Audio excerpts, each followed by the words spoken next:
So, we had about of our third of our stream Brotato and related games. About a fifth of our stream this year was Sliced Dice. About an eighth of the stream was competitive auto battlers.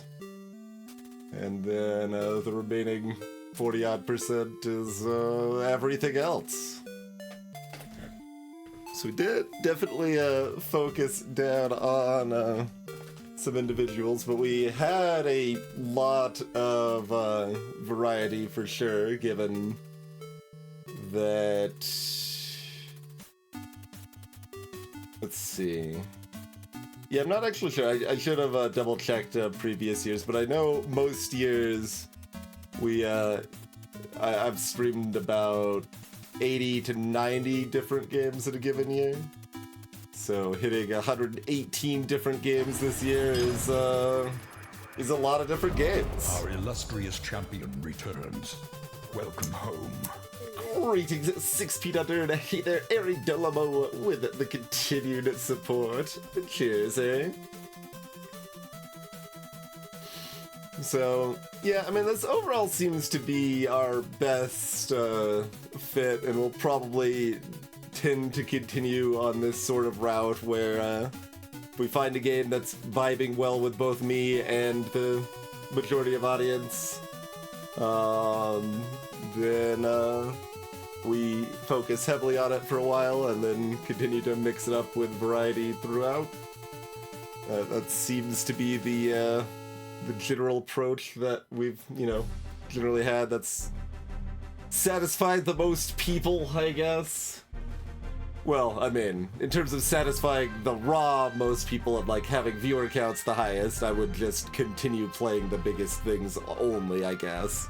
But, you know what I mean. Satisfy the important people, I don't know.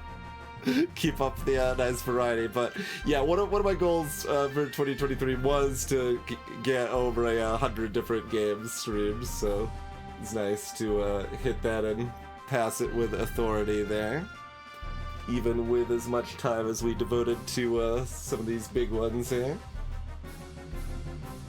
And since Formal and Tiffany are here early, I can actually say that this was not specifically inspired by Jim, despite, using Twitch Tracker and stuff. I had a page of this Twitch Tracker page open, several days ago, planning on, 2 or 3 days ago, planning on this probable stream, but it was just... I mean, it's not like it's that unique of an idea, of course, but it is just amusing on the timing there. But I don't mind if Jim takes credit. That's fine too. Jim's cool. So yeah, despite only playing it in we played it starting in November, I guess, with Fairy Tale Fables, but. We went hard on it enough that it peaked into 4th place there. Jim invented retrospection. My mistake. I'll have to find out where I need to put forth the proper royalties and stuff. And then I think, this covers a lot of things, but I think this was predominantly the itch.io bundle stuff was what got folded into the games and demos stuff. But I guess we could talk a little bit more about these games that we played a lot of. We played a lot of them because they were good. No, you have to find that off Steam, Lightning Bugs, direct download or itch.io. That's where you find games and demos, I'd say.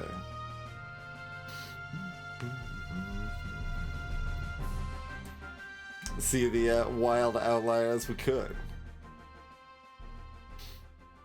Is that a starting point or just a note after the fact? We could look at the silly things real quick. There you go. Yeah, perfect. That's because I streamed a third of an hour and got a follow during that third of an hour. Yep. That's how that works.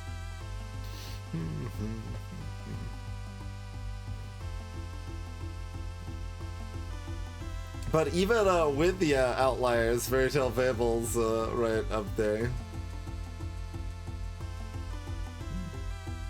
That and Slice of Dice, so those were popular during their whole duration, basically. None of this otherwise makes a lot of sense. I guess a decent number of people followed when we were first playing Hades, probably expecting more first-time Hades, and then I just stopped playing. Now reverse it. Sure, we lost a follow during Feather. Oh, poor Void Raids. Stack Island. I mean, Stack Island was a bad game, and we played it slightly too long, but don't need to unfollow for it. Rude. No, why did someone unfollow during Keylocker? Keylocker was pretty sweet. Maybe they didn't like me voicing characters or something? That's possible. But it's like, all of these are always just like a single unfollow. That can happen for like all of the reasons, right? Like, it doesn't...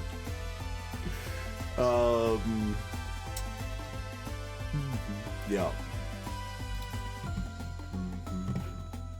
But yeah, we made another balance mod. That was pretty cool, huh? Actually, like, that's how it always starts, right? Just start making some notes about like, this feels like a little bit of a potential balance concern. I'll start making some notes, maybe report them after the fact or something. It's like, nope, it just devolves into a whole balance mod. Like, the FTL balance mod, technically, I guess you could say it started with some notes I made in a spreadsheet, probably about a year before I really started streaming. And, then when I ended up, streaming and played more FTL, I kind of just, like, assumed some of those balance mods, or balance issues would have been taken care of or modded by that point, and then they weren't. So then I started taking it into my own hands. Yeah, well, I mean, that's like, there's no discoverability, right? Like, most of the time, if new people are finding your stream, you're either actively promoting in some fashion, like posting highlights on a specific subreddit or something like that, or they're finding you by looking up that specific game in the Twitch directory. And when you're just playing random stuff nobody's heard of, nobody's finding you to follow. So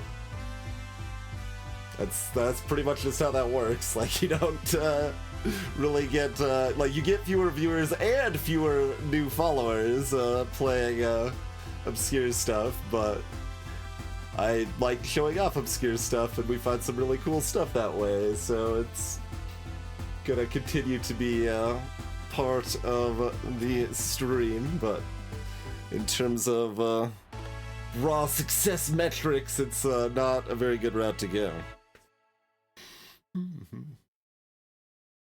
But yeah, so played a lot of Brotato, which I wasn't really that confident I would even necessarily like that much, and then it was really good, and we made it better, so it's a pretty good experience there.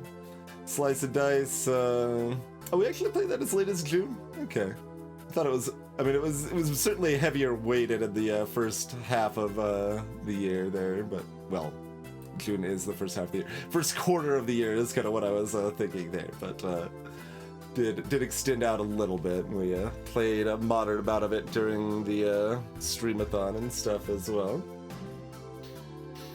And it's a very good game. We certainly might still go back to, I mean, like, when they put out the new patch, we'll definitely go back to it, but I might even go back to it before then, especially if there's specific interest or whatever. But That's another one we might have made a balance mod for, except that the dev was like, I'd prefer people not mod the game yet because I'm still like working out a lot of ideas that I want to add to it and stuff, so respected that and such, but otherwise I definitely could have had like a balance mod in the works for Slice and Dice too.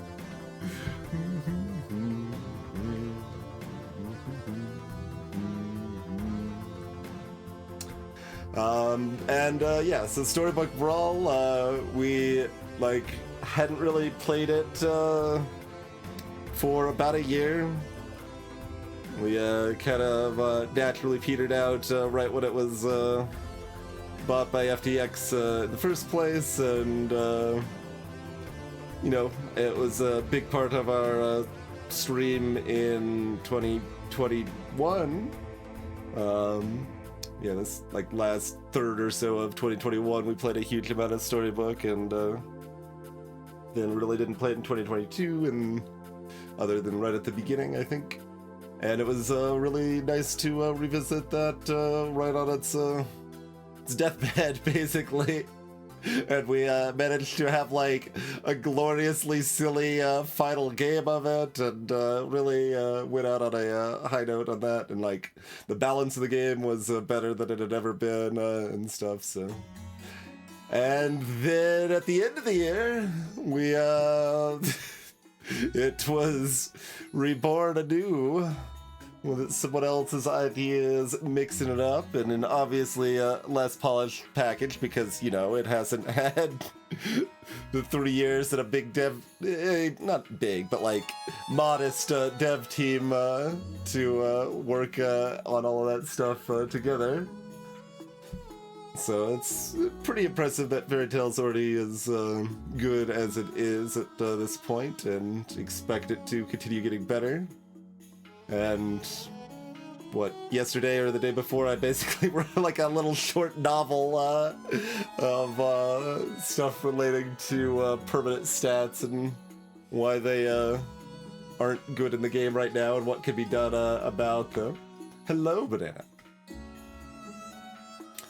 So yeah, as mentioned, games and demos, mostly covered itch.io bundle stuff.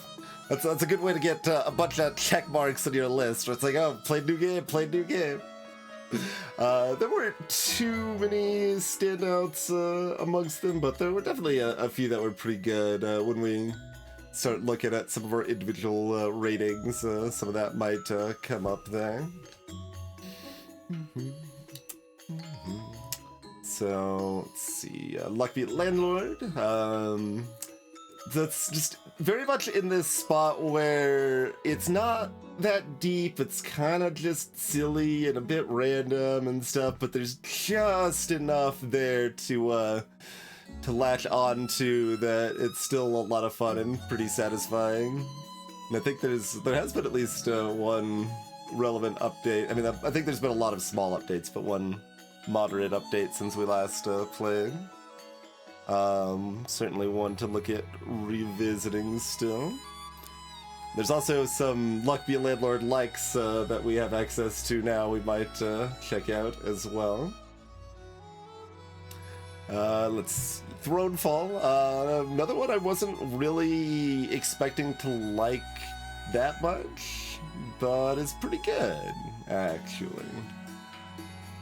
Ends up having a satisfying spot in kind of that middle of that, like, just really light city building thing with tower defense-y sort of aspects with an active element that works well enough, and yeah, it was also very easy to skip the meta progression, which was good.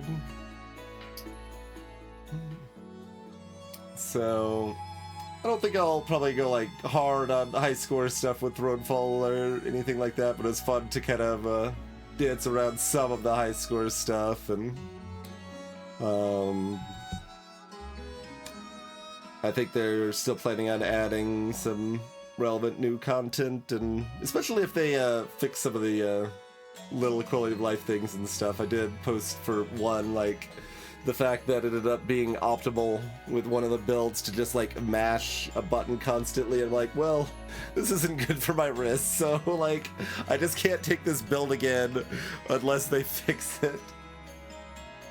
But I did post about that, so hopefully they have a way to fix that maybe. All right. Polymines 2. Polymines, but harder. Great. That's exactly something I wanted. So it's great to have it.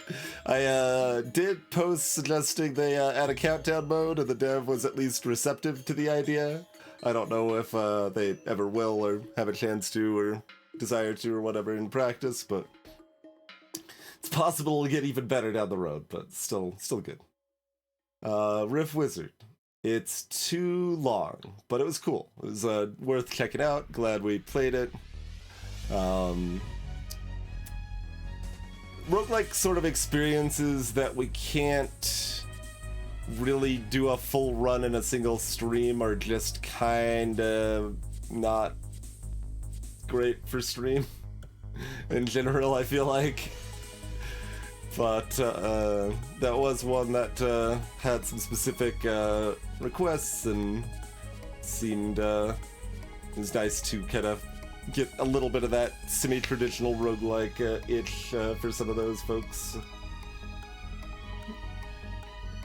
One of the few VODs he cut. Nice. Yeah, it like it could be worse. Like, I mean, you can see the viewer numbers there, right? Like Polymines 2, worse for viewers than Riff Wizard.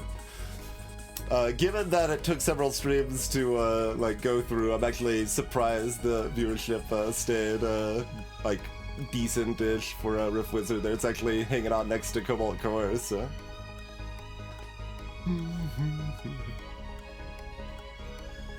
But Riff Wizard 2 is in the works. We might check it out when that comes out or whatever, or if there's a quicker mode or something. But it was neat. It didn't utterly enthrall me, but I was happy to have done a run of it anyway. Crop rotation, pretty cool. Could definitely still go back to that. Like, I don't know if we should make a proper list of stuff that we want to go back to. I don't think I'll make a proper list of it, but if there's any of the stuff that we have played that people are excited about revisiting, you should speak up. Mention it either here on Discord or whatever. But yeah, crop rotation was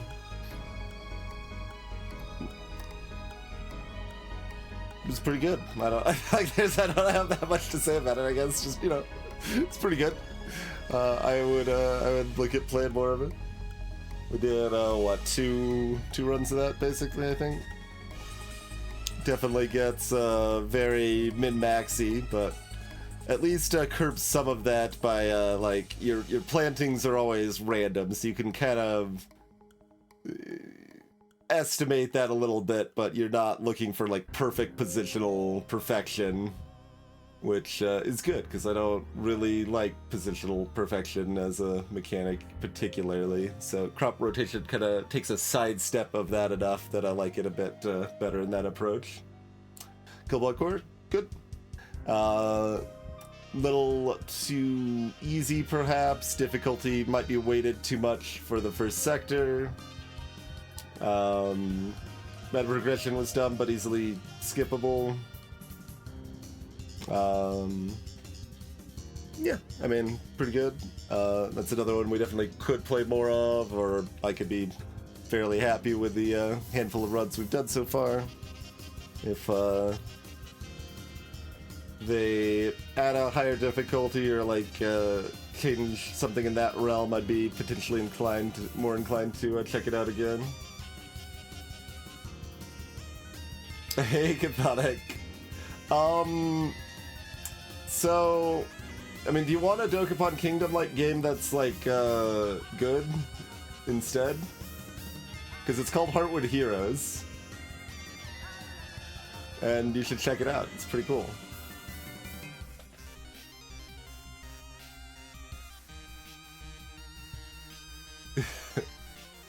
You know my my suggestion. I mean, that's actually kind of surprising, because I have not talked about Heartwood Heroes very much, and we've never played it on stream. Unless you thought I was going to say 100 World Story. Heartwood Heroes is even more directly inspired by 100 World Story than Dokapon Kingdom is. And that runs are, you know, like 2.5, 3 hours instead of 40 hours, which is 30 hours longer than it should ever be. But yeah, Heartwood Heroes is on Steam and playable via remote play, and was I played that, one of the few games I played off stream with some friends, and it was good. But yeah, if you want a Dokapon sort of experience that doesn't vastly overstay its welcome, then check out Heartwood Heroes.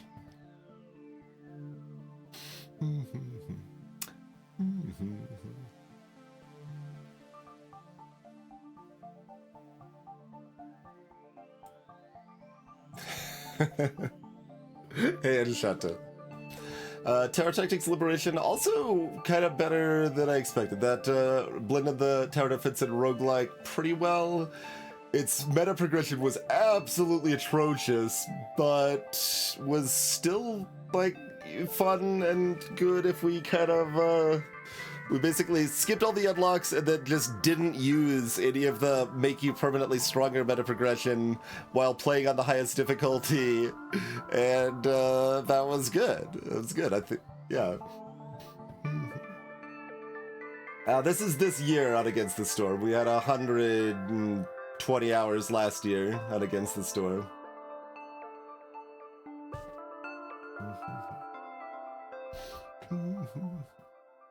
Yeah, this is just 2023. The full release from early access was the end of 2023, but yeah. And it has mostly gotten better. It's still never really figured out some of its problems, unfortunately. But overall, still a great game that I recommend despite its meta progression and related flaws. And if it was more popular for viewers, I would probably play more, and I still might play more. But even if I, got it down to doing runs in a single stream, then it's still not popular enough to really lead towards playing. Like, we played a lot of it. I mostly got my fill of a really solid game there. But hey, Kitchener. I mean, that's on this list. We'll get there soon enough, huh?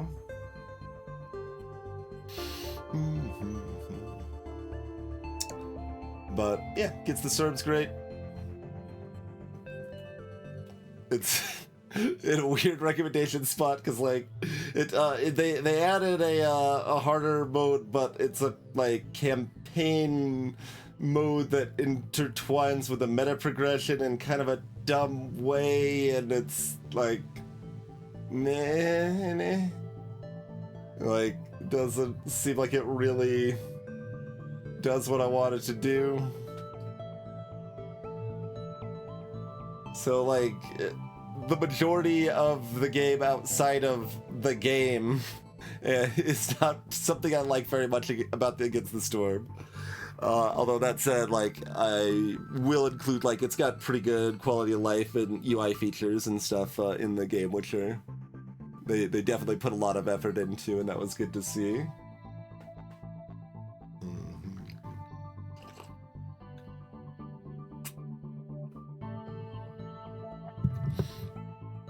Tidely, The Witness it's pretty good. It didn't really grab me in the same way that The Witness did. We came back to it after a big gap in November. It actually came back into it rather smoothly. It's kind of natural to come back into it, which was nice. Because with something like that, it feels like it's always a little intimidating. It's like, oh god, have I already forgotten everything? Is this gonna work? And it did work. But, yeah, I don't know. Like, do I want to finish Taiji? Maybe.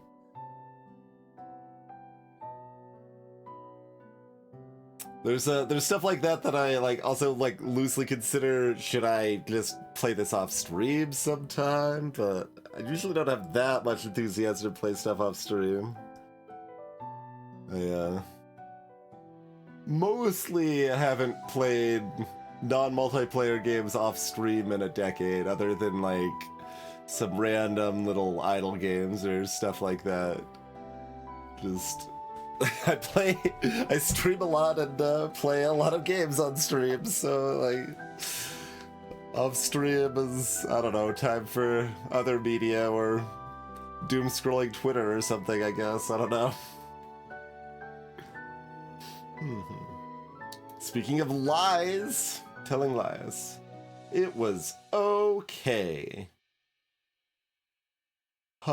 Given like it's kind of mixed reception, I guess it's about what I expected. It was not her story. It was not nearly as good as her story.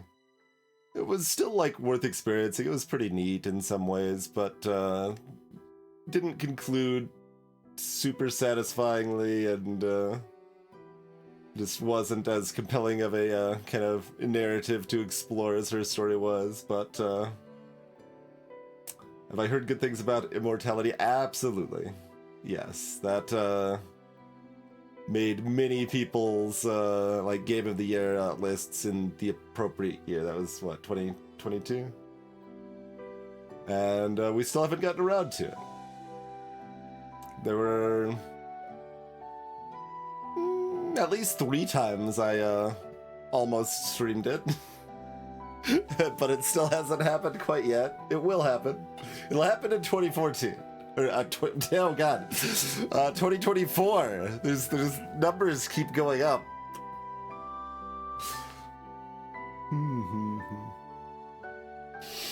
2024, I think Immortality will happen.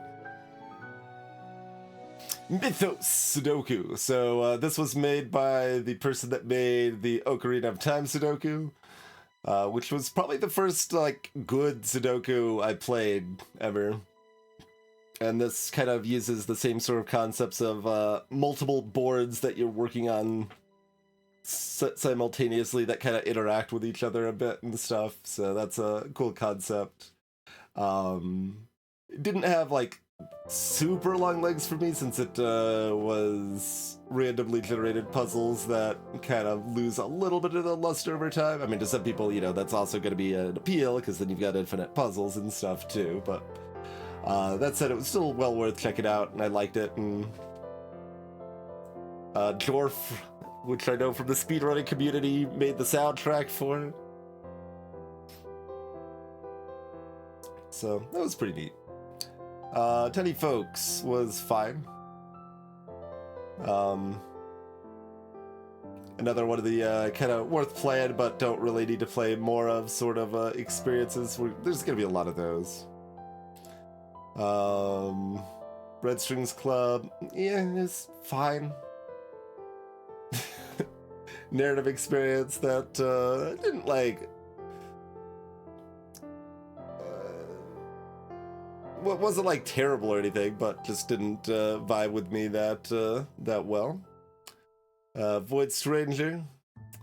Do we want to play more Void Stranger? We kind of made it far enough for things to potentially start getting spicier in certain ways, but the overarching framing of the game being kind of weirdly overly punishing potentially is off-putting.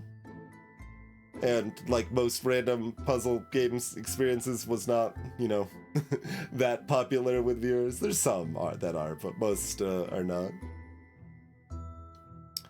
So I don't know. It does seem like we should like give it at least another couple hours and see where it goes.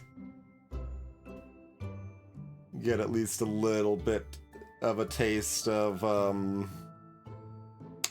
the deeper game experience. Which, of course, you know, we're being intentionally vague about for spoiler reasons for those that want to remain unspoiled and all. But decent odds we do return to Void Stranger, play a little bit more of that.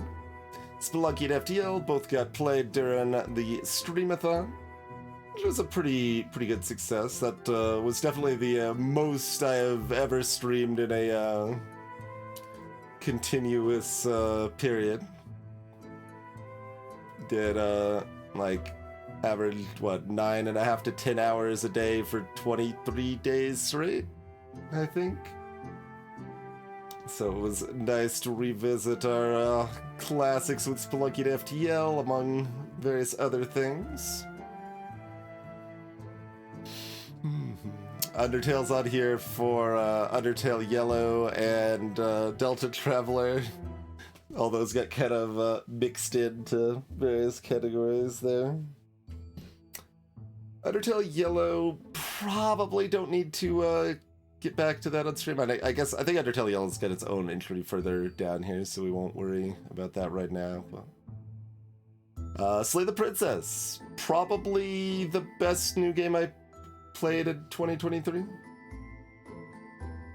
I think that's number one. We'll get to that more explicitly when we look at the ratings, but yeah, Slay the Princess was great. Recommend it. Cool narrative experience, very funny, good stuff.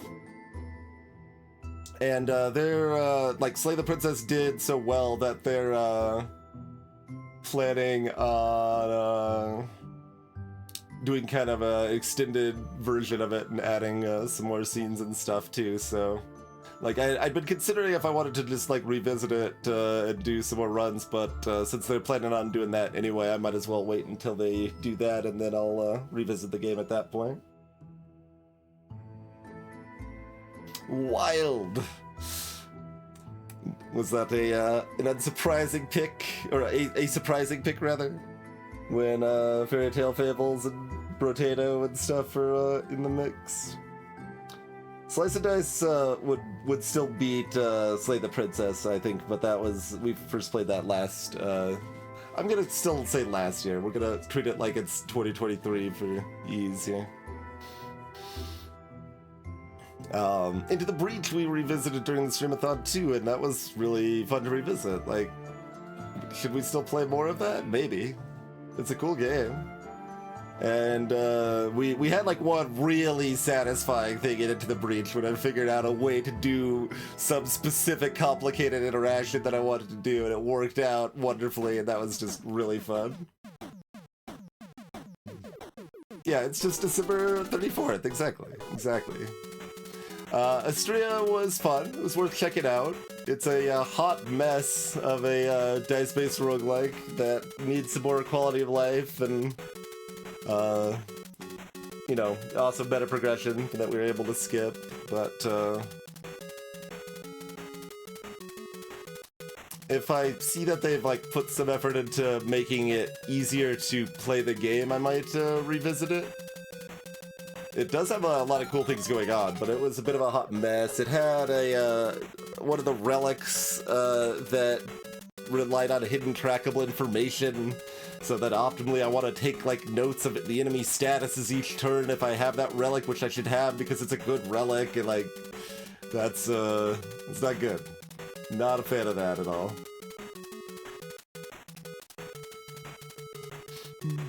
But I could see revisiting it if they change some stuff. But yeah, Into the Breach is cool. Like this, I like never. Instead of that's fun. Like it's hard to like feel like I want to play it, but then when I am playing it, I have a really good time. Board games. We played some cool stuff during Streamathon. Did some Codenames. Did some So Clover. Probably did some Just One. That's good stuff.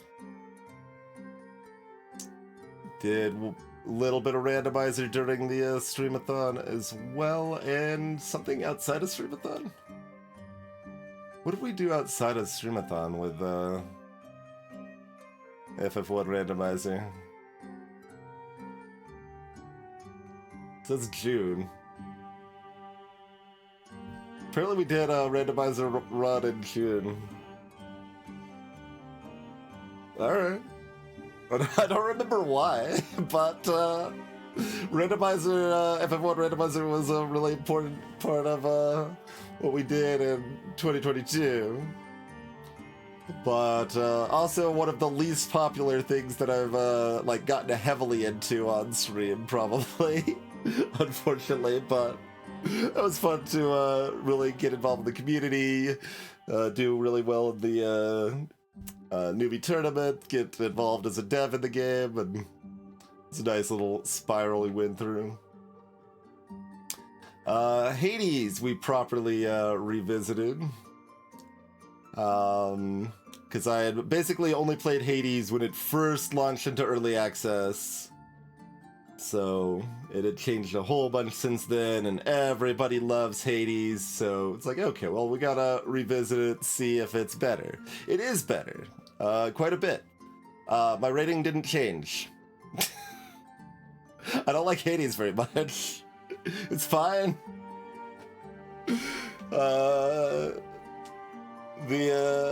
I think like my dislike of meta progression has continued to grow since I first played it. So the fact the game is better, like only like offsets that. It doesn't surpass it. So yeah, Hades is my lowest rated Supergiant game. That's just how it is. Like, the whole game is built around meta progression, so skipping that seems kind of dumb, especially since, like, the actual core gameplay was only, you know, fine. It was well done, but it didn't, like, it didn't spark joy, I guess, right? So, like, that would have been a route I would have considered if, like, I was really vibing with the main game. Like, so even though everyone's like, well, you shouldn't skip the meta in this one, and, like, I kind of agree. The game is fully designed around that in a kind of interesting way that's different than most meta progression games and stuff, as it's inherently entwined into the narrative and everything, but yeah, I wasn't enjoying the, meta progression parts, and I wasn't enjoying the gameplay parts enough to say skip the meta parts, and yeah, so. I mean, Hades does have Dusa though, Formal, and Dusa is adorable. Almost enough reason to play more Hades, but only almost. Ah, that's right, Enchato. Yeah, I saw that it was a puzzle challenge. I'm like, this is a cute idea that fits the stream vibe a little bit more than the normal speedrunning FF1R would, so that's what it was. Like, I was figuring it was some sort of weekly challenge thing, but I couldn't remember what drew me to it or whatever. There's Coin Crypt. More played during Streamathon. Well, that's what we ended Streamathon on, in fact. We still technically have a Coin Crypt game partially completed. Like halfway through, mid-game.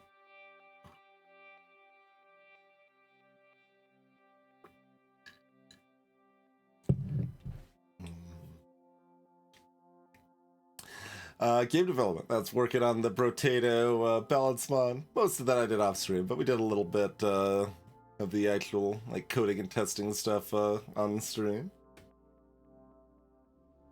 Bob, as you played during Streamathon, did some of the new story content or whatever, which Baba again is very much I guess kind of like Into the Breach or something. Like I want to play more of it, and I want to play more of it.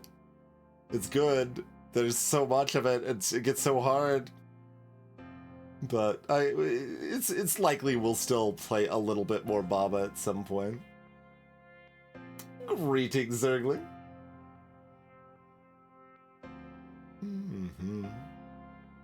We checked out Cave Story Randomizer.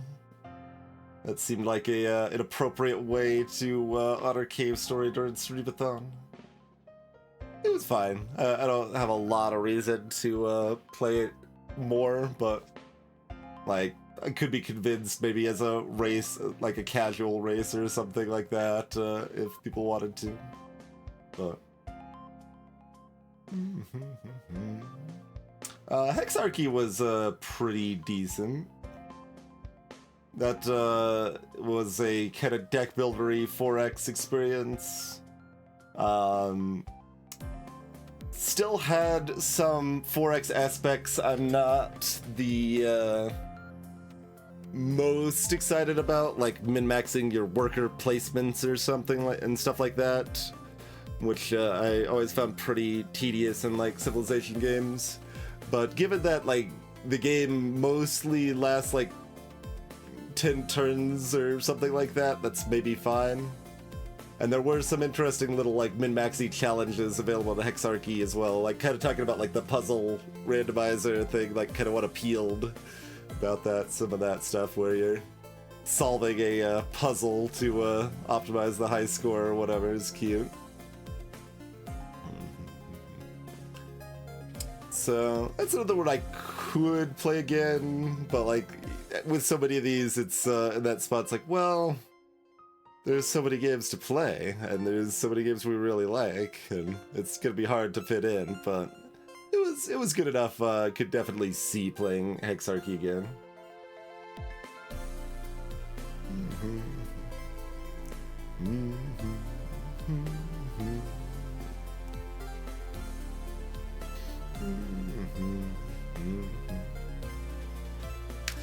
E.g., we caught the very end of the well, the day before the very end of the year, I guess.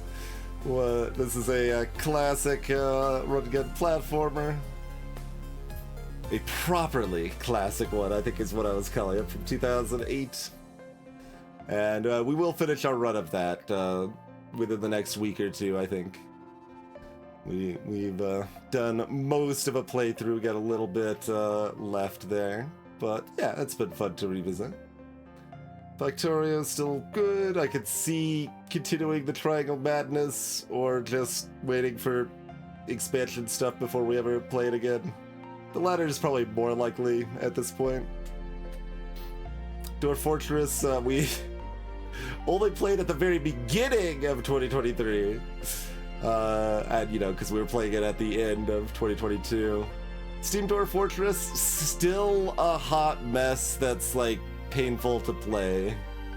So, like, people were enjoying watching it. It was fun for a while, but it's just not that fun, and it's unpolished, and it's, like, missing stuff in areas that it's supposed to excel in, like... You're supposed to be able to do like really detailed things and have cool interactions and stuff, and a lot of stuff just doesn't work. like you just have to like know that certain things don't work, or try it and then see that it doesn't seem to be working, and like be confused about why it's not working, and like you have this like bird in a cage and it's ruining everything that you try to do with your life, and yeah, it's not ideal.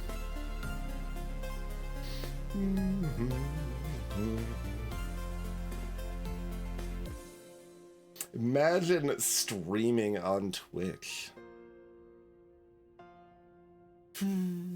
Pros and Codes, always a nice little comfy filler. Probably play more, well, that or Poems and Codes, the sequel, which is also out. One Step from Eden was good to visit in the Streamathon. It didn't quite get its claws around me again to like make me want to hop back in. So it's another one of the broad category of like this could see more play, but like fairly unlikely. Undertale Yellow, it was pretty well done. Like they clearly put a whole lot of effort into this fan game that has been in development for 7 years. I was happy to play some of it and had a decent time with it, but it was feeling just kind of overly drawn out, and like people didn't really want to watch it. So I don't know if I hear more about like the rest of the game being really good or something. I might revisit it, or I might like theoretically play it off stream, but in reality probably won't. But it was neat. It's free. It's a passion project that has a lot of cool stuff going for it. Has some good music.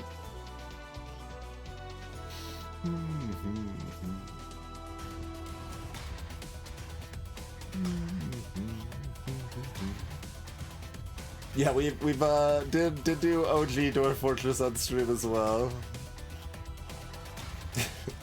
Anytime I think about OG Dwarf Fortress, I do have a flashback to when I very first tried playing it, I think before I even started streaming. And I remember not realizing that like you could dig down. So I'm like, I was sitting there trying to like build houses on the surface. That was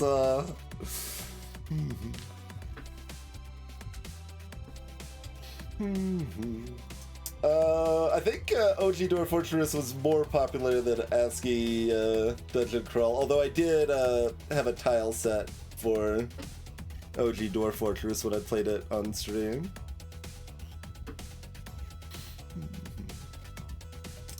But yeah, like ASCII Dwarf Fortress is atrocious, like, and that's as Circling's even like referencing, speaking as someone that has played ASCII ADOM and Dungeon Crawl Stone Soup and stuff, and even prefers that to tiles. ASCII Dwarf Fortress, it makes everything a busy mess, so you can't tell what the heck anything is. They try to like make things look a little bit fancier by putting like different types of like, I don't know, weeds, or that's a comma now instead of a period in this field of grass. But like all that means is like you can't visually parse stuff that actually matters, that you care about at all. It's just like a mess of punctuation. Yep, we had Dwarf Therapist and a tile set, and it's still terrible. I mean, given the Steam one improves a lot of things, like makes the trading UI better, and although still has some major problems because it doesn't save anything on it, and then you exit out to actually see if you can afford to give up the resources, you bring up the trading thing again, and everything you've done in there is already gone, and there's so many things wrong with it, it's so frustrating. I see why people like it, and I like some of that, but the frustrations of it are so high. Yeah, exactly, Catholic. That's what it looks like. That's exactly what it looks like.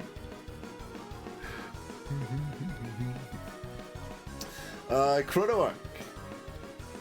Just wasn't vibing with it.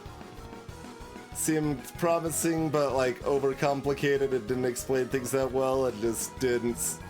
Basically, it seemed like, I think I'd phrase it as like, there's some potentially cool stuff going on here. It just doesn't seem like I want to put in the amount of effort required to understand the game enough to see where this cool stuff lies.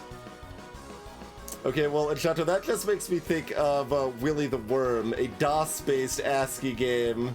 That's a platformer with a level editor that I probably played when I was like 7 or 8 or something. Well, now that you phrase it that way, like, that's not the first thing that comes to mind, and it's also linear rather than on two lines. But, sure. You can make me think of that as well if you would like. World of Horror. It was okay. The, roguelike plus narrative doesn't really mesh that well. That's really just kept the rundown. I think it's kind of a cool concept. It looks cool. It has some good ideas, but just didn't ultimately feel like the ideas meshed that well. Isle of Arrows, Tower Defense is okay. to get all of the cards unlocked, you have to play a thing first, and we were able to at least skip some of that meta progression, so we might revisit it.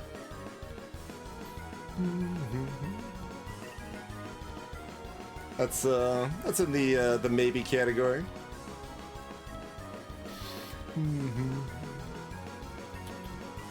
Was it popular enough that? Well, yeah. I mean that's why it's a maybe instead of a probably not, right? Like it was pretty decent.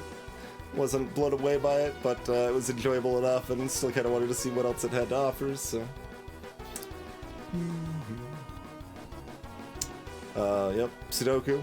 We'll maybe still play some more of that here and there with cool puzzles here and there. Won't worry about it too much otherwise. Dicey Dungeons was a good one to visit during the Streamathon. Modded Keep Talking and Nobody Explodes. We played during the Streamathon with lovely community members, and it was great because Keep Talking Nobody Explodes is great. And I should still play more of that, either on stream or off. I don't care. It's good. I should play more of that. Chambers of Devious Design, the single player versus AI Castles of Mad King Ludwig like. It was okay.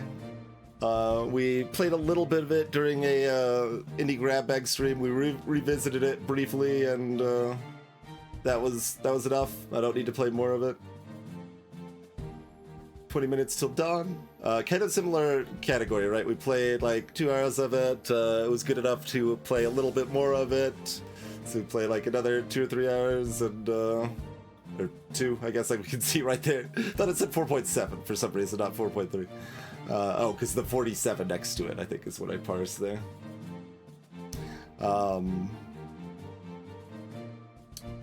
So I think it's probably one of the better in the genre, but like I would just rather play Brotato. Frog Detective 3, tied with Frog Detective 2 is the best Frog Detective game. It was okay. In Keeper's Basement, it had promise, but had pretty bad meta progression. I think it had some bad quality of life thing that like it hid important information at some point when you had other information, and I think the dev decided they didn't want to fix it, or well, not fix it, I guess they liked it that way rather when I commented on it or something. So I don't know. If I could skip the meta progression, I would revisit it. It's a roguelike sort of experience that brings in some Minesweeper elements, but doesn't make it the whole game. So that differentiates it from like Demon Souls or whatever. So somewhat similar realm as Let's Revolution, where they do some interesting strategy stuff alongside roguelike-y, or alongside Minesweeper-y stuff, but have meta progression that I want to skip if I want to play it again. But that can be the difference sometimes. That can be the difference of so many things, right? Like, do I play 20 hours of Brotato if I can't skip the meta progression?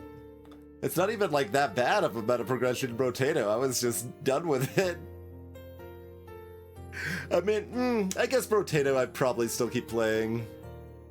I think it's the meta progression's light enough that it's like, because I got to the difficulty level I wanted at the time I wanted to, right? So it's just adding the remaining items to the pool. So I'm glad I skipped the meta progression, but that's not an example.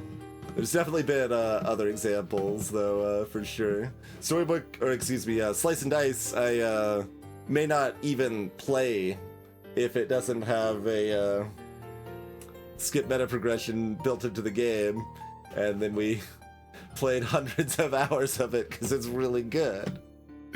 So that could very much be the difference. And like stuff like this could definitely see more play if I can skip the meta in it. Celeste we revisited during Streamathon. Celeste is great. When Inshato was talking on Discord about when I, at the end of 2020 or whatever, when I made my top 50 indie games of the decade list or whatever, I alluded to a game that would now be in the top 10 that was not at the time I made that list, and that game was Celeste. Celeste is awesome. I still need to play some more of that, and my wrists have mostly been doing well enough I could probably justify it. It's something that I wouldn't want to do a full stream of, I think, but would like to, you know, finish the main game content that we've never finished, at least. Actually do Farewell and stuff. So I have not seen Farewell other than the first, like, couple levels that we did at one point. So that's something that's likely to show up. And as far as Hanabi goes, Ari, I think in the board games, wherever that was up here, I think Hanabi might have just been foiled into those, because we did do some Hanabi during Streamathon. Just like we did some Putt Save the Zoo during Streamathon. 4 hours of it, in fact. We did 4 hours of Putt Saves the Zoo in the year 2023.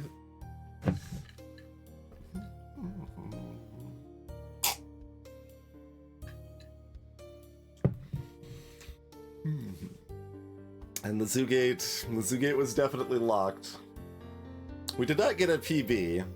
I think I did get like a 50-second run, which was like 3 seconds off of PB, which is still kind of a lot, considering we're talking in sub-minute runs, but we managed to go kind of fast, at least. But old man Twitch can't keep up. It was fun to revisit our putt-putt speedrunning roots a little bit there. Last spell, it was okay. Vivid Night, we revisited at the beginning of the year a little bit.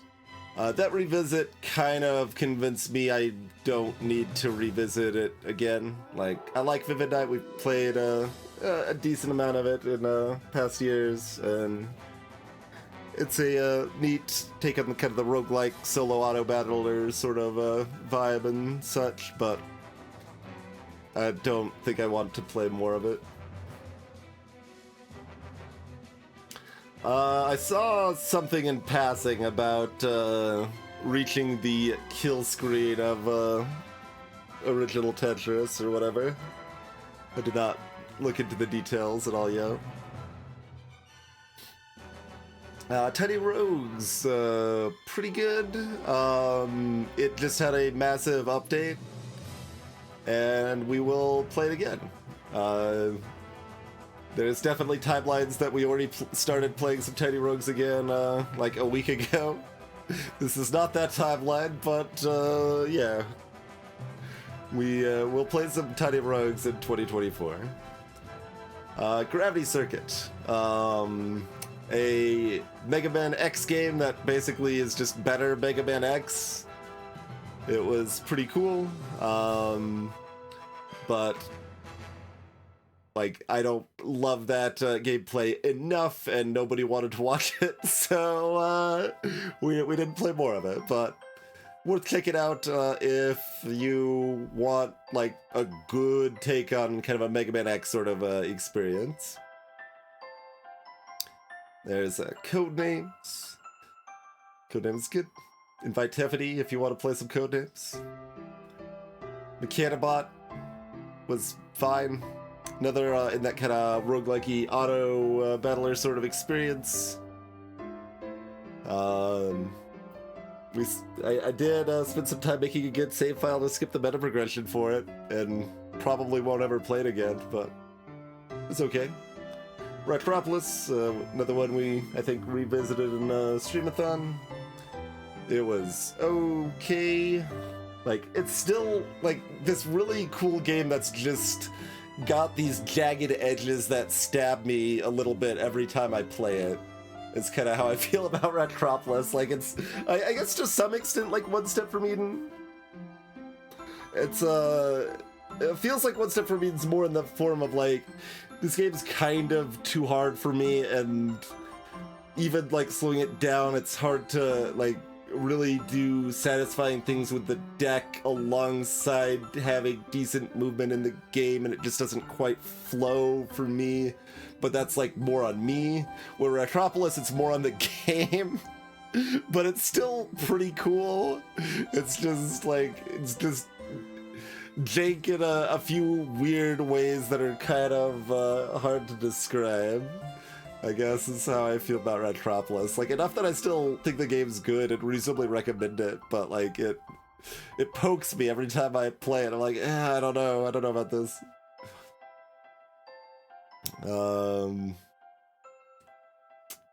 40 was kind of meh, right? I think it was kind of meh. The Princess Remedy games were fun. We did a blind speed race of one of those during Streamathon. That was neat. And yeah, so technically I've played 4 different Daniel Remar games this year. Because I played the 2 Princess Remedy games. Last 2023. We played EG, and Heartwood Heroes is also involving Daniel Remar. I think he had a smaller role on it than these other games, but yeah, just old school indie dev, still making cool stuff, is neat for sure. Fire Keeper was cute and fine, worth playing, don't need to play more. Hellcard was kinda meh. Wall World was mostly worse Dome Keeper that was kind of designed very heavily around meta progression in a way I didn't really like. I played 3 Grace Bruxner games, sure. And like, it's Frog Detective too. Karmasu was kinda neat. Its unlock for the characters was a bit extreme in some cases. If anyone ever played Transform Ice, the old Flash game, it kind of makes me think of a version of that that's actually good. Hey, instantiation. But yeah, fully cooperate with random strangers sort of experience that is pretty well executed. Didn't like fully vibe with me, so I'm not like too likely to play more, but it was worth checking out. Thought it was decent. Pata progression. I think I don't know the term to have a comment. So I don't know. If someone explains what Pata is to me, maybe I would have an opinion. Let's Revolution, we talked about promising would play more if I had a way to play at higher difficulty.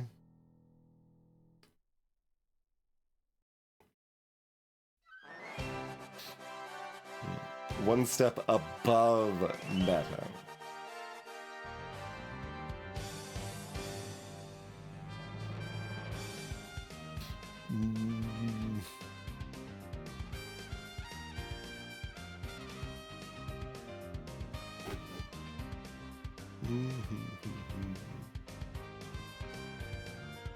I can kind of see what you're getting, but I think I'm not wrapping my head around it enough.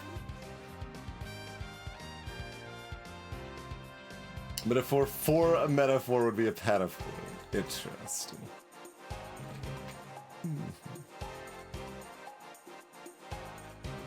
Frog Detective 2, tied for the best Frog Detective game.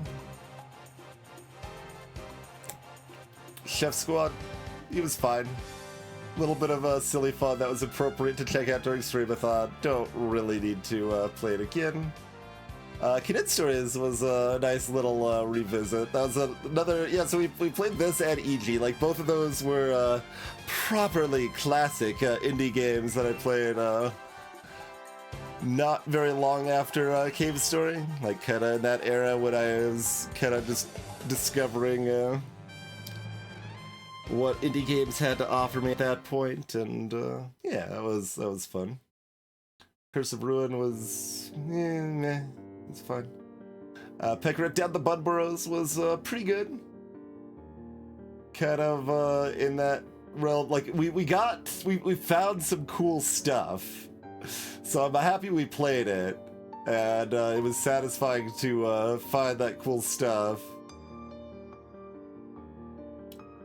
I guess somewhat similar to Void Stranger, where it's like, I don't know if I want to play this again. Void Stranger we played more recently, it has more, like, I don't know, cult love, like people really like Void Stranger.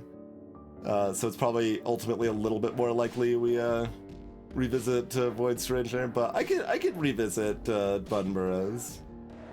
Like the baseline puzzles weren't as satisfying as I would want for that type of experience, so that's why like I wasn't like jumping to play more, but they were, you know, they were decent, like they were enjoyable, and then the other stuff was pretty satisfying, so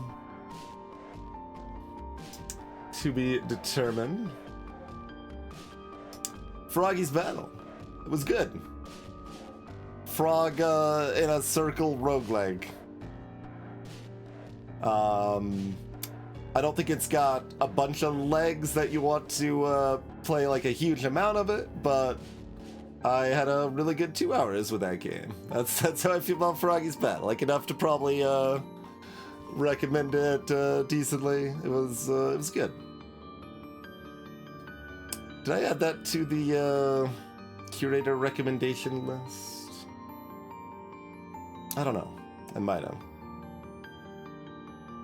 I probably should if I hadn't. Like, it's, you know, it's just a kind of a short, cheap, cute little roguelike experience that doesn't need to be played 100 times, but play it like a dozen times and it's fun.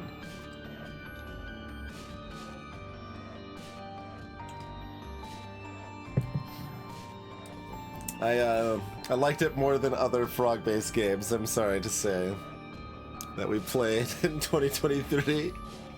I think that was the best frog-based game I played in 2023.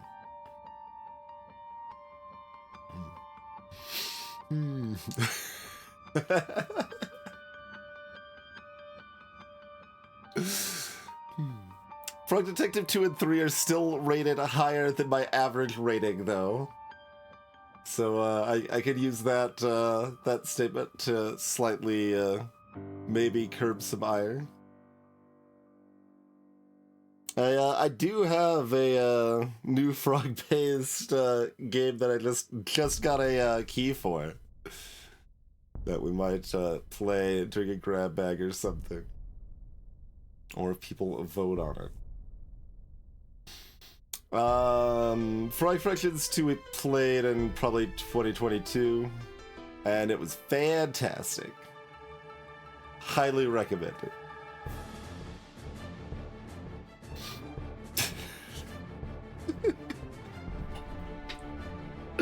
That's just me bursting out in sudden laughter, remembering a specific part of Glitterman Grove. Anyway, Franken, kind of a curveball pick that is a really short freeware itch.io game that we threw down on to end Streamathon day, and it was great. Franken was a lot of fun, really funny game, recommended. Play it or watch it at some point.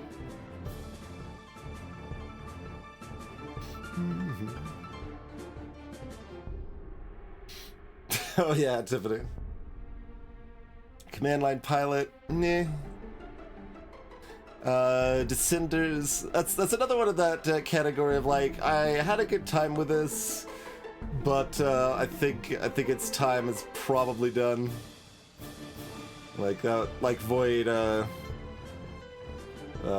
not Void. Vivid Night is kind of like, yeah, I like this game, but I probably don't need to play any more of it now.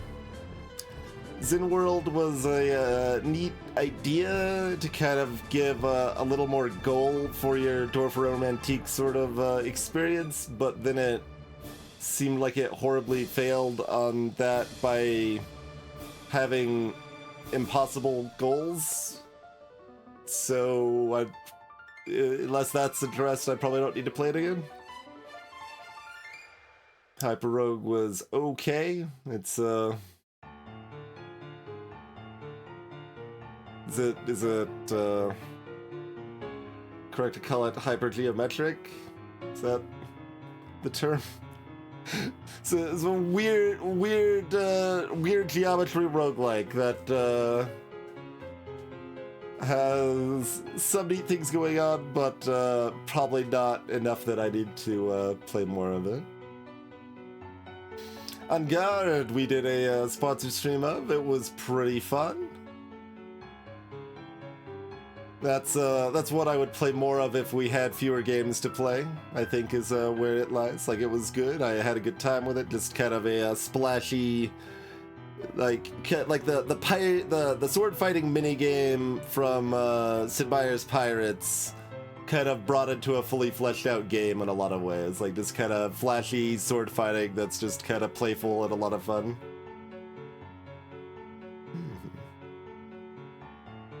Slime 3K, whatever.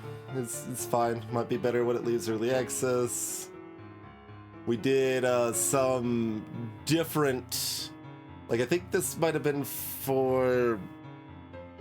Well, we played, like, a couple weird... I think this was the one that Hemipoli, the Baba's UDev, made a little Minesweeper game that was okay. We're down like under 2 hours of playtime, so like most of this stuff is not gonna be. No, there's some more noteworthy stuff in the tail end here still. Void Red's still good. We'll play more of it at some point. Stack Island, I wanted to like it because like it did kind of feel interesting with the exploration aspects, but is so finicky and like just really finicky. Rug Slide was kind of cute, worth checking out. Didn't need to play more. Delta Traveler, that was how we decided to play kind of homage to Undertale and Deltarune during the streamathon. We played a Delta Traveler fan game, and it was pretty good. That was worth playing. I had a pretty good time with that. Greetings, Mark Magus. It is a lot of games. Keylocker. I was a juror for the Indie Cup UK, so I was stationed with reviewing, well, like doing like mini reviews, like looking at a bunch of trailers and stuff of games and like making a short list and then playing the games in the short list, and Keylocker was the best. It was not the one that won, and I was a little like sad about that because I didn't really like the one that won very much.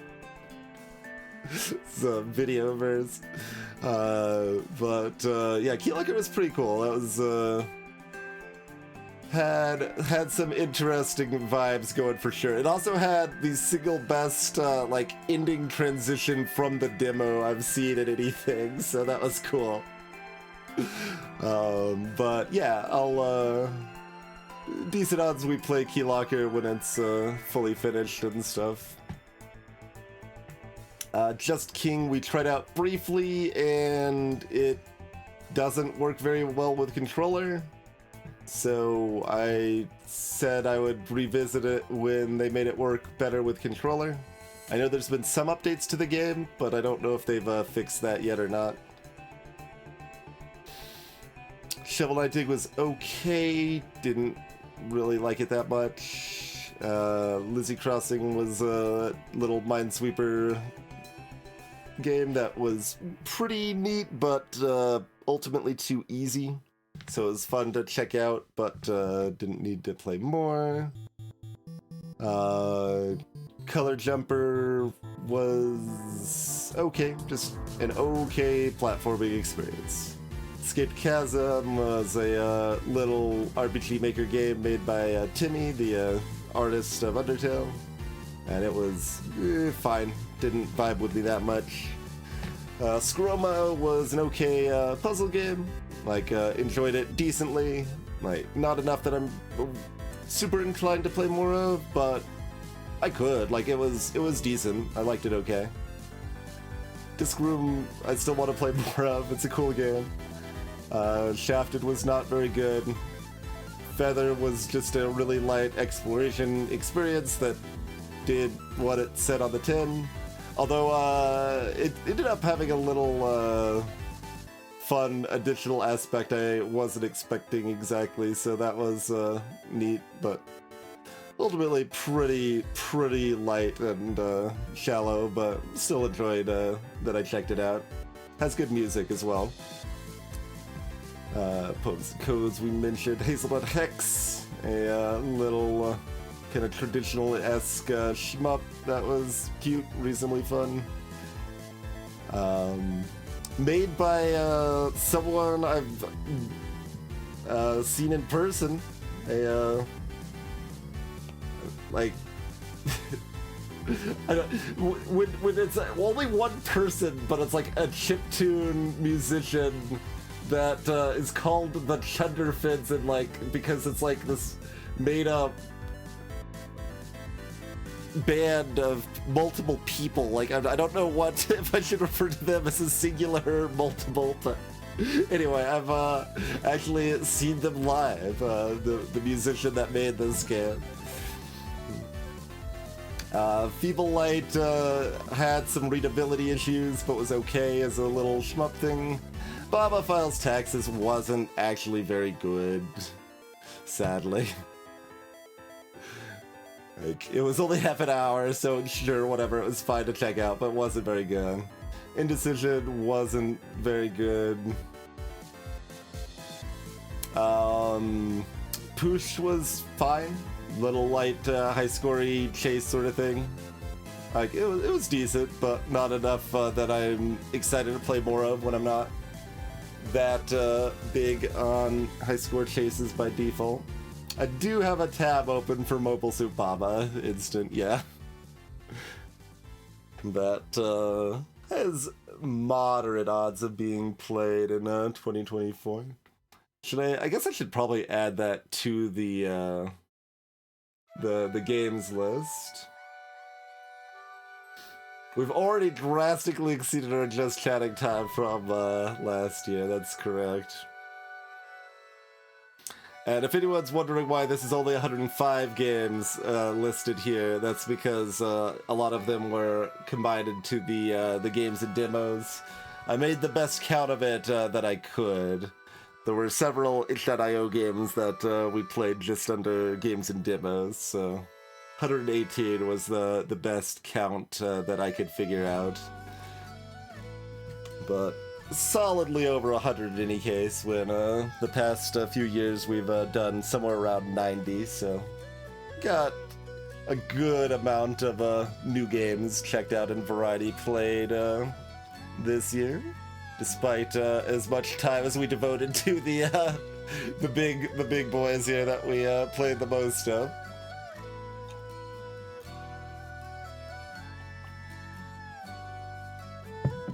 Oh, as far as that goes, Instant, yes, I've got that covered. It is both downloaded and added to my itch.io account.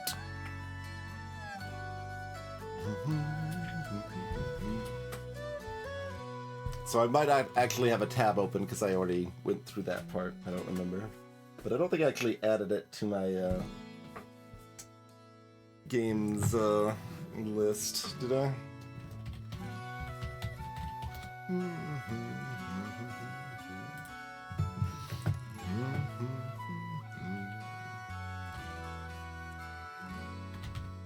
I did not. Is it actually called Mobile Suit Baba?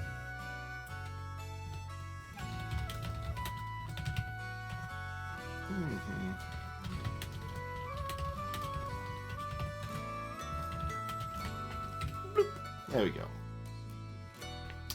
And this list Despite being trimmed, despite being curated, despite playing 118 games last year, the 2 playlist is still about 150 games. Okay, fine.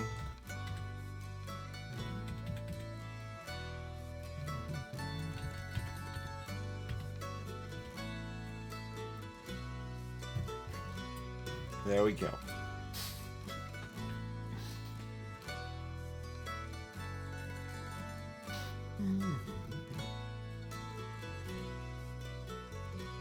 We'll go with that. But there's the frog game that I mentioned. There's so many games. There's so many games.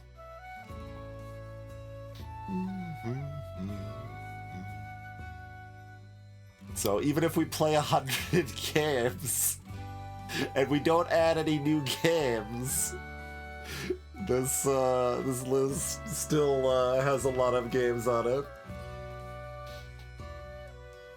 But that's okay. That's okay. You can see all the stuff that has ended up getting dumped to the end of the secondary list, like.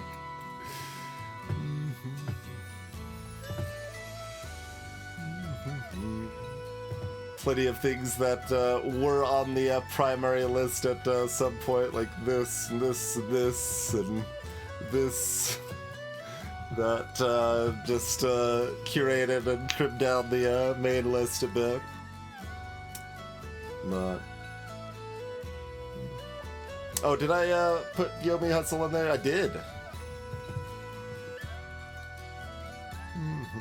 I had forgotten that I'd already added it, or so specifically, I didn't move it out of my unsorted stuff on Steam after I added it, which I usually do. So we got a game off the list. Nice, nice.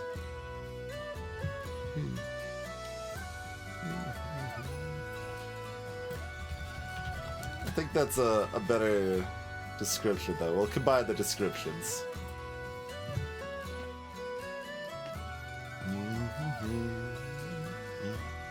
But yeah, lots of cool stuff to look forward to next year. This is like the one of the Luck Be a Landlord likes that I mentioned.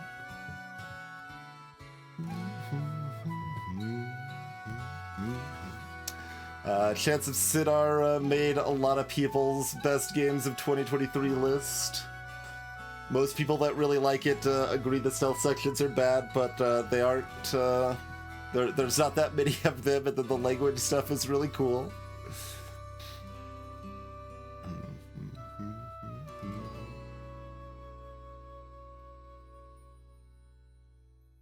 Oh. Yeah, so normally I would like that's why it was probably different on both, right? My default here would be that I make is lowercase, but in this case it's specifically an acronym, so having it uppercase makes sense because the game is just named Yomi, but then I think David Serlin bullied them a little bit, so they expanded Yomi into an acronym and changed the game's name. SeaWorld build? Yeah, it's a RimWorld, like. I think. Or maybe it's more like Oxygen Not Included. It's some sort of base building game anyway, yes. Yep. I mean, that one did just come out recently. Ratopia's the Ratropolis colony sim sort of thing. That's what actually I think I was thinking of when I was thinking of either Oxygen Not Included or RimWorld. It's Ratopia there, but and speaking of this list, we will probably be sending out a supporter newsletter for all patrons and subs to vote on what they would like to see played in the coming months.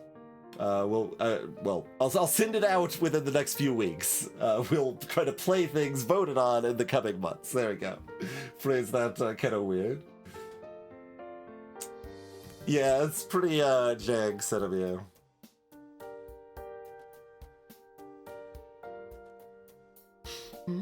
I played quite a few of the SteamWorld games. Yeah, like I liked SteamWorld Dig and SteamWorld Dig 2 a good amount. Quest like had some cool mechanics, but was easy and didn't attract me with the narrative, so I didn't play a lot of it. But there we go. There's the plug. If you want to support the stream on Patreon, you'll get to help decide the future of the stream.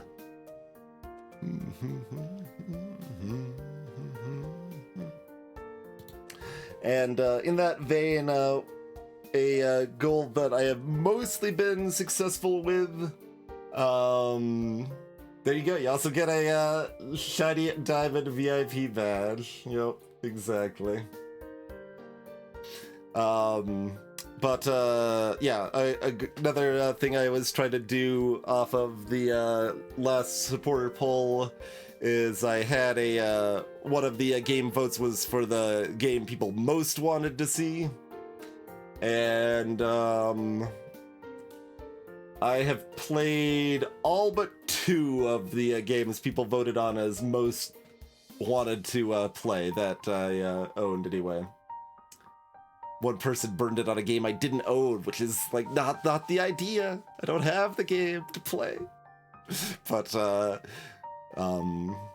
so I will. One of those was EG, which is was kind of tacking off the end of that list here. So we'll finish that here soon. Then one of those that people voted on was Wizard Chess, which it's close enough to actual release that I will probably wait until it's 1.0 before playing, but I haven't forgot about the people that voted on that. And there's one other game that I'm hoping to get played in the next couple weeks, or at least a little bit of it to check it out. That was someone's top vote. And that's not saying I'm going to necessarily manage to do that every supporter poll and play everyone's top votes guaranteedly or anything like that, but I tried to do it with this one and have at least largely succeeded, which was nice.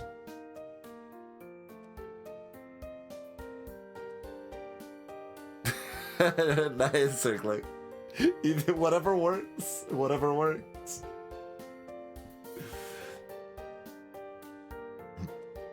Yeah, I mean, certainly the idea of the tier is not like, oh, this is a good value, paying an extra $20 to get a sound effect or whatever. It's like primarily about supporting the stream, of course. That's just a little bonus.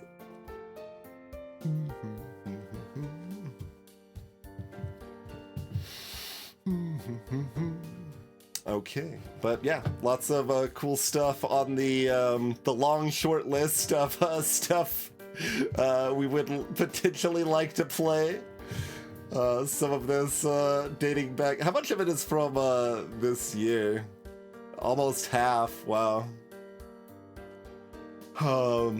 So that means a lot of new games have come out recently, and a lot of interesting new games have come out recently at that. And there's also some amount of it, like, we've managed to knock out some of the older games, or I have triaged off some of the older games that, like, okay, this is just not gonna get played, or whatever. Goes all the way back to 2017 back here. I still haven't played Finding Paradise yet. Someday.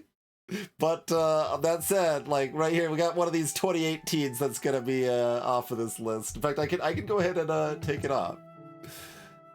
We have played it, and I do intend to finish that still. But there we go, another game off of the list. Aw, yeah.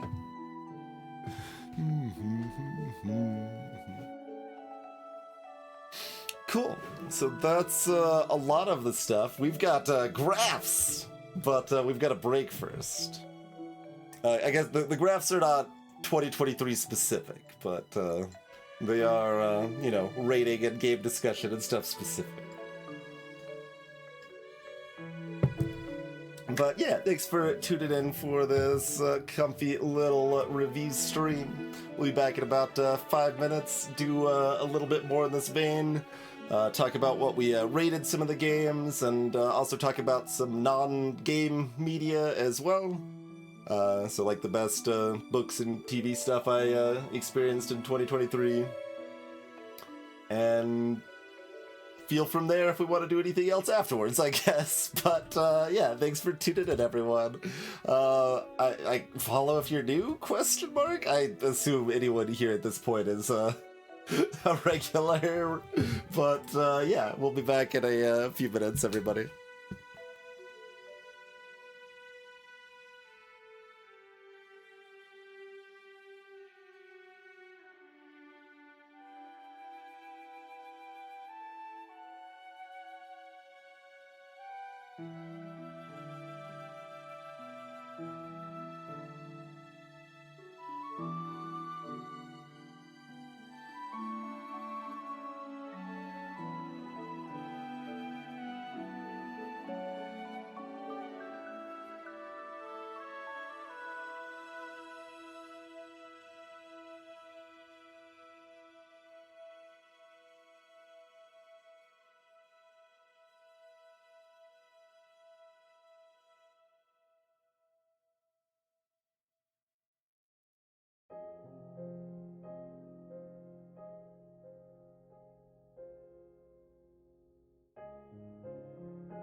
Alrighty, we are back.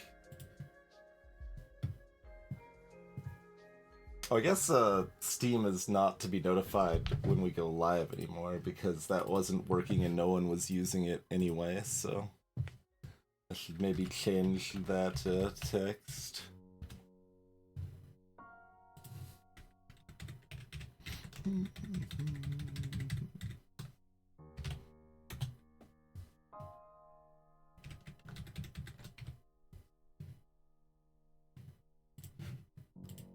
Fixed. All right, we're back. Hello. But that isn't even a brief thing, Zergling. That's still around. Basically, it was like an agreement of like just don't spam this constantly, and it's probably cool. And that's how it's been done. But yeah, no, ZZT does still have the exclamation mark Kefka to proc that. Yep. Sure it does. So yeah, like the patron sound effect can be done that way if preferred. Just a yeah, it's just a matter of like don't spam it excessively or like during, I don't know, emotional narrative moments or things like that or whatever. ZZ2 usually does it at appropriate and fairly rare times, and that works out quite well.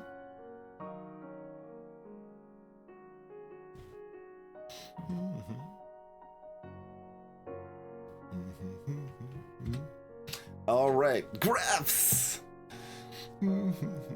So I'll probably make my full ratings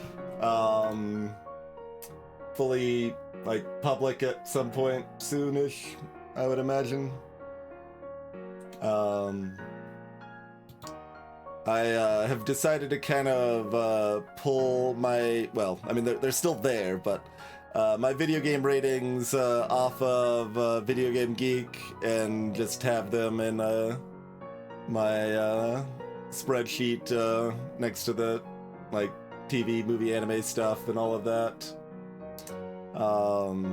Because I kind of got tired of it not having 200 plus games that I've played and weren't rated because they weren't in the database, and the people had no interest in making it easier to add new stuff to the database, so I gave up on it. But here we are. And I made up these nice little graphs of my rating distribution. You can see it's reasonably similar for video games and board games, but a couple little differences there.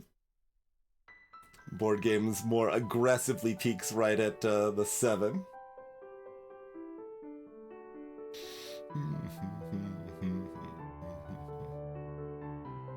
I mean, I guess I have seen enough of your comics that I could potentially rate it ad hoc, but I don't currently have a rating for it now.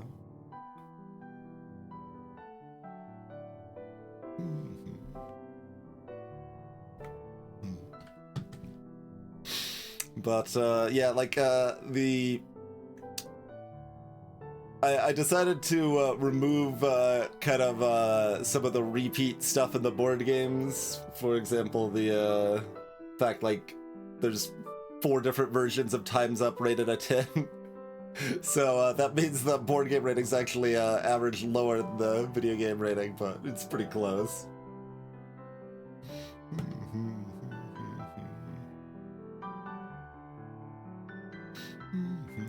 But I think these are nice little graphs. We got one for the TV, anime, and movies and stuff, the visual media here as well.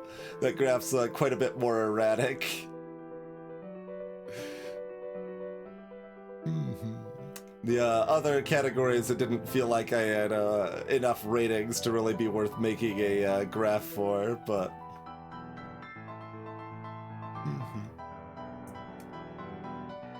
One thing, of course, that stands out, I think this is pretty normal, that, like, I've kind of seen, or at least like meaningfully seen, a lot fewer like movies and TV series than I have played games. So therefore my ratings for these are going to err higher on average, because I, you know, less discerning, less of a snob for them at this point, and am more likely to have just experienced the better stuff, since I haven't experienced as much of it. Greetings, Aardvark. There is, for the board game ratings and sort of the video game ratings, I will probably make this public soonish. Like, part of like having this all set up with the graphs and stuff is with the idea of making this fully public, but I haven't yet. Like, I've got most of a little explanation thing written and stuff too.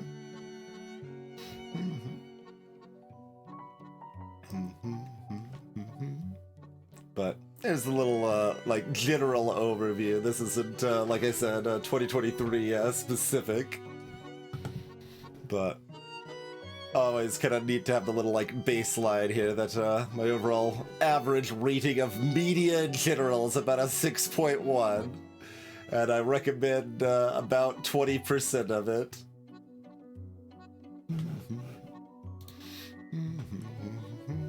So let's look at 2023 stuff.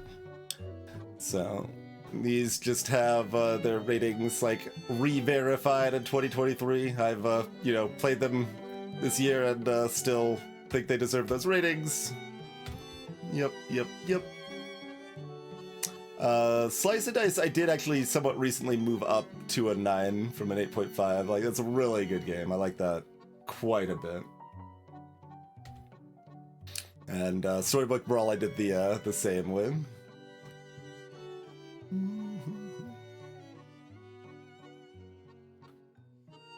Lack of familiarity or fear of lack of authority. Hello, Chrono.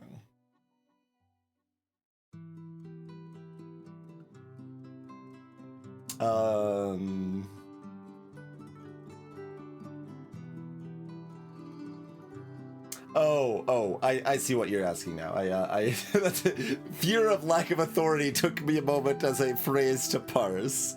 Yes, like, do I just err towards rating stuff higher because, like, oh, I don't know better. People that think this is good probably know better. That's a pervasive thing that, like, definitely can be hard to avoid at times. Like, I mean, it's possible even in games, like, or, I mean, it's, like, definite, like, right? Because, like, we're humans, we're influenced by things around us and what we talk to and what we see and stuff, right? Like, that's just inevitable. So even if I am far more discerning in games, like, that still happens in games, right? Like, I don't know, Half-Life 1 might be rated, even though I rate it lower than, like, most people do and stuff and don't consider it very good as a game today, I still, like, maybe my experience with it was actually like a 4.5, and I rated it like a 5.5 just because everyone thinks it's good, so I still, like, expect it to have value or whatever, you know? Like, so there's gonna be some of that, but I think it's mostly that I, especially with, like, books that I'm mostly just reading stuff people, like, really like or is kind of, like, specifically sounds in my wheelhouse or whatever, so I have less time to read the garbage if I'm only reading, like, a dozen books a year. I end up reading stuff that's mostly really good. Like, we can jump over to books first if we wanted to.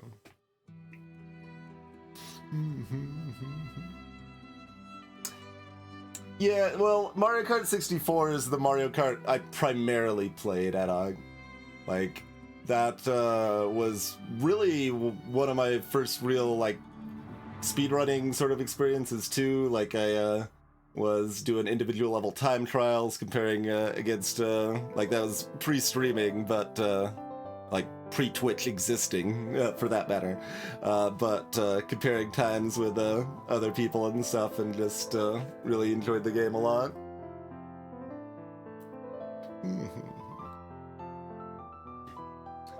But yeah, I mean, 2023 was a banger year for books for me. Absolutely. Like, I started off the year with This Is How You Lose the Time War, which I absolutely adore. That book is so good. Like, I'm like just like looking at it and like even like thinking of it, like I'm already tearing up almost. Like it's so good. Hey, Milk Jug. We'll get to podcast. Well, they adjust for NTSC versus PAL ad hoc. It's just a conversion. Everyone could compete on the same leaderboards. They just needed to convert the times.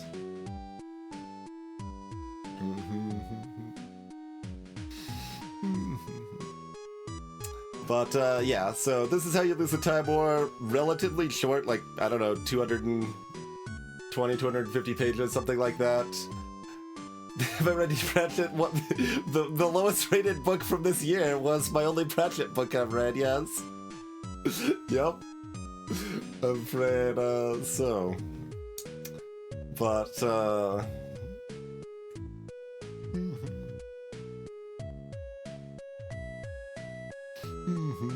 yes, there is, yep, The Girl Who Circulated Fairyland in a Ship of Her Own Making does have a sequel. I don't think it's as good, like, it was fine, like, I don't regret reading it, but,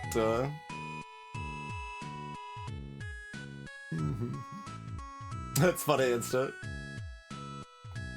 But yeah, I did a decent amount of research to pick that as a good first book, and it wasn't like bad. Like, I have completed books that I thought were worse, but it wasn't vibing with me, so I gave up on it.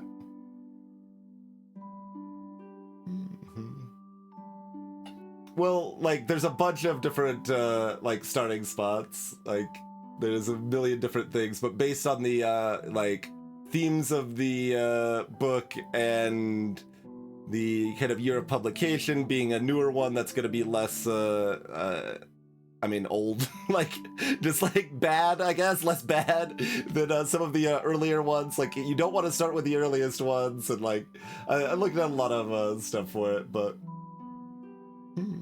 hey, Speed Frog.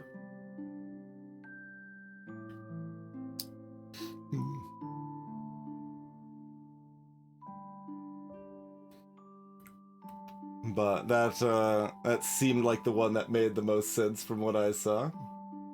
But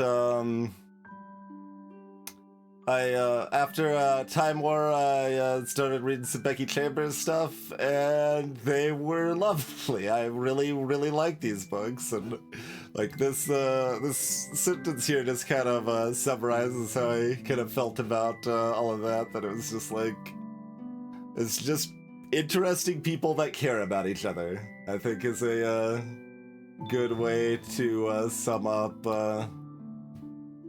those books. Three wasn't as good. It was still like enjoyable, but the other four books I really liked a whole lot.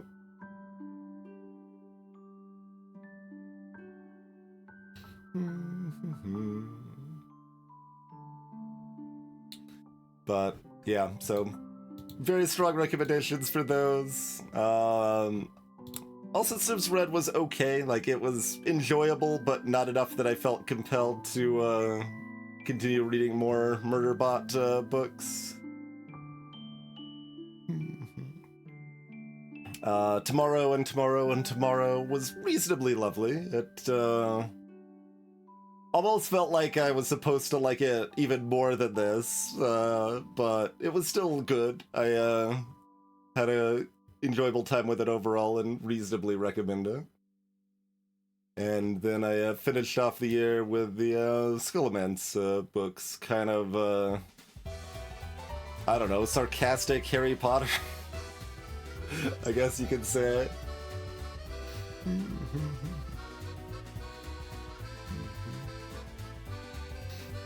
Yeah, Guards, I think, was probably the other most likely starting point.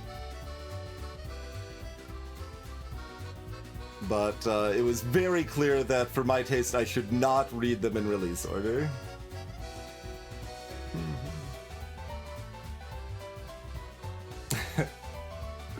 I mean, I think I reasonably like YAs though, so I'm okay with that. I certainly might give Uprooted a try at some point. Milkshake. I mean, I was planning on just going in order, but we could do podcast next, I guess. But like, I guess it varies, but my book tastes have erred towards more modern, for one. So, like, I don't like classics. Like, I have not really had a particularly good time with classics here.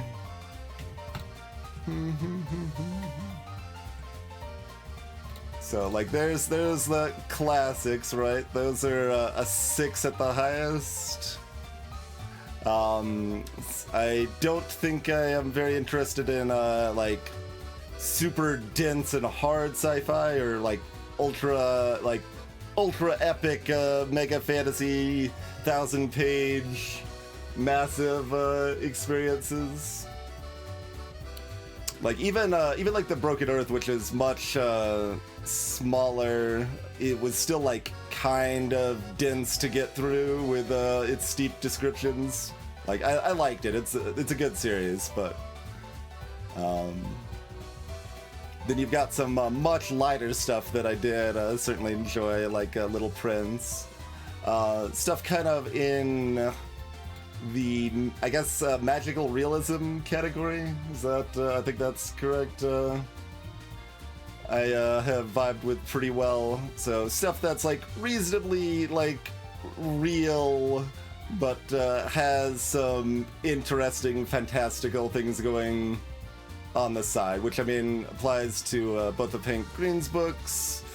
I think that reasonably applies to the Skullman's books. Like, certainly it's more fantastical in like the Wayfarers stuff, but it's still like mostly about human interactions.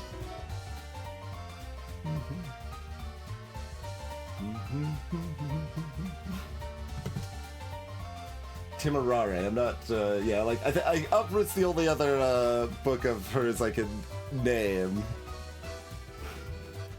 Because Uprooted was recommended somewhere along the lines. I think it might have been by this community, actually.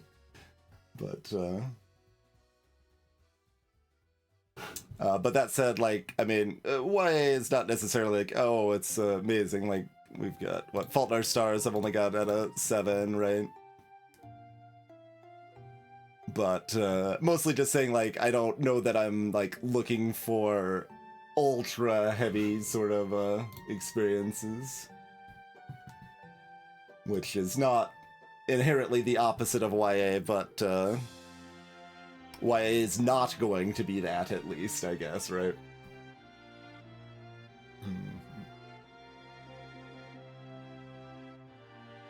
Francis Haring. Gotcha.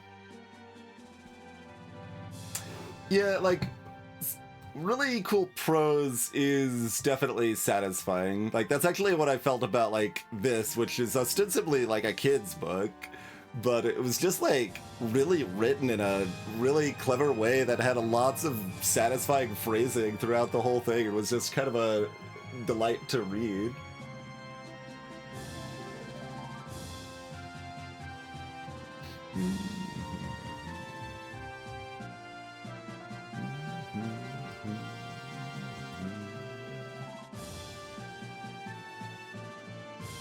But, like, you can see, like, this is the total number of books I read in the whole year, right? Like, I don't read a huge amount, and just not really looking for the, I don't know, the Sanderson stuff, right? Like, 1,000-page epic fantasy or something. Like, I certainly might enjoy it. Like, it's possible I could get into it, but it's very daunting.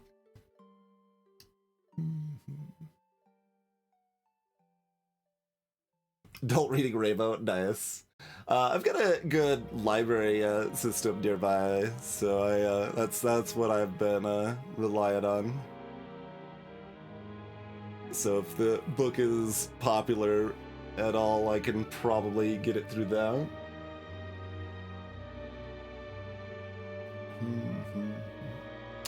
But yeah, I guess that really covers the books. These were kind of, I don't know, like they weren't like, this is kind of like a low 7.5, I almost want to say. Like it definitely kind of has some stuff wrong with it, and it is a little repetitious at parts, and I mean really all of them, and like kind of overly negative, but just overall like the kind of setting was quite interesting, and just kind of enjoyed seeing where it went, and was ultimately satisfied where it went. Like that's a solid 7.5 for the third one. The second one I actually didn't dislike that much more. It just had a few specific things that really bothered me, and like was like, I don't know about this, but they resolved things pretty satisfyingly in the third one. So, I mean, ultimately, to hindsight, I guess this could be a 7.5 also, but. Oh yeah, Chrono, nice. I did not know that.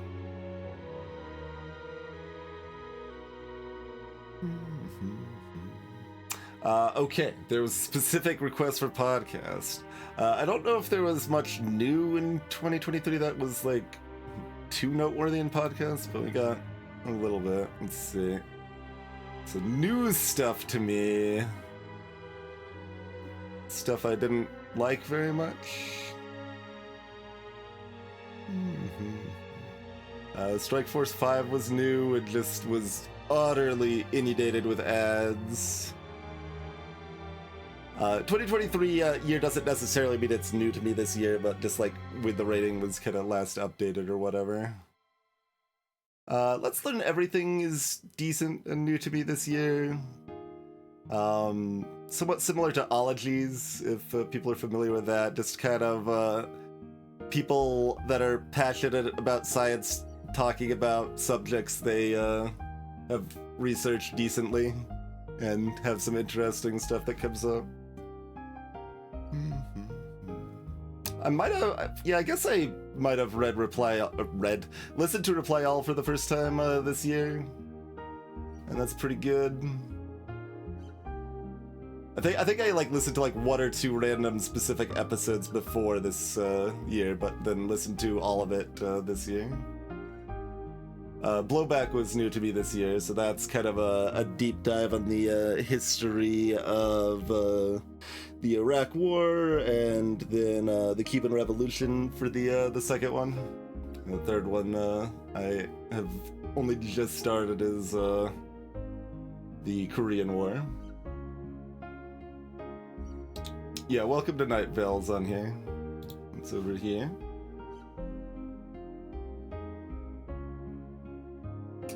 Really into horror podcasts. I think Night Vale's the only thing that would qualify in that category for me.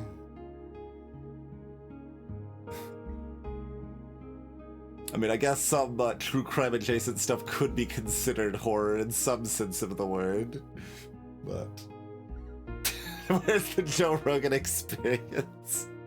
Do you want me to just like listen to one episode so I can put it down here somewhere on Mark? Or, like,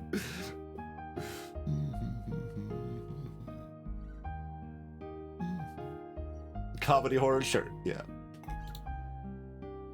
It's enjoyable enough. I've got a handful of some of the like considered better episodes in the queue that I'll listen to eventually, but not enough that it was like, oh, I need to listen to all of these.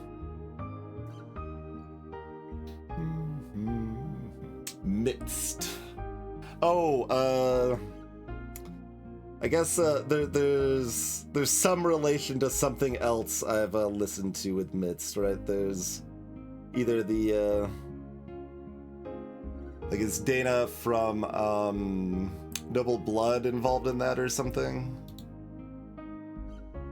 So on one of these feeds, like, it was probably Noble Blood, like, so either the same production company or something like that. I remember seeing something about Midst showing up, but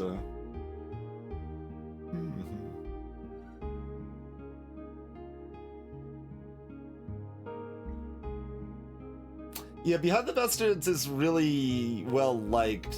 I have listened to half an episode that I did not like, but I have another episode or two in the queue to give it another swing before I give up on it. Jamie Loftus has also guest starred on You're Wrong About before.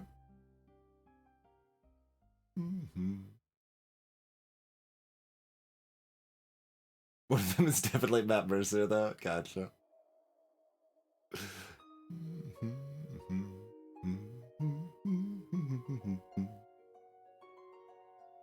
But there you go. There's my podcast stuff.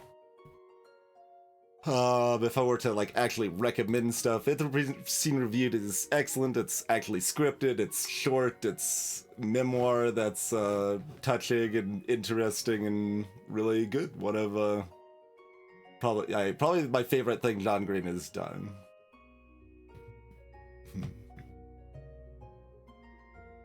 Right, yeah, about the hot dog eating competition stuff. Yeah.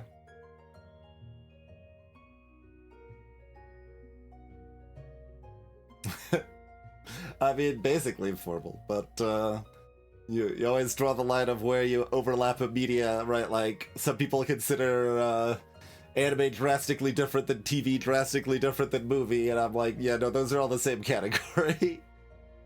those are the same thing.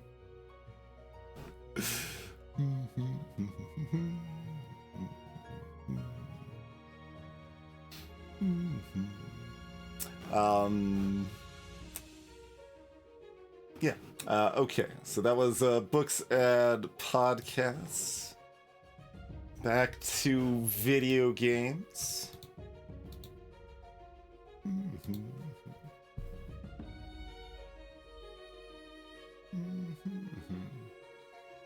Anime is TV, but you wait until more people recommend it.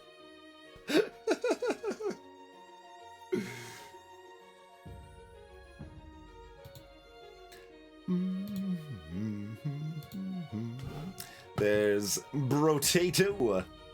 Absolutely one of the best things we played in 2023. I think it's number 2, probably, right? Long Live the Queen, I updated my rating for after watching some more people do their own playthrough. I really like that a lot. Did I not... Wait. Did I put Slay the Princess in an A? No. Okay. Certainly, apparently my past self, when I put that there, had Slay the Princess below Brotato. Maybe Brotato is still above it. It's close. Those are the number 1 and 2 of the year, I think. Anyway. Let's see, why don't we just do it this way and have it highlighted, but then scroll down manually. I think that's gonna be a little cleaner.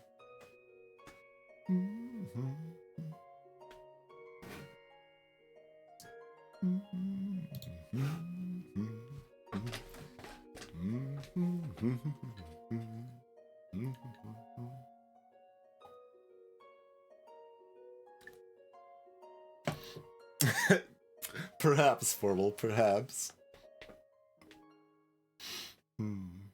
I mean, let's say yes, actually, because, like, I would describe ROD the TV as having a heavy feel of the like, well, I guess that's not exactly agency. It's a different thing. It's a different thing. It's like the importance of memory and so, yeah.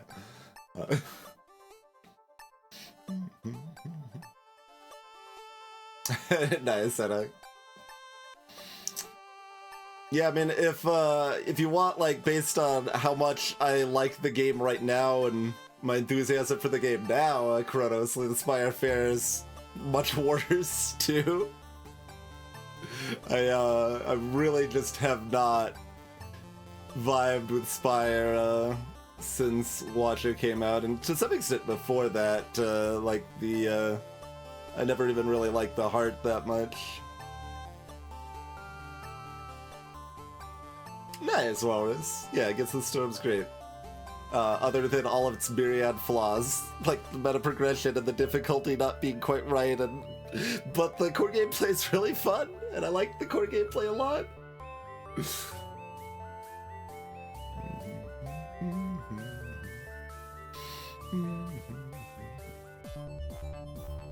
That's just updated ratings. Disco Elysium, the best game that I've barely played. That one has pretty high potential. Like, if I were to be playing something off stream, Disco Elysium should probably be it. Like, it's long, it's like just loads of dialogue, and it's also really good.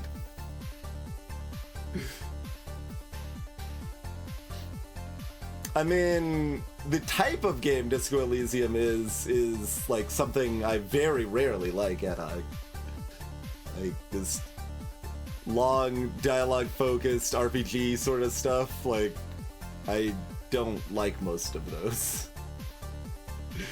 But the writing in it is fantastic. So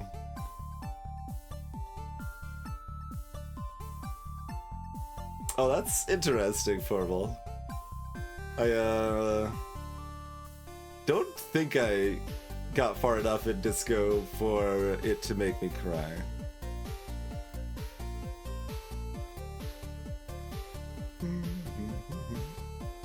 But yeah, no. If like I actually thought about making a like some set of lists on this, like, and like so one of those would be like a list of just the idle incremental games I've played, which is just like Orb of Creation, and then like a big gap, and then like all of the other like 35 odd garbage idle games I've played and haven't liked any of them.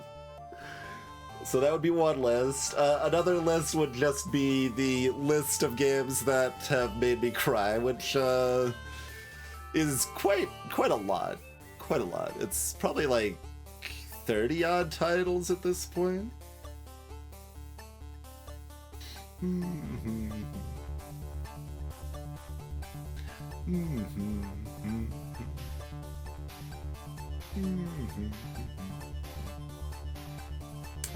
Let's see, do we want to side tangent into that? Or do we want to finish doing 2023 things? We could side tangent into that. Yep. Let's see. Final Fantasy VI has made me cry. Undertale has made me cry a whole bunch. Celeste has made me cry. One Shot absolutely has made me cry. Deltarune has made me cry. No, on Her Story. If we count like teared up a little bit, but not actually cried, Shovel Knight qualifies even. As like kind of generic as it is in its plot, it still gets there. Did League of Legends make me cry? Oh.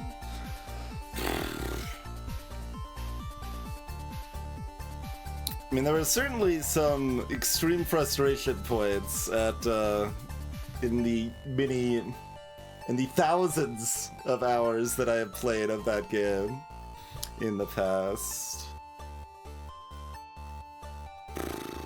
Probably not, but possible.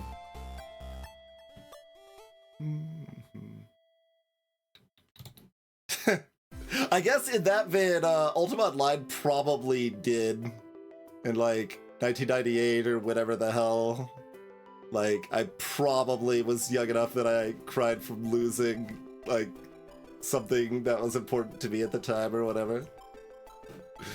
So if you're getting that, that might count. Let's see. The narrative's really cool and intertwined, but I don't think it's that emotional. I don't think anything in Long Live the Queen made me cry.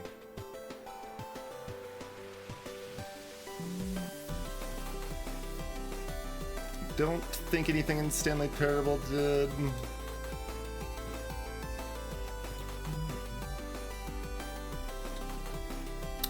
Bastion made me cry.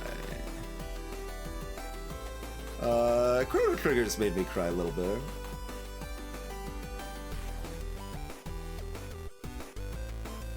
Final Fantasy VII, absolutely. Did I skim over Final Fantasy IX? Because, yeah, Final Fantasy IX, I think, is rated higher, and that one's made me cry as well. End of Disc 1. Like, still definitely remember seeing that pop up on screen. Tears in my face.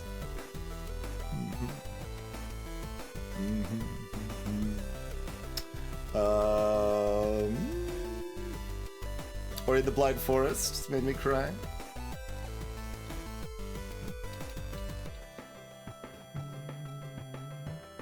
Like, narrative games like these are mostly comedy or something, but like I have to like think a little bit of like, was there a spot that was like a surprisingly impactful emotional hit in these? Not that I'm remembering offhand, but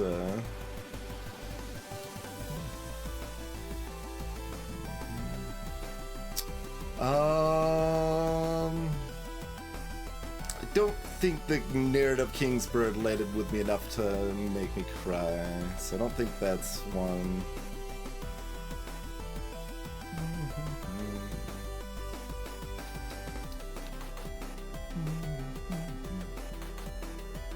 Shockingly, as the ratings get lower, they are less likely to have as big of an emotional impact.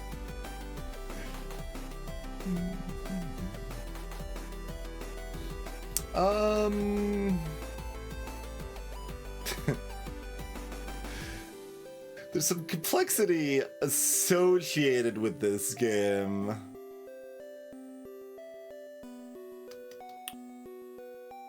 I guess we can say yes. It's somewhat indirect, but we can kind of say yes on Doki Doki, I guess. Mostly the ending song and some outside of the game reasoning, though.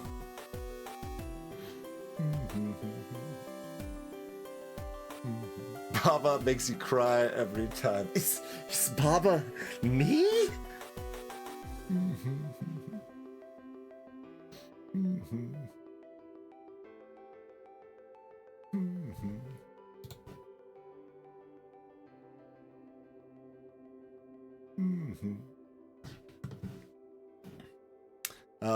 Let's see.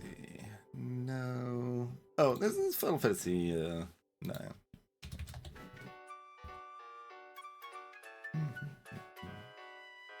Screw your Roman numerals. Gone Home made me cry. Oh, it's in the description. Like, I'm pretty sure. Yeah, no. There it is. It's literally in the description. Okay. Yep. So there's Gone Home.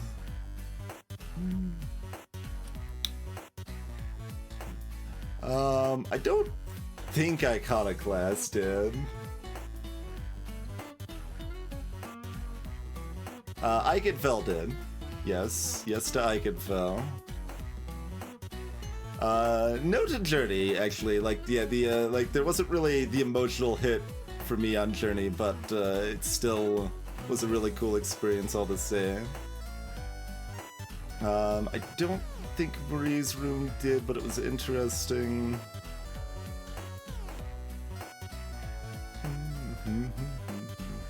Oxenfree did. Oxenfree's made me cry.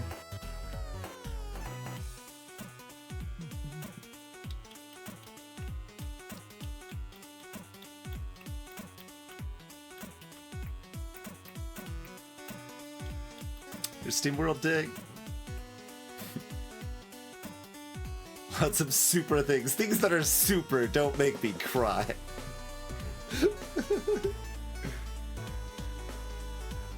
Yeah, it had some stiltedness for sure, Ad Hoc. Like, it felt like it would have benefited from being a little bit less of a one-person project.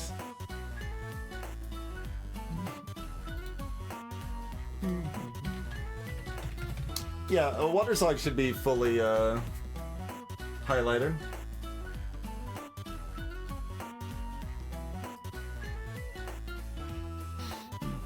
Yeah, Grease was one that just didn't connect with me. I know it did with a lot of people. Like, I think it's like Jorbs' favorite game.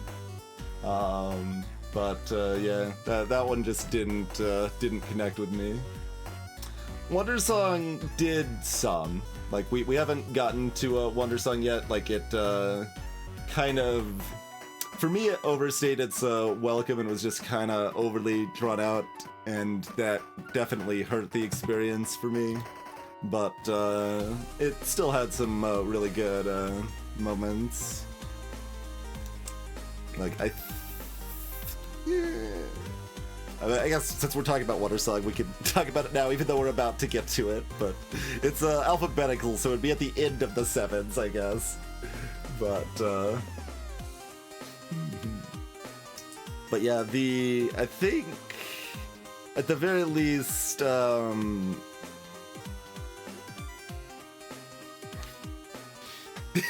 I mean, you know, there's at least some emotional connection when I'm like struggling to describe it because I'm starting to tear up. But the part where Miriam's like basically like, I don't know, dancing out her anger, I guess I would say. I think I cried a bit during that spot, at least. Might have been like one other spot or something. But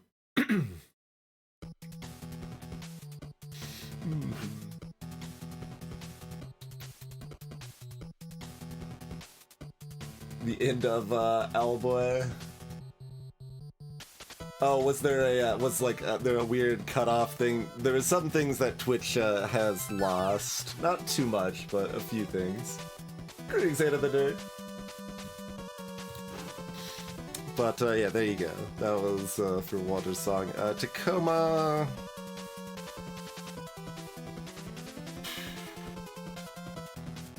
I don't remember for sure on Tacoma.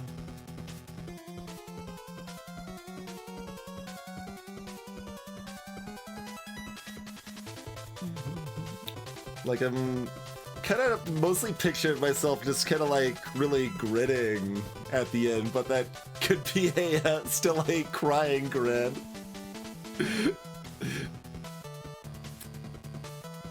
I'm gonna say I don't know on Tacoma. The Gardens Between has made me cry. To the Moon has made me cry, absolutely. Even as clunky as some of the parts is. I kind of describe it as like the writing being kind of mediocre for To the Moon, but the story being good. Valkyria Chronicles made me cry.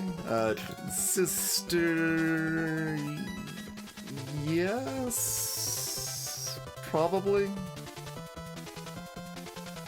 Like, that one also has a external to the game thing that is complicated, but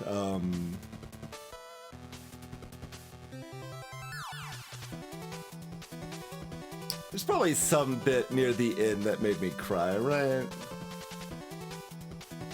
Like, but I don't know if Paper Boats made me cry when I played it or not. I mean, I guess you could probably tell in the VOD if desired, but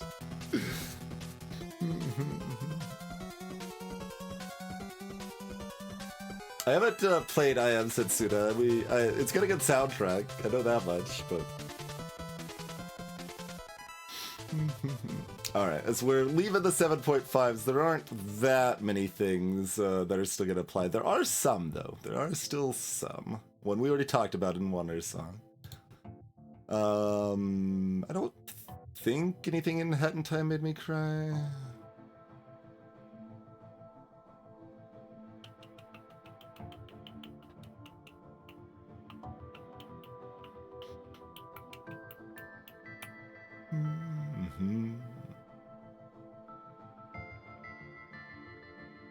Cuphead with a giant. I mean, one thing, like to talk into something that Formal mentioned earlier. I feel like if something is really beloved by a lot of people, I'm not necessarily going to give it a better rating than I would have otherwise, but I am compelled to make like a really big like description, like covering. It's like, okay, this is why I rate Earthbound so low, despite how much everybody loves it. So even with like a 7 on Cuphead, I kind of feel like, oh, everyone loves this so much. I need to like explain why it's not as good as everyone thinks it is. Greetings, Clegg.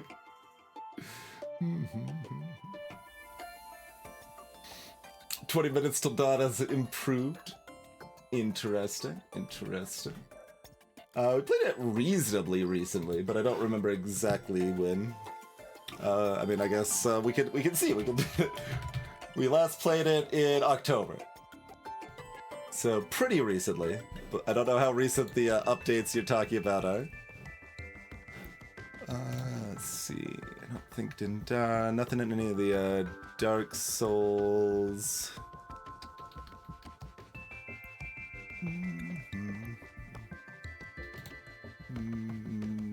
I don't think anything in Dust. Like, I really like its ending theme that's kind of melancholy, but I don't think it made me cry. I don't remember for sure, though.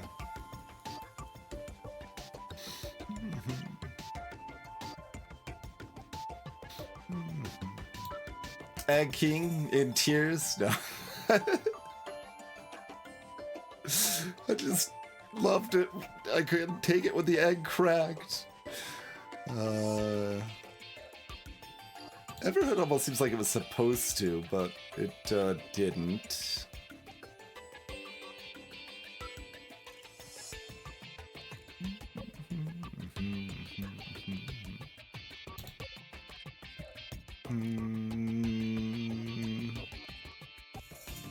The story kind of failed in Icy. I don't think Icy did.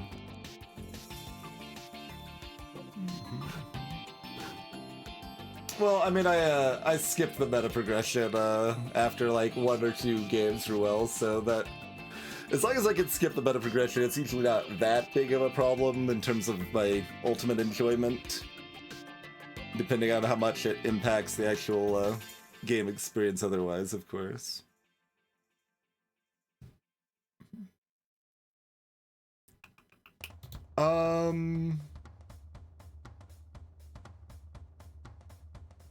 Well, I say narrative wasn't particularly impactful for me, so I don't think so.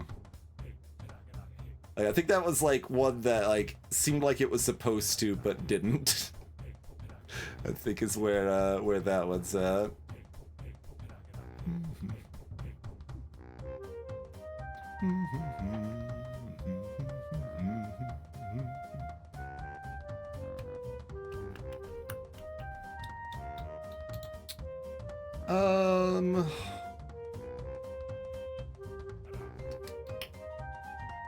Did Owlboy have like one moment that it still hit?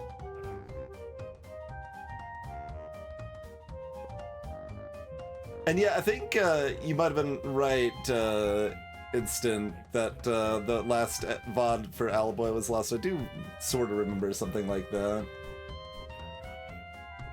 But yeah, the post lore might have caused some tears. It's possible.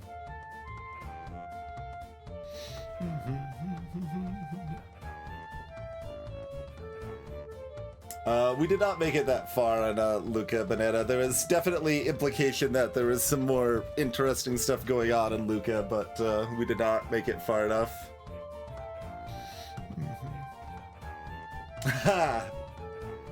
That's a yeah, sure. I see that distinction. I remember enough of Luca for that distinction to make some sense. I see.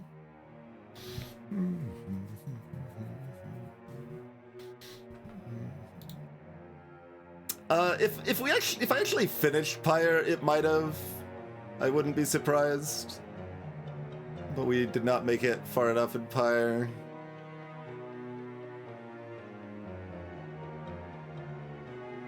Like, I could see, like, the fullness of the plan coming together and everything bringing some tears, but yeah, I did not finish it.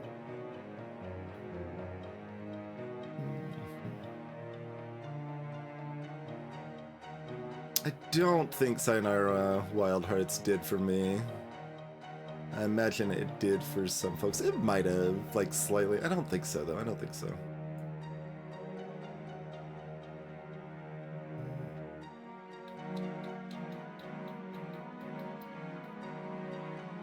Another big bunch of supers. Supers don't bring the tears.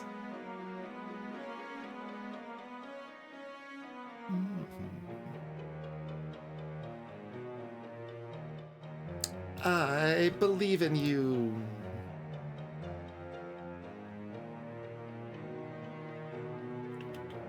There's Water Song. We talked about that. Did make me cry, yes.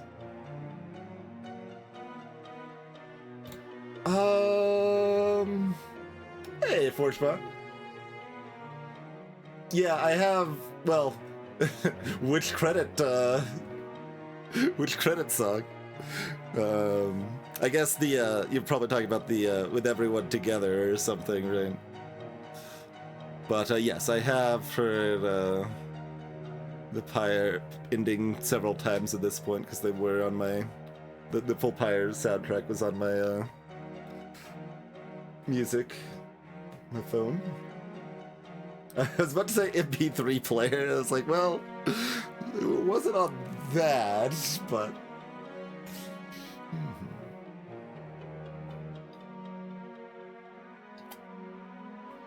But yeah, Edith Finch. Probably. Like, it didn't connect with me as much as it did with some people for sure. But still, probably. Like, at least a little bit, right?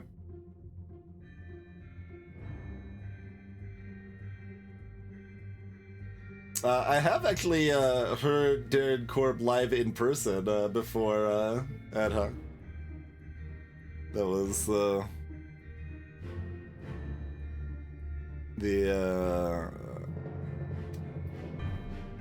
yeah, Setting Sail Coming Home. I don't remember the other singer's name that he had there, but that was the best song I heard at Magfest the one year I went to Magfest. Give you those memories. Greetings, Spore Print. There isn't right now, but there will be soon, I guess is what I would say. Like, I could just link it, but I've been adjusting these rating pages to be more appropriate for a external link, but it's not quite there yet. Yeah, so, like, probably, but I'm not sure on Edith Finch. Like, I know it definitely didn't hit me as hard as some people, but...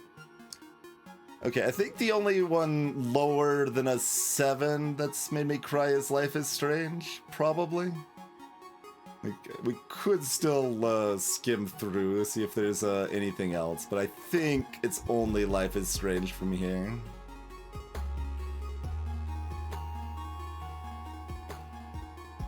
Which I specifically describe as the lowest rated game that made me cry, to kind of give my weirdly mixed experience with it.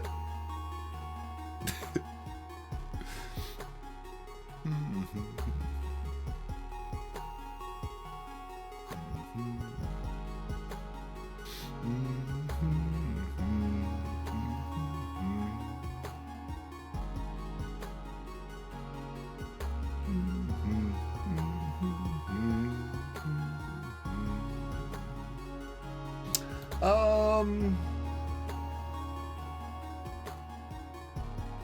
don't remember. Screw your Roman numerals. Final Fantasy X.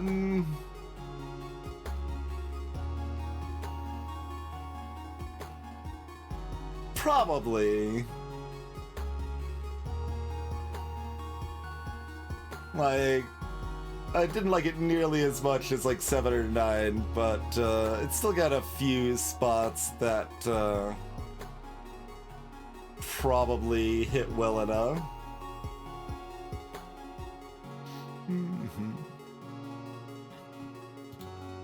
I don't think I teared up for Paladin Forum or whatever, but like that's way. I might have. Like I would have been really young. I don't know.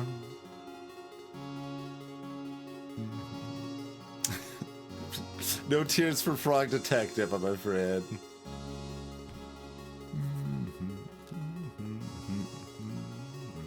I've played a lot of games. I don't know if y'all are aware of that.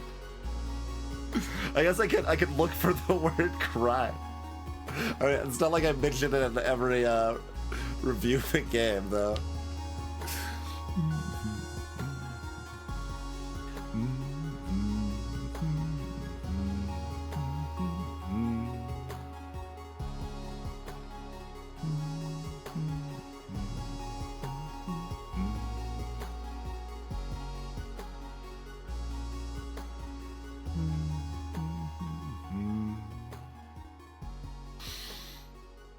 Should we give Ori and the Will of the Wisp another try at some point? Because I didn't really play that much of that one. It didn't land. I have played Steven's Sausage Rolls 4. I did not like it very much. It was honestly like miserable to just play the game. Like maneuvering around the positioning like just felt jarring and unpleasant the entire time. So I that made like I wasn't like in love with the puzzling otherwise, but like that just made me really dislike it.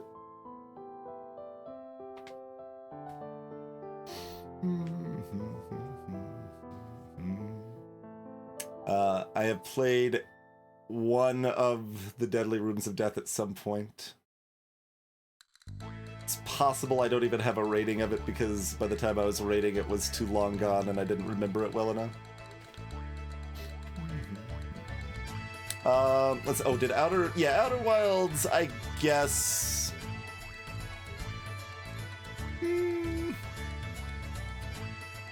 Another one that didn't hit me nearly as well as most people. Did I cry during Outer Wilds?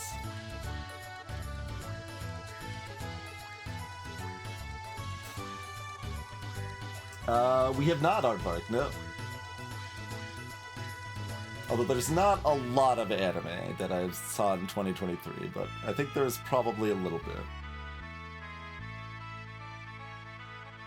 Room of Thousand Snakes is unplayable now. I mean, we've always got the memories. We've always got the memories.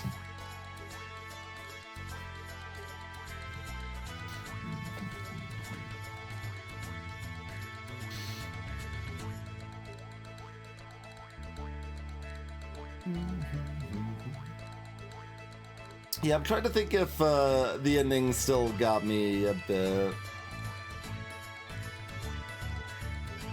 I'm like feeling like it was probably in lightly tearing up rather than properly crying territory for Outer Wilds, but I'm not certain.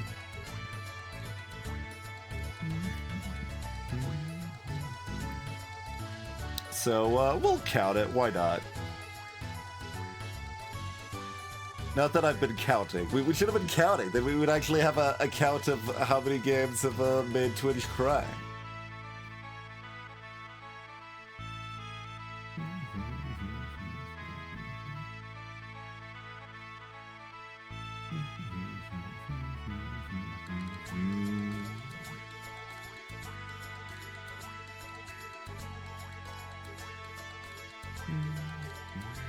I don't think anything in any of these.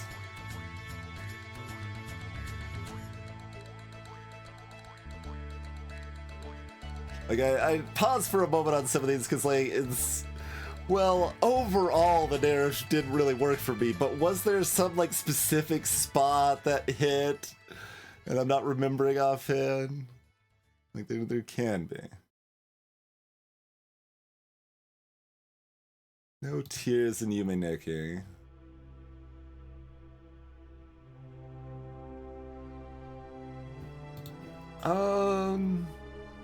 I have like comment like it was still emotionally affecting. It means I cared. It doesn't necessarily mean I cried. Wii Sports, bawling for Wii Sports. How can I forget? That pun was accidental, but it does work pretty well.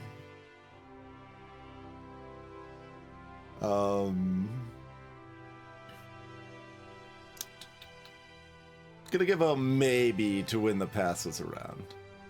Okay, pretty sure Life is Strange is the only 6. So we did find like 1 or 2 6.5s, but yeah, I'm gonna say Life is Strange is the only 6. And there you go. That's if you wanted to know all of the games that have ever made me cry, now you know. We could go through the TV shows and books that have made me cry too. I mean, I think almost all of the books rated 7.5 or higher have made me cry. Probably. I don't think that made me cry. Okay, that was just delightful. Okay, I'm lying. No, this might have. I don't remember. That might have. Okay, I don't know if the Stone Sky okay, that didn't make me... Okay, never mind. That was just a false statement I gave. I don't think that made me cry either. Alright, never mind. False statement. I did enjoy books that didn't make me cry, it turns out. Okay, it's happened. Okay, back to what we played in 2023. I mean, we talked about the best stuff, I guess, so... This is where we left off with someone, Formal saying Disco Elysium made her cry, and it's like, well, it didn't make me cry because I didn't play enough of it yet, but these other games, on the other hand... Okay.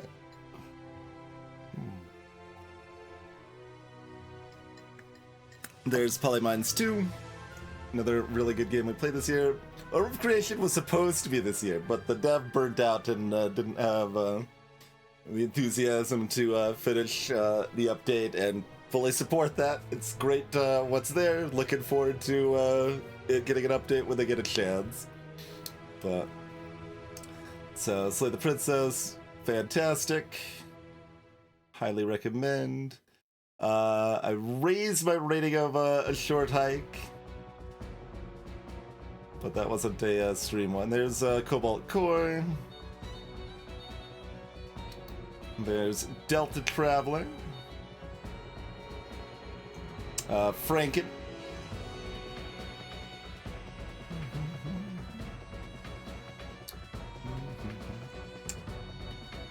And then, I mean, we did, like, it's hard to, like, say if we should, like, mention, like, we already kind of overviewed most of this stuff earlier, so it seems like going through this stuff faster makes sense. Best, well, that's the thing, Orb of Creation isn't an idle game, that's why it's the best incremental game.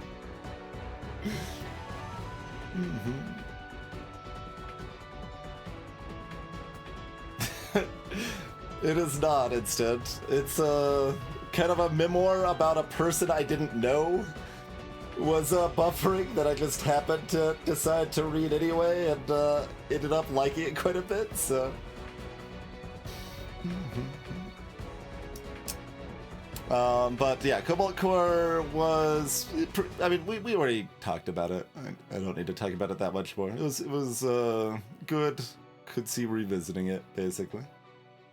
There's Mythos Doku. There's Princess Remedy.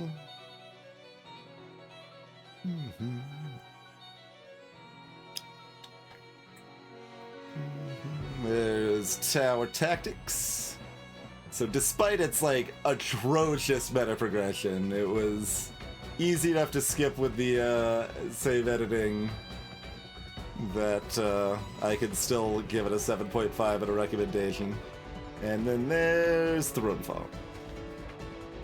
So that basically concludes, like, the 7.5 and higher is generally where, like, I broadly recommend these, like, games.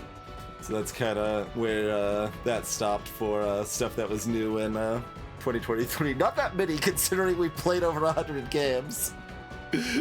But those are the ones I recommend that we played for the first time this year.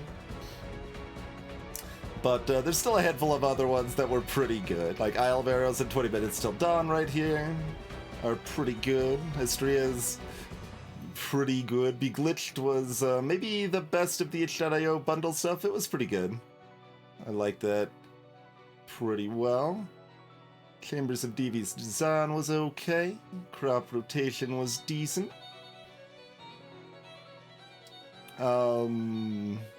We didn't play Defend the Rook in 2023.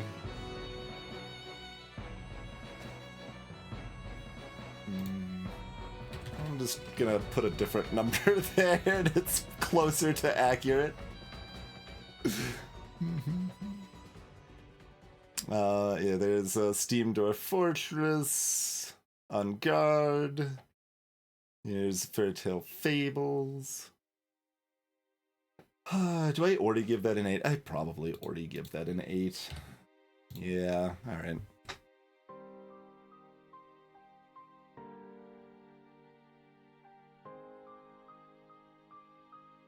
Here's a Skateboard Frog.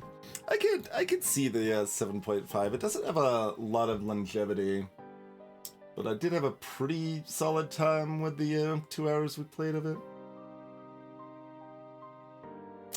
Rage games. Yeah, I have not played Getting Over It or Jump King or whatever else on stream, and don't really intend to. I think I'm gonna leave Froggy's Battle in a 7, but it's like a high 7.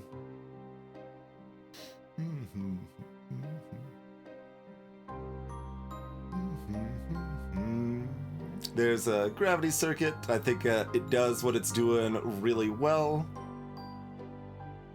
So like I said, if you're looking for a Mega Man X sort of experience, definitely worth checking out.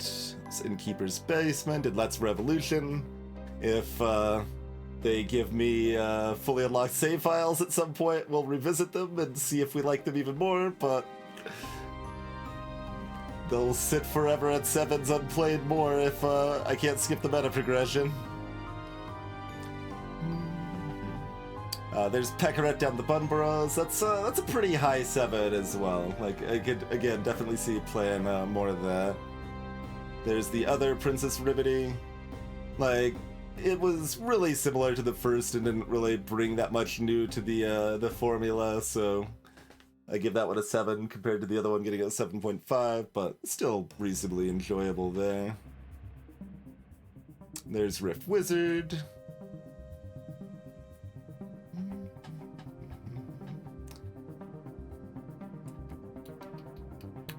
I mean, we didn't do Subnautica this year. Did I update the rating? It was still a 7, though. I think I updated that it deserves to stay a 7 after watching someone else play it, because it's got some really cool stuff, but some super tedious stuff as well. There's a Taiji. Urbex City Builder. I think that was not this year either, was it? I don't think so. Whoop, whoop. Hey, little Ninko.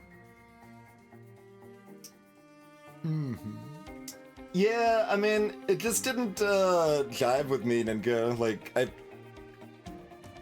Hellfire just felt really rounded off, I guess I would say. Like, what I was doing did not feel nearly as exciting or fun when I played it.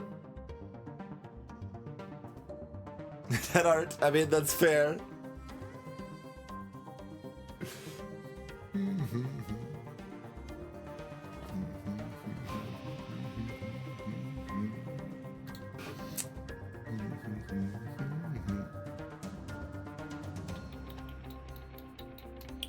And then, I mean, if it's a, oh, can I do it from, oh, it's gonna jump back up there if I hit escape. That's very rude.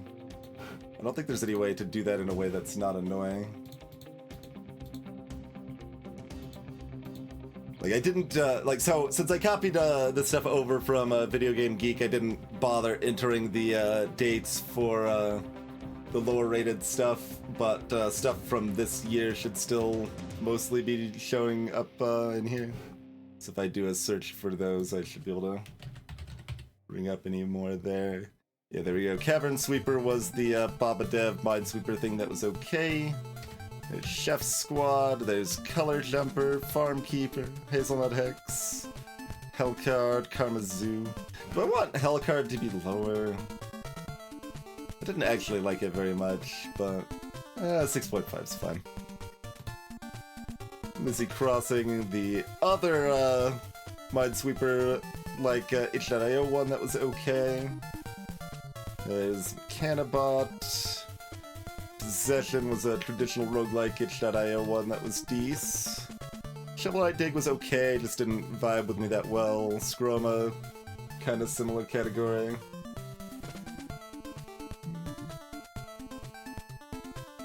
I'm not, these aren't release dates, Ad Hoc. No, these are what I have the rating for it.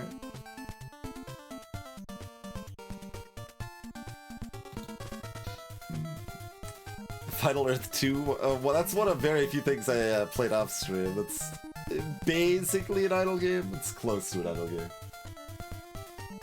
but it's not a bad one.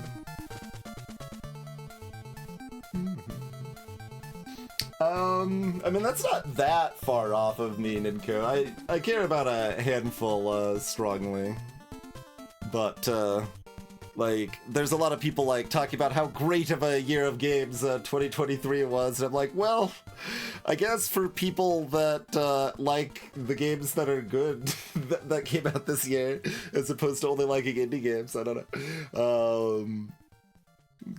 But as someone that doesn't have much interest in Baldur's Gate or Zelda or, like, that the super beloved stuff doesn't hit as much for me.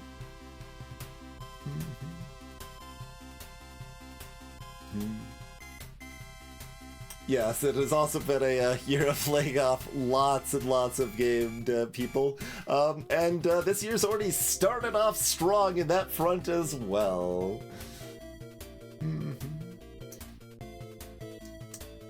Baldur's Gate 3 is, like, in a spot where, like, it definitely does stuff that I would strongly appreciate. Is that enough to make me like it enough for it to be a worthwhile experience for me when it's doing a lot of other stuff that I'm not going to appreciate? I don't know. I don't know. Like, maybe. The attention to detail and the diverging paths thing can have, and the like subtle, like, the game thought of that sort of stuff, like, that's something I really love in games, and I think Baldur's Gate 3 probably has a good amount of that. But, like, everything else, like, I don't think I'm that interested in, so. Oh yes, there's Daredevil EXE. Was okay. Now we're down to the 6s, so now we're, like, right at, like, pretty average sort of experiences. There's Poosh, there's Rogue Slime, Slime 3K, The Machine's Garden, there's Wall World, there's Zen World, just all the worlds. There's Daydreamer. Dreamcore95.exe idle. I guess I played that off stream too. It wasn't great. It's Mutiny Island, Quinch. This is some of the stuff that was in the games and demos stuff. That is why there's more games over here. Some of those itch.io bundle things. Bot Files Taxes, Command Line Pilot, Escape Chasm. Realm of the Ghost King, Infinibus, Stack Island. But, like, this is like all I have the this is kind of revealing, right? Like, it's like, all right, what do I have, like, the energy and I don't know, like feeling like I'm allowed to play off stream. It just kind of ends up being like bad idle games mostly, or things in that realm. So that's if you see these ratings of stuff that I didn't play on stream, like, it's because they weren't worthy of stream. There's Indecision. So what's the worst game we played this year? Recursive Ruin, Shafted.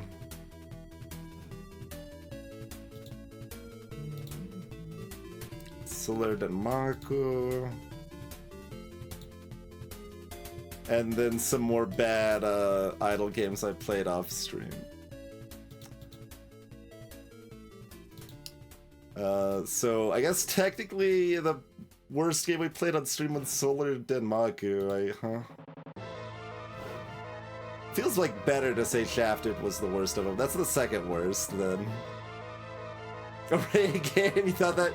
Yeah, like, the Jorbs Discord got really excited about that game briefly, right? Like, I think that was the one, and like, oh god, it's another one of these. Like, it's not even pretending to be something else. It's like, oh god. Okay, there were a handful of questions. Let me go back to some of those.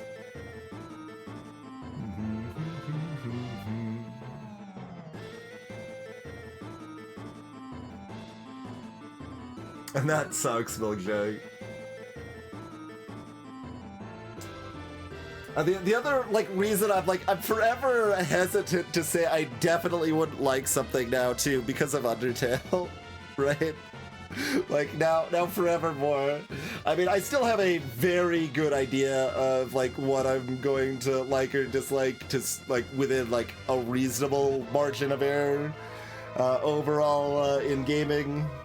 But, like, I expected Undertale would be rated about a 6. Whoops! Accidentally my favorite game of all time. Well... so it goes sometimes, so it goes.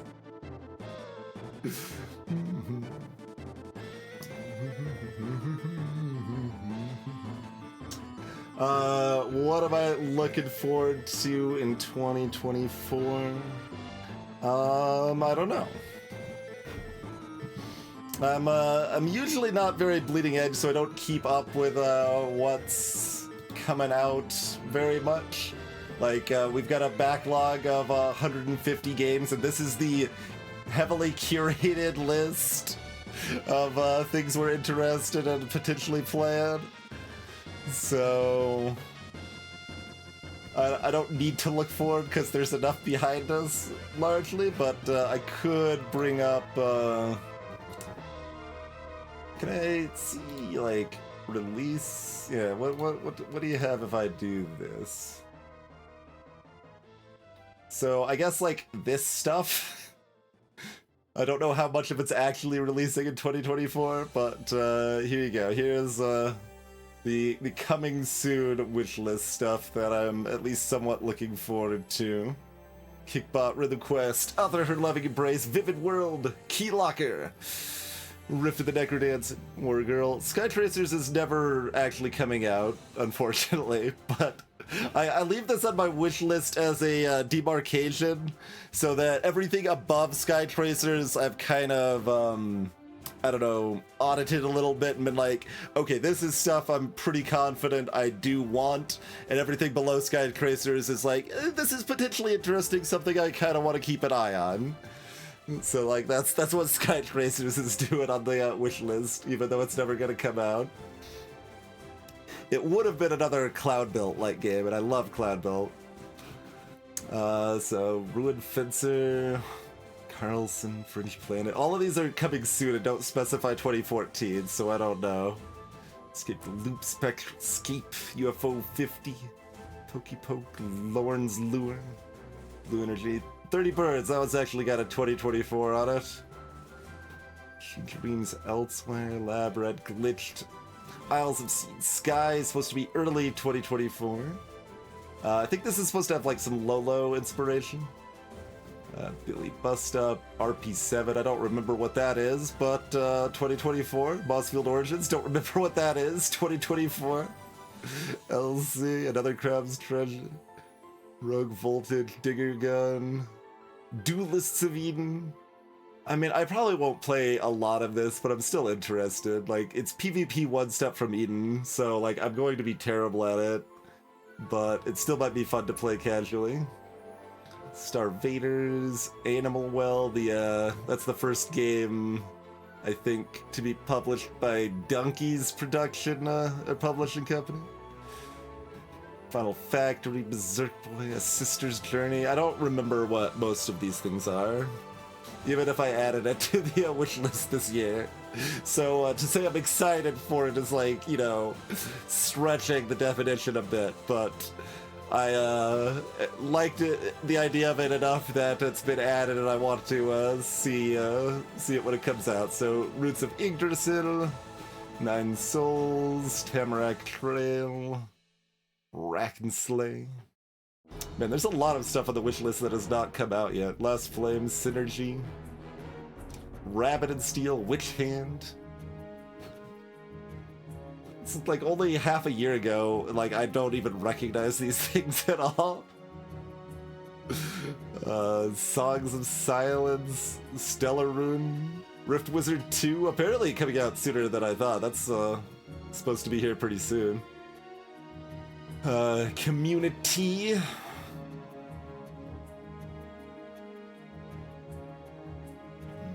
Big Walks 2025. Beastie Ball, sure, yeah.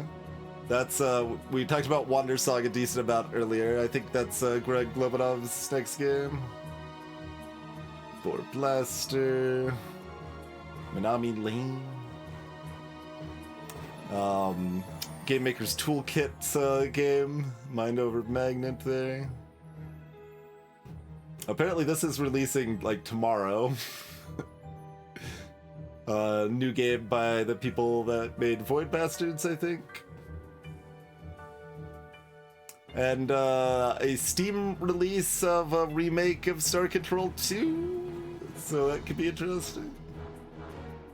Alright, there's the upcoming stuff that I'm theoretically some amount excited for. And Tiffany asks, how do I feel about sexuality in games? Kind of prudish, to be honest. Like, to some extent more than, like, I feel like I should be at this point in my life, but a bit on the prudish side.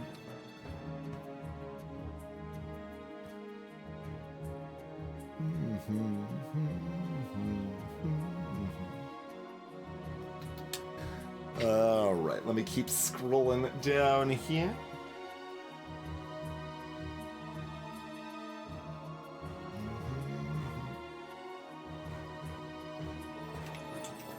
But yeah, there's definitely variations on like how much one is to care about like great games in a given year or whatever.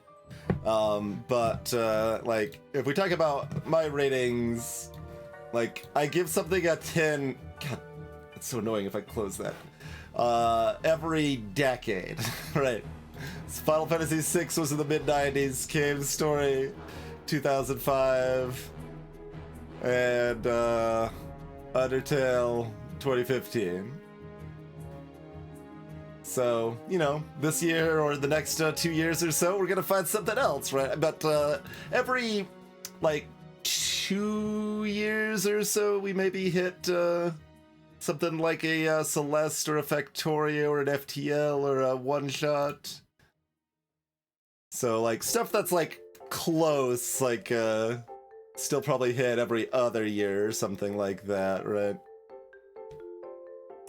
9+, Deltarune, and Her Story, the Keep Talking, a Shovel Knight, things like that, Slice and Dice. stuff that's still like really good and I recommend, I'm gonna generally find at least one of each year, right? Like that's our this year Brotato and Slay the Princess. So like those are the two games if anyone's just been joining more recently. Brotato and Slay the Princess, top two from that I played in 2023. I guess Brotato did its full release, so we can say it's from 2023 too. But those are still only 8.5s out of 10s, right? Like, so there's varying degrees, but I still care about both of those games quite a bit, and really like them a lot and recommend them. So.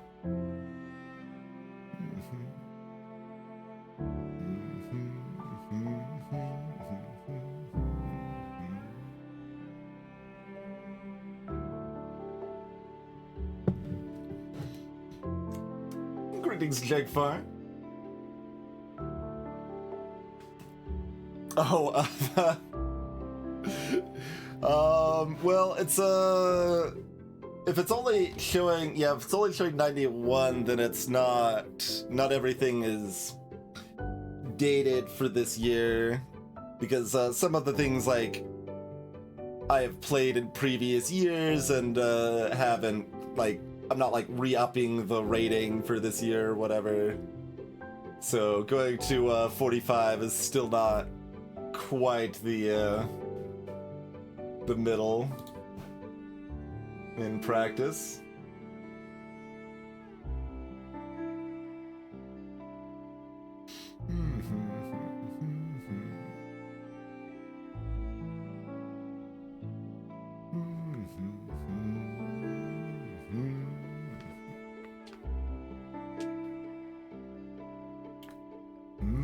Still catching up with Chad here.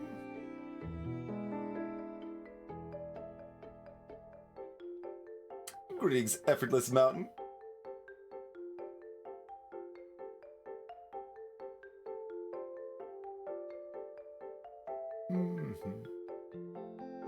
Which is sorted by plausibly manifesting soon. Exactly. The Scottish hiking game, you're talking about a Highland song? I have not. It is on this list. Should probably look for, there it is. Yeah. Like, I'm pretty sure I could just find it without a Control F. Greetings, dear Steph.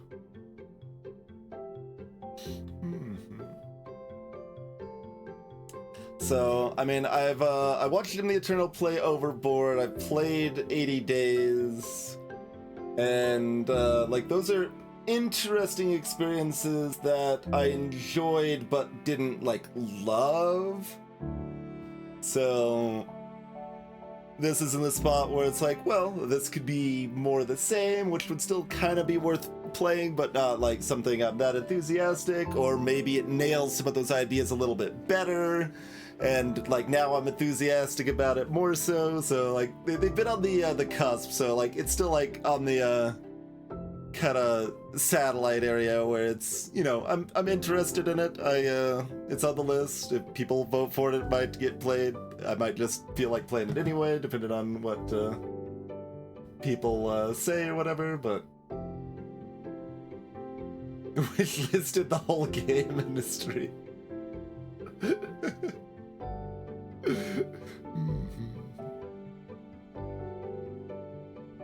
No, serious, yeah. We were just, we sorted by the, release date, so that's why it was only showing, that stuff in the wish list. Coin Pusher Casino. Oh no. Lunacid? No, I, don't know what Lunacid is. Nightingale I'm not familiar with either. Rotate the banana.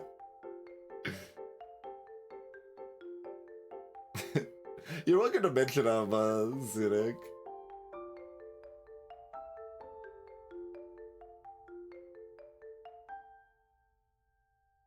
Yeah, I really despise Hearthstone's monetization, which is why we stopped playing it.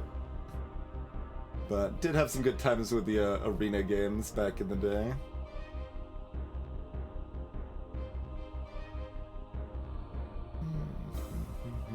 Domekeeper is another one on the list of like maybe we should revisit because we played it right at release and they have added some new stuff. Closest to a 10 that almost made a cut. What? Just like one shot, probably, right? What? Is that my highest rated not in the tens?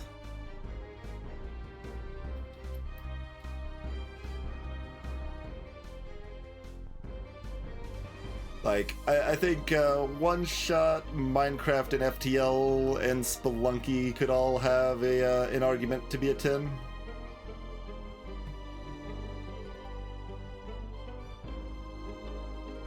But I think the impact on my kind of life and like understanding of games that I don't know, stuff like Cave Story and Undertale gave me like kind of deserves to have that little separation. And of course it gets complicated, right? Like even have this in the comment, like if I'm rating how good I think Cave Story is, if I had played it for the first time in like modern year, it's definitely not a 10. I think it's still good today, but the experience I had when I played it for the first time was just that impactful for sure. Oh, and one other thing, yeah, like I don't know if it's worth the effort for me to set this up, like, because it's not really the best format for browsing VODs. But I had started doing it, like, this was one of the things I was thinking about since this is, like, once I make these ratings fully public and accessible to anyone, like, I was kind of thinking, like, oh, I could have a link to when we play this game on stream and stuff. But anything that was, like, more than one stream is kind of jank. Because I can't set up, like, a convenient playlist for it, really. So like, I could have just these little links like this, where, like, they're accessible and you can, like, open them like this. Do people think this is helpful enough I should do it? Or is it just annoying enough to not, like, be worth a bother and probably no one uses the feature anyway? So, like, I started doing a little bit of that on some of this stuff up here, and there's like, this is kind of a jank. I don't know if it's worth the effort here.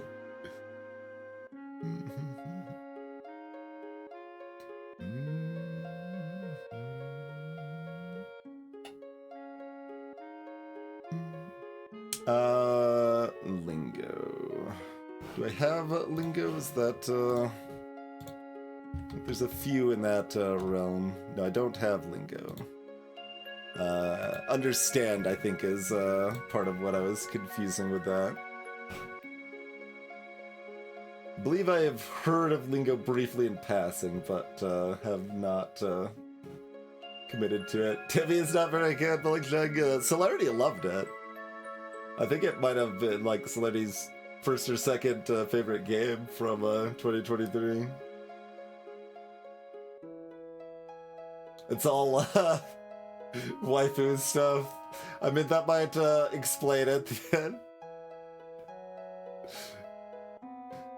Not really my vibe.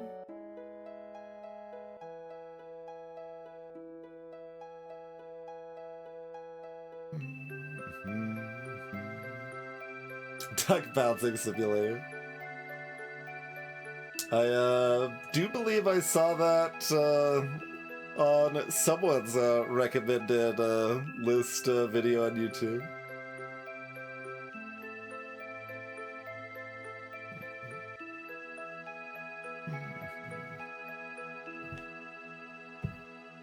Gotcha, Anna. Mosolitos has showed up on my radar a few times. I just don't think I would like it very much. SD really liked Mosalita. Made at least one of the gaming YouTubers, like, here's the coolest stuff from this year that you maybe haven't heard of list. But I guess like the thing is, janky physics-based platforming is like kryptonite to me. I hate it. So I just like assume I would hate Mosalita based on that factor alone. Even if it is doing clever stuff otherwise, I would still be willing to try it, but like I'm very hesitant because of that effect. Jusong, Jagfar, yeah, that is on the potential to play list there. And made at least one gaming YouTuber recommended list.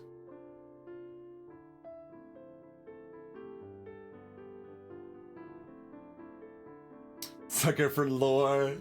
Yeah, so like it's another that's something that there's big spectrums on, right? Like broadly I'm not a big fan of like lore or like really vague storytelling stuff. So let's say like the storytelling in Dark Souls or Hollow Knight, for example, right? Like I don't find that very engaging. You could even liken that to Serial Experiments Lane as an anime comparison, where like it hints at interesting things but doesn't really coherently coalesce into anything full or complete. I don't really find that satisfying. But if you've got a coherent like story in the first place that's good, and then also have good lore on top of it, then I'm down. Then you have Undertale, right? Where like kind of the surface level narrative is really good and emotionally impactful and all, but then if you dive deeper, there's a bunch of really cool stuff to find. So like that's kind of how I feel about stuff like that, I would say. But like the Dark Stools style doesn't quite vibe with me usually. Hey, G-Bolt. Nico admitted to being a cat. I mean, in some ways, like it's like amazing that I did like One Shot as much as I did, because like, I mean, the introduction to the game is kind of just bad. Like the first area of the game of One Shot is bad. It is like not really well designed. It's kind of jank. Playing the game itself is kind of jank because it's an RPG maker and like you want to play in this like tiny window, kind of, but kind of don't because it's tiny and it's like, so it's like the parts of the experience are not a great introduction, but just is so good otherwise. It's so good. Nico.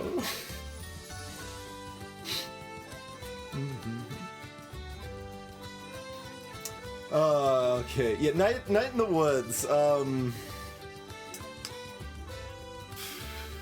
Night in the Woods is that like literally the most depressing game I have played? That's another one that's like really beloved but just did not land for me that well. Like I think that at the time I was playing it, I really didn't need just an ultra depressing experience, and it was not working for me, so I gave up on it. Yeah, Understand is on the list.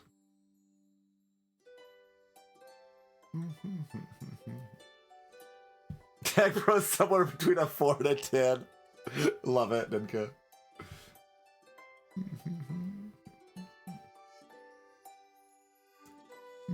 Greetings, Xenic. Yeah, Pepper Grinder, why is that? Hold on. Like, yeah, when you said that, I realized it didn't come up. Was I following this game before it was on Steam and that's why I don't have it wishlisted? Because I'm following the dev on Twitter. I'll know when it comes out, but yeah, I apparently don't have it wishlisted. There we go, fix that.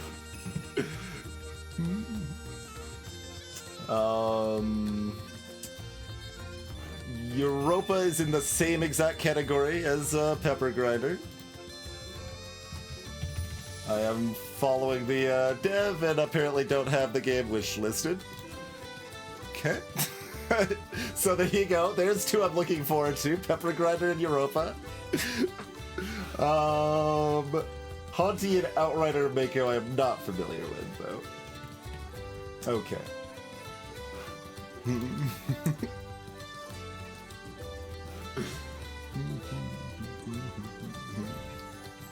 Hop over here for 1 second while I switch other tab things. Make a note on those. All right.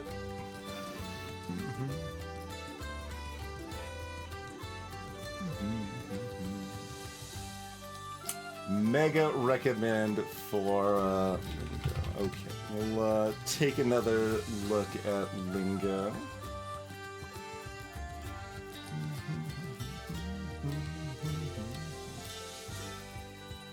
The 10-tab experience, indeed. I'm apparently still 8 minutes behind chat and then still scrolling back now that I have a text file to copy notes over to. Archmage Rises. At least take a look at Lunacid there.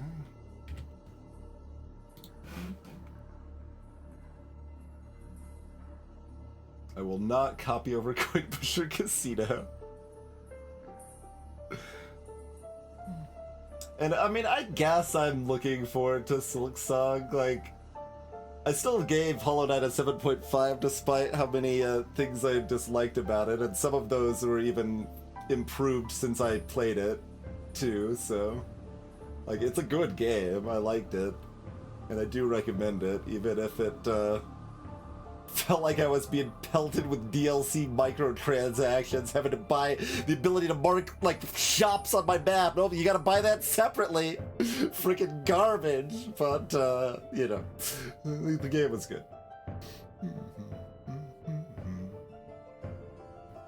But I do like that I had half of your recommendations, Zedek.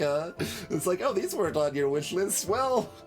They were on better than wishlist, actively following the dev on Twitter instead, but they should also be wishlisted. Kid of Wormholes, just, it didn't look like I was gonna like it that much. Did I get a dev key for that one? I don't remember. I did not. Okay.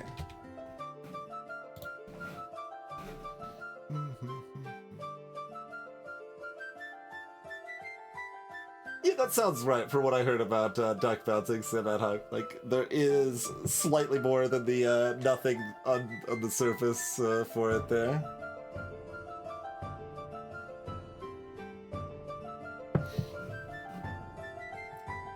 Like, Can of Wormholes was one of Jim the Eternal's favorite games from 2023.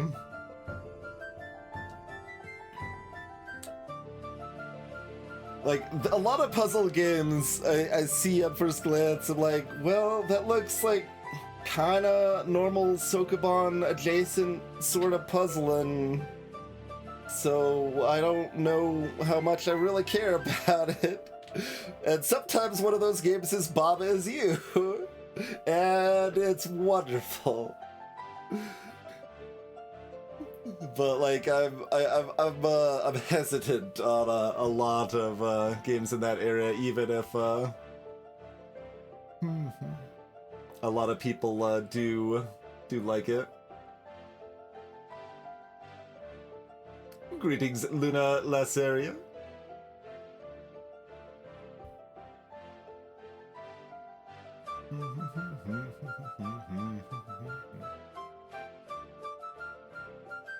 You liked whatever Inscription is, Ditko? A lot of people did. That's that could be another sub list. Like if we wanted sub lists, right? Like we got here's the list of all the games that made Twitch cry. Here's the list of the games that Twitch has hot takes on and likes less than everybody else.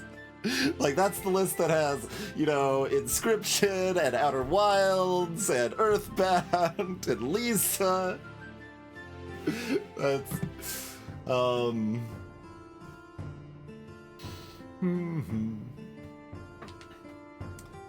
But Inscription, like, it punished me for playing well, and that was really garbage. Like, that significantly negatively impacted my experience with the game. And then, like, really, this is true of all of their games. Just like the other meta aspects just didn't really jive with me that much. They were fine, but yeah, I didn't love Pony Island that much. I liked the Hex less. Like, I like a lot of meta-narrative experiences, but Mullins' stuff just hasn't really jived with me as much as it has for everybody else. So I'm not particularly looking forward to Pony Island 2, for example.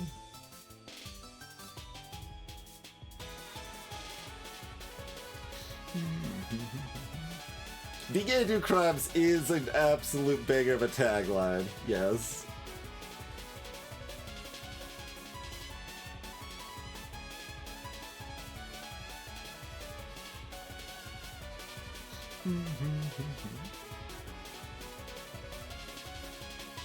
Greg rules okay, yep.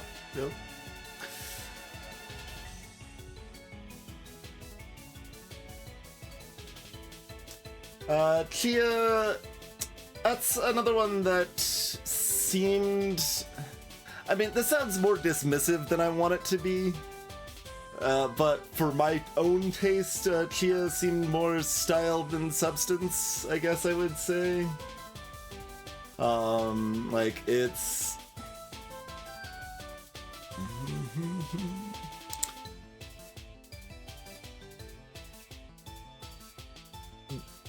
A game looking really cool is not a big selling point to me, I guess, is part of it. And, like, that sort of, like, again, this sounds more damning than I want it to be, because, like, I think the game is probably a really good fit for the right crowd or whatever, which might even be, like, most people, but I think it's not me. But, like, generic adventure stuff, like, is kind of what it feels like for my taste. Zelda-like, I could even say, right? There you go. That's a, like, somewhat neutral but personally damning way to think of it. But yeah, that sort of just adventure sort of experience usually doesn't jive that well for me. Sometimes it does. Like, there's always exceptions, but like that's why I'm not that excited about Chia. I don't think I've got a key for that one, do I? That is how we spell it? Yes. Okay.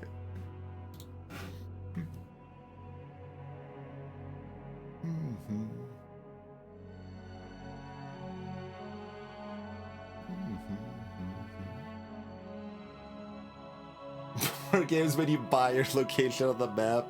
Yeah, so that just feels like unfun design for sure in Hollow Knight. Like, that is a separate but also bad thing in Hollow Knight, that you have to use up one of your trinket slots to mark your position on the map. Like, that's just really unfun, especially as a streamer where I feel like I need to have that trinket on so that like it's more clear what's going on for people that are half watching and stuff too. Like, it's really big old boo earns to that design. Like, I continue to be of the opinion that we should not pretend the Game Awards is at all meaningful.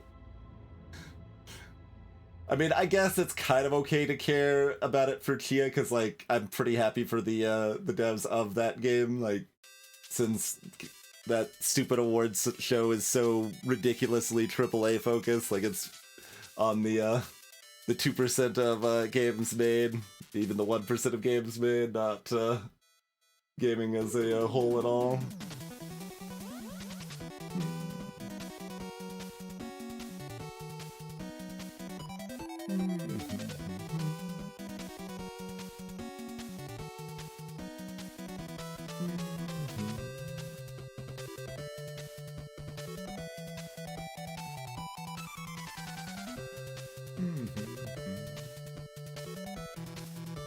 I hate every card game ever, Tiffany.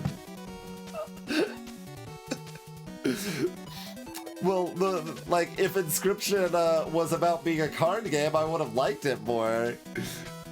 That's the thing. Like, like I said, it literally punished me for playing the card game too well. Like, that's a problem. See, I don't have scars from the Bears because I beat the Bears, and the game punished me for it. I'm upset.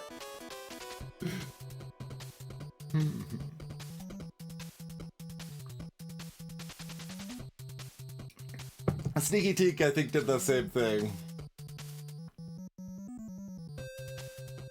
And I felt so clever, and I thought that was like the idea. Is like, figure out how to beat the impossible, and I did. But apparently the game wanted it to actually be treated as impossible. And it caused problems. And I'm upset.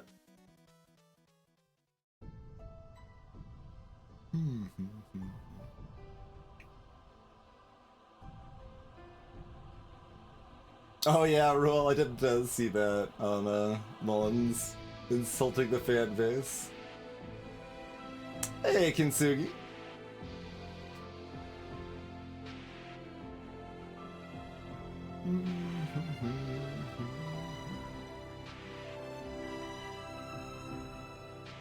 I'm still 5 minutes behind. I thought I had almost caught up. Maybe I have. Maybe chat slowed down. I don't know.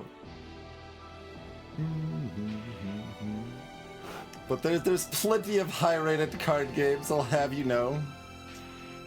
Do you want to count Slice of Dice? I guess that's the highest now, isn't it? In that realm. Yeah, we played Cobalt Core, as you know.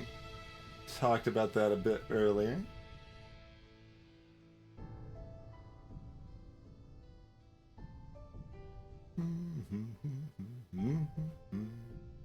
See, I have to catch up with chat before I can take the break I need to take here.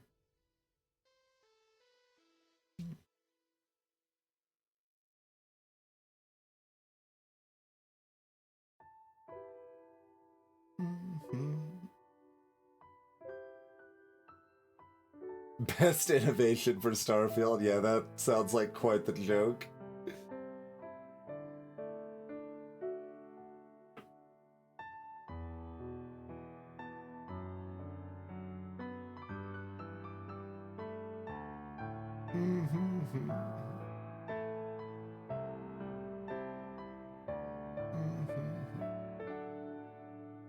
Yeah, the card game didn't seem good enough for me to be interested in Casey's mod.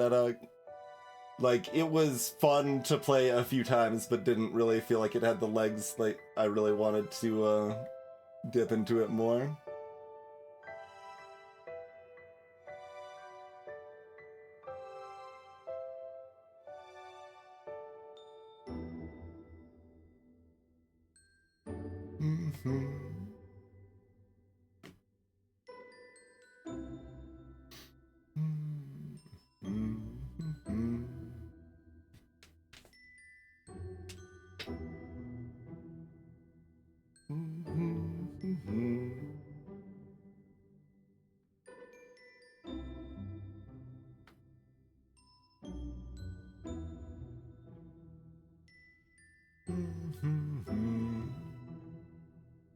The best innovation is isotropic.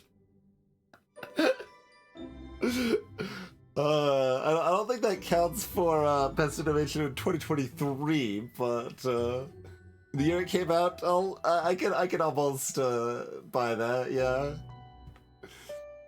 For those unfamiliar, Isotropic was, I guess still is, a site originally that you could, the first way you could play Dominion online, and it was like basically text-based, but like super elegant and efficient, and just played really, really smoothly.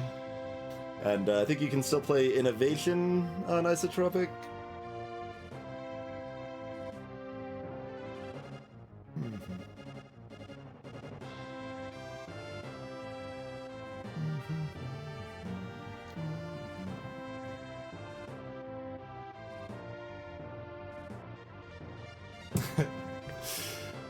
I mean, we did talk about how my opinion of Slay the Spire has gone down a decent amount, and my interest in the game nowadays is kind of low, actually. But I still give it a lot of respect for how much I really liked it at first. I mean, I would say it's like probably still the first to really nail the roguelike deck building experience. DreamQuest certainly did some interesting things with it. CoinCrypt did some interesting things with it, but like wasn't really a deck builder except for one of the classes. So that was good, and I still use Slay the Spire as the example of like, oh, I wish all games had like the user interface experience of Slay the Spire, the quality of life of Factorio. It was like, that's kind of my go-to on that sort of experience. It's like, just tell me what stuff actually does and make it easy for me to see that information. It's really nice. Slay the Spire had that when it first launched into early access, when I played it before other people did, before anybody knew about the game, when I was a Slay the Spire hipster.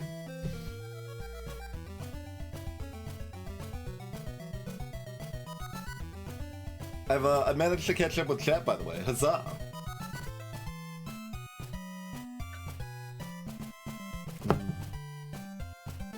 Okay.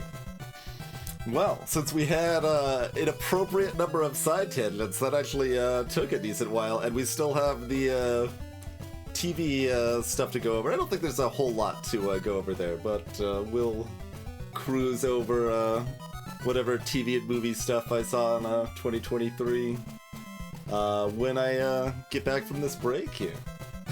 Thank you for welcoming me to the present, sirs. We are here.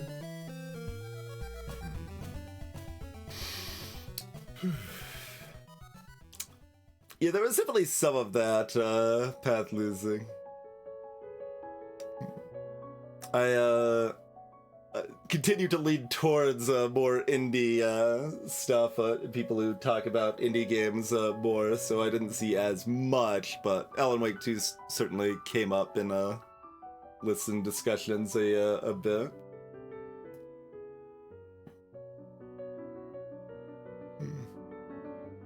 Yeah, Edok, I can see that.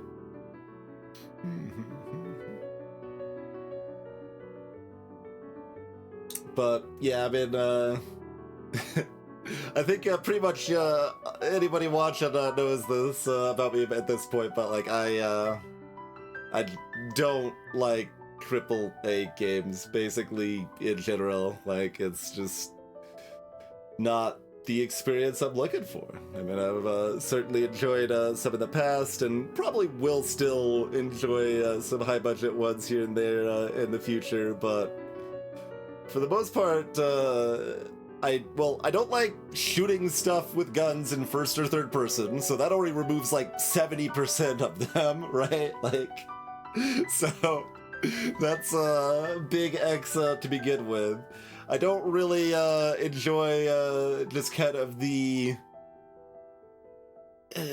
generic adventure sort of experience that we talked about a little bit earlier, but so that kind of removes a lot of, I don't know, your Spider-Mans or your Zeldas or things like that you're just kind of doing a little bit of everything, a little bit of RPG, a little bit of exploration, a little bit of combat, and like it just kind of tends to have a very diluted feel, and it's just kind of drawn out, and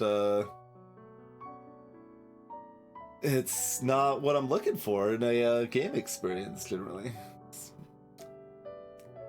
And like, if it shouldn't really need to be said, but like, I'm not saying like, oh, they're all bad games. I'm just saying like that sort of like cinematic sort of experience is not what I'm personally looking for. I'm not saying it has no value.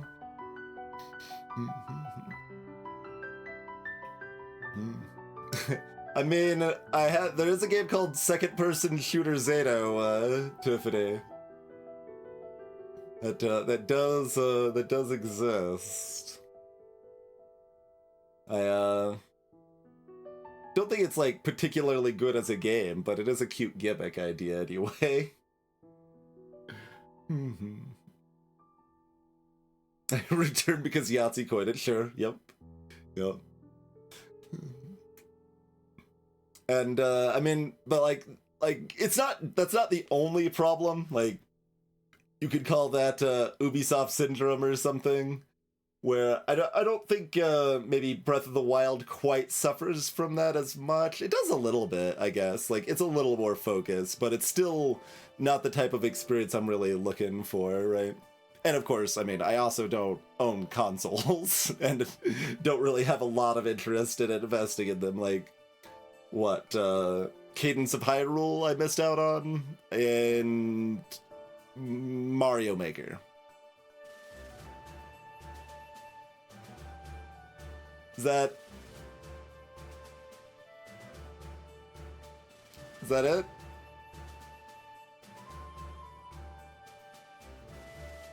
I mean, I guess there's some other stuff, like there's stuff that I have managed to play like on someone else's stuff. I would not like Ghost Trick. You are wrong, Ed Huck. I have played Ghost Trick. It is meandering and slow, and I didn't really like it very much. That's I guess that could be on the hot take list too.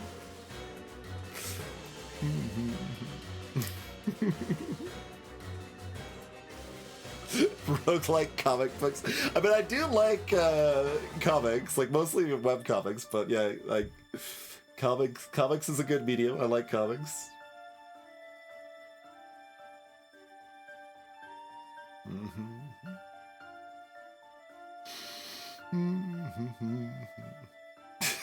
We did have, like, I feel like I should have a like exclamation mark Ghost Trick. I think we have a highlight of what Instant is specifically referring to, about how this is referred to as a ghost trick. When you perform this action, it's a ghost trick. The thing you're doing is tricking as a ghost. It's a ghost trick. Like,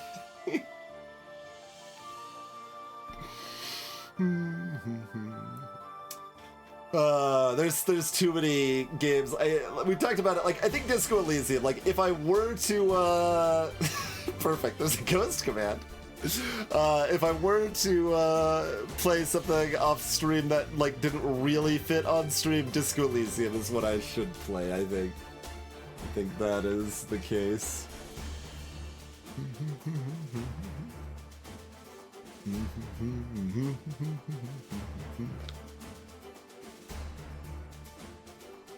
Constantly recapping itself. Yeah, I could.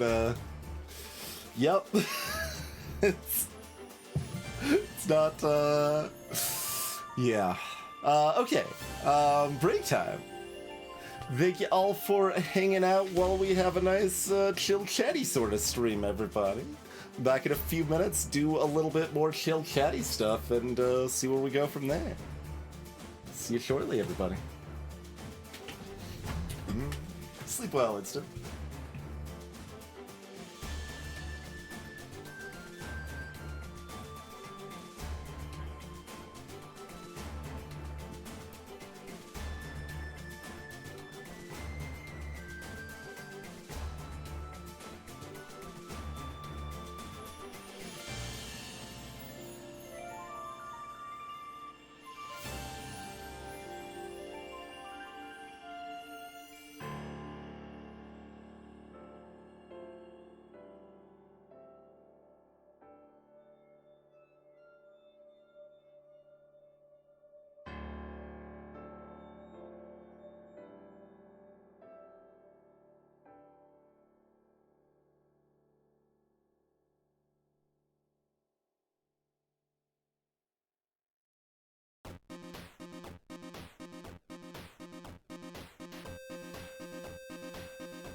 Yeah, so Phoenix Wright has, like, the same problem. Like, yeah, Cirrus agrees, like, I don't remember, my Ghost Trick experience, like, how Instant described it, really. Because, like, I was just playing the game as it was presented. Like, if that was supposed to be skippable hint text or whatever, like, I don't remember that being, like, I wasn't, like, aiming to look at all of the hints or whatever. I didn't need help on the early puzzles or anything. It was just, I was playing the game as presented to me, and it was very repetitive and slow. But yeah, Phoenix Wright was also, I like Phoenix Wright more than Ghost Trick, but it was definitely drawn out and it doesn't take itself very seriously, but then kind of tries to sometimes, so it's a little at odds with itself at times, but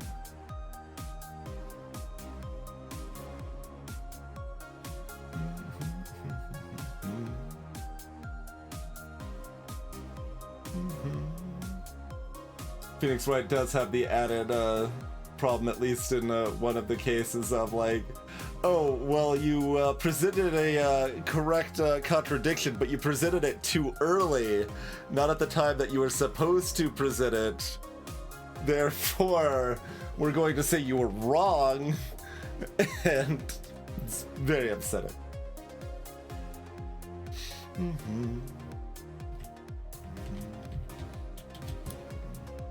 Yeah, I did not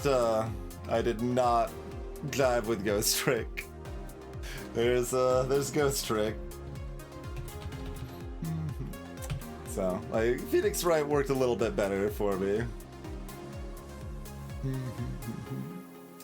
Like, it did still have some funny parts and some interesting deductions, but it was pretty uneven for me.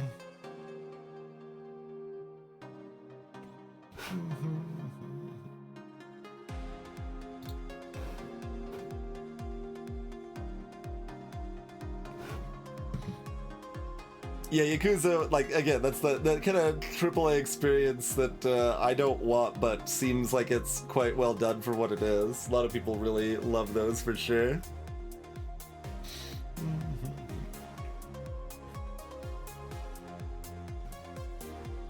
Like, what's the most recently released AAA sort of experience that I actually liked? I am now a little curious about.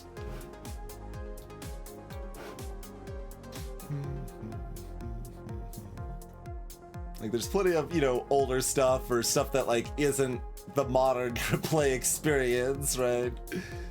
But, I mean, you've got your, multiplayer, Nintendo stuff, I guess. So if you're counting that, then that would be it. So like your, I don't know, Mario Kart 8 or Super Smash Ultimate or whatever. Not that I have played a lot of them. I'm sorry, Aardvark, yeah. That is the case. I have not played it in about a decade. But it is actually my most played game. I've played over 2,000 hours of League of Legends. Certainly helping my experience is that I usually played it with a full friend group of, full team of 5.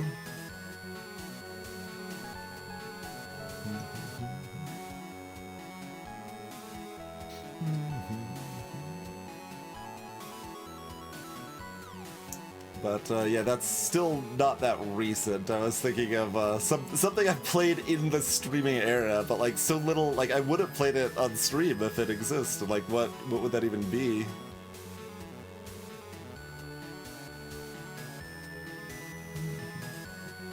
I mean, there's some older AAA stuff that I have played on stream, but like I didn't love any of it. Right? There's like Half-Life 1 and 2, there's Batman Arkham, whichever the first one is, And there's Mass Effect. Mass Effect had some promise. Like, I do think Mass Effect's world building is very good. I just don't like anything else about the game. So it still didn't really jive with me, but I think its world building is excellent.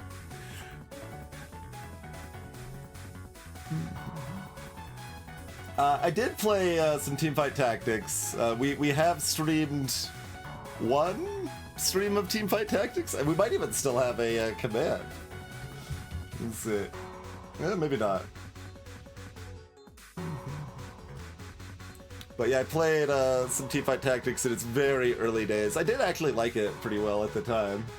I have not played it wherever it's evolved into now, but...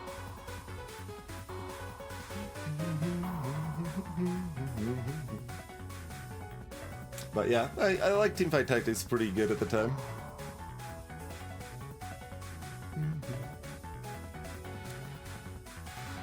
And there's stuff like Portal 2, I guess, is like somewhat new. I played the multiplayer co-op of Portal 2 somewhat recently. We did that on stream as well. You hate the carousel? Huh. I can see that.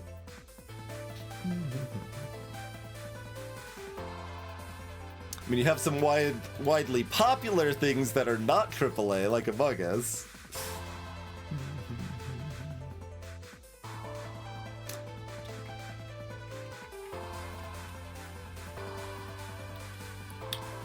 I mean, that's kind of recent.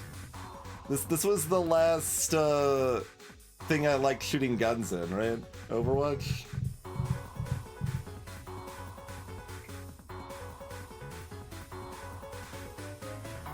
Like, first or third person gunplay?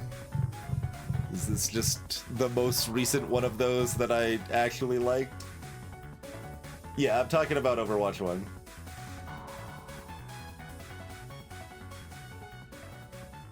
Oh, nice, Serious. Yeah, Betrayal at Crondor is great. Kilgore Trout, who has raided us a few times, and we raid them a few times, has actually done some Betrayal at Crondor on stream. I had that game on 11 5.25-inch floppy disks, and I ended up reading Feist Magician series because of that game at one point.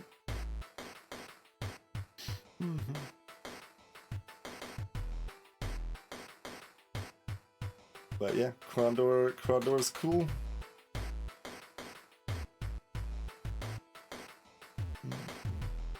Another one of the, you know, old, like, I guess AAA, but like, it's not what we're talking about, so.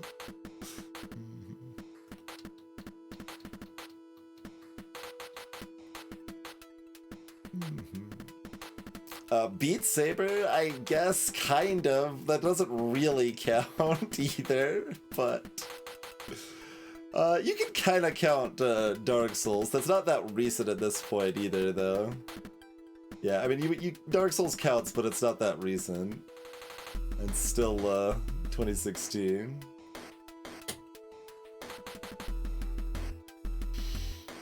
I played Avatar Mud, Path Losing Simulator, yeah. I probably very briefly played some others, but the only one I played extensively was Avatar Mud. Probably late 90s, probably revisited sometime in mid-2000s or something. Pool of Radiance Gold Box? Wait, 8 discs for Pool of Radiance? That doesn't sound right. 8? I thought all of those games were like 3 discs or less. Oh, Commodore 64 took more discs, maybe? It's possible. It's also possible I'm misremembering.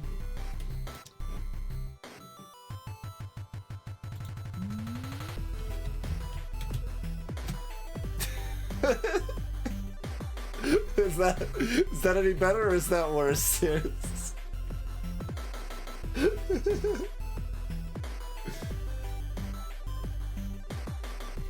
Gold Box, like the original release of like the those games, it was just like the box that came in was gold, and like then there was the, I don't know, silver boxes of what the like Champions of Krynn and Death Knights of Krynn and Secret of the Silver Blade and those sorts of games. Which personally I think Pools of Radiance is the worst of all of those, but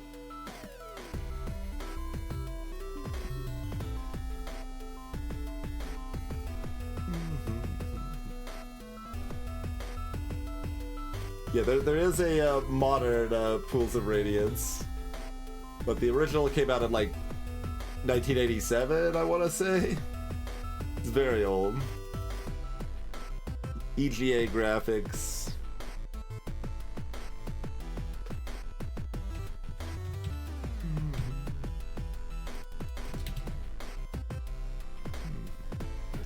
There it is. I guess I could put original there, but I give that a 4. It is Secret of the Silver Blade, though. I think that was my favorite of the set. Thin Ice. Yeah, so I mean, we replayed Chrono Trigger on stream, and like it kind of isn't that good, but like I still kept the rating high because like the world is just really fun to be a part of.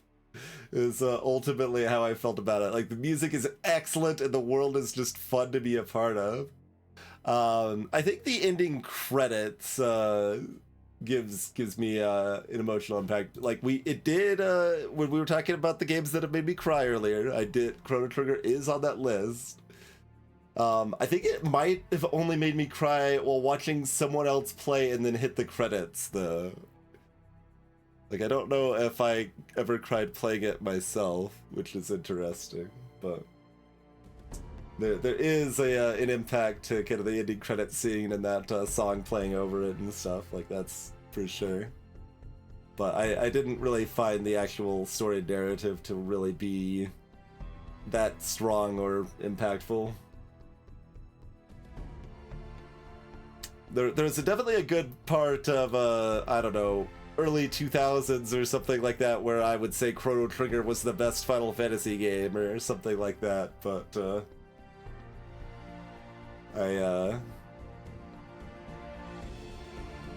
on our on-stream replay, which is also available, edited on YouTube,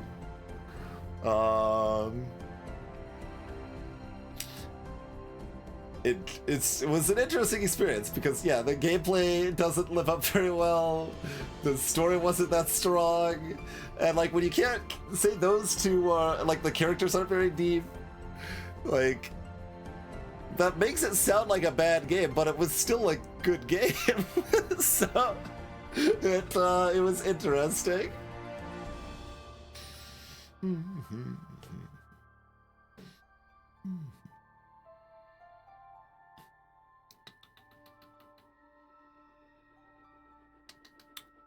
I mean, Ori and the Blind Forest, like, is an indie vibe, but, like, not that indie with the amount of, like, work put into it, the fact it actually has, like, Microsoft as a publisher and stuff, but, again, that's not the vibe we're talking about.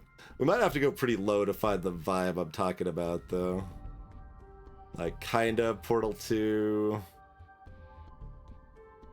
I mean, I guess if the vibe is games I don't like, we probably aren't gonna find what I rate very highly. So maybe this is a self-defeating concept to look for, huh? It might be.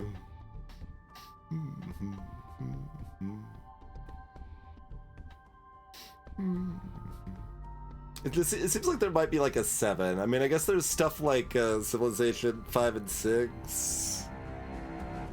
That's definitely not the vibe, but they are big budget games. Big-ish budget games, I should maybe say, because there's still degrees there. For sure.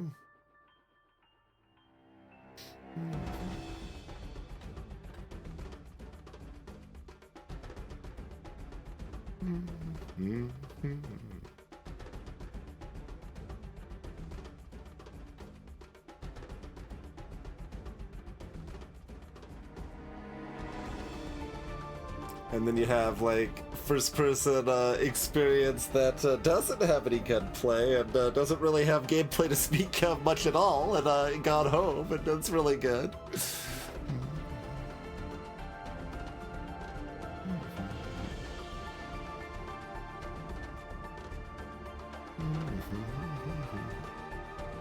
If anyone was wondering what all these underlines for the different games are, by the way, since as part of the like making it more useful as a public thing when I make it public, the orange are all free games and links to get the free games, and the blue ones are humble affiliate links.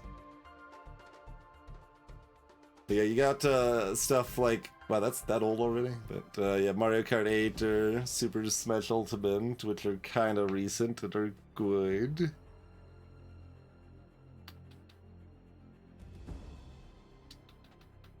I feel like I have to go below the 7s to find what I'm thinking of, so it might not be worth finding.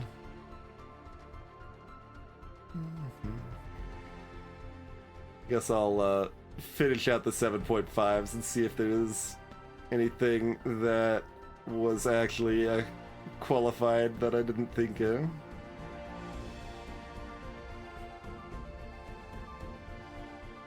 Like, if 2014 is recent, there's Titanfall, but Overwatch has already beaten that out.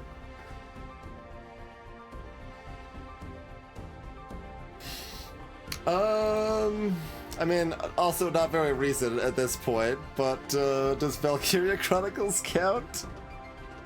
That sort of counts in that vibe.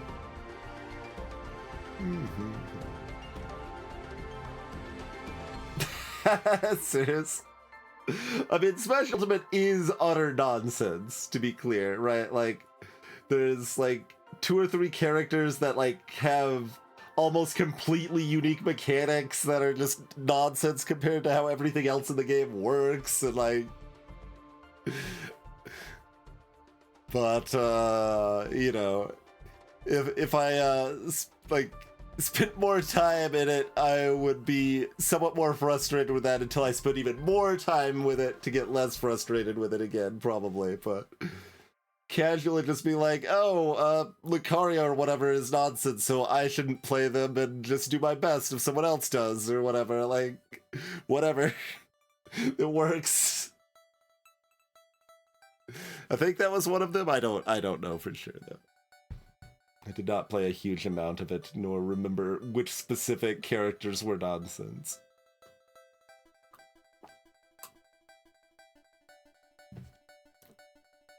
But there is third-person gunplay in the Valkyria Chronicles, at least. That, and it's, like, at least like a AA sort of experience, right? But it's also still 2015, it's not that recent.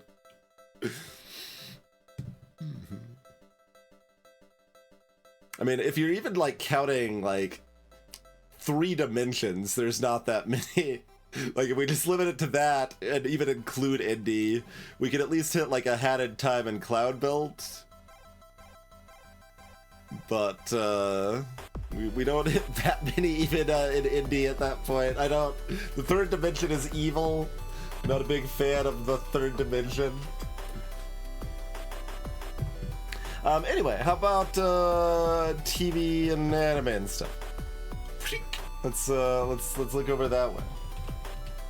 So, third season of the Owl House is great. Owl House is fantastic. I love it. I love it so much. It's really good. The Barbie movie was great. Do recommend. Liked it quite a bit. Hilda's third season and movie came out, and it was more Hilda, and it was great. I loved it. I recommend it. It's great. It's really cute and a wholesome show that's just a lot of fun. Taskmaster is really good. I like Taskmaster a lot, and most of it, like at least season 1 through 14 or something, is all available on YouTube. I think 15 might be fully up by now too, because I think I watched that on YouTube too. Really cool show. A lot of fun, just really funny, and generally still stays pretty positive, even with all the nonsense. So that has continued to be a really good show. This year I started watching some of the Dropout stuff.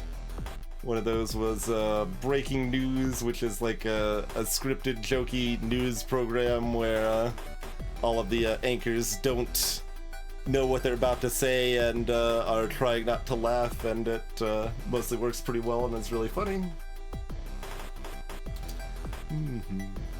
Make Some Noise is just improv comedy show, kind of like Whose Line or whatever. Really good time. Nimona animated movie came out last year, and that was quite good. Puss in Boots: The Last Witch was pretty good. Like it's a very DreamWorks sort of experience, like most DreamWorks movies are, but still was just executed really well. So despite being kind of formulaic and predictable, it was good. I liked it.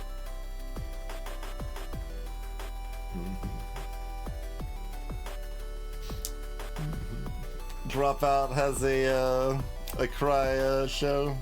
Oh, was it maybe one of the Dimension 20s or something? Some of those get pretty heavy, I imagine. I've only watched one of the Dimension 20s, but... Oh, Total Forgiveness, sure. Okay. I haven't watched Total Forgiveness. Like,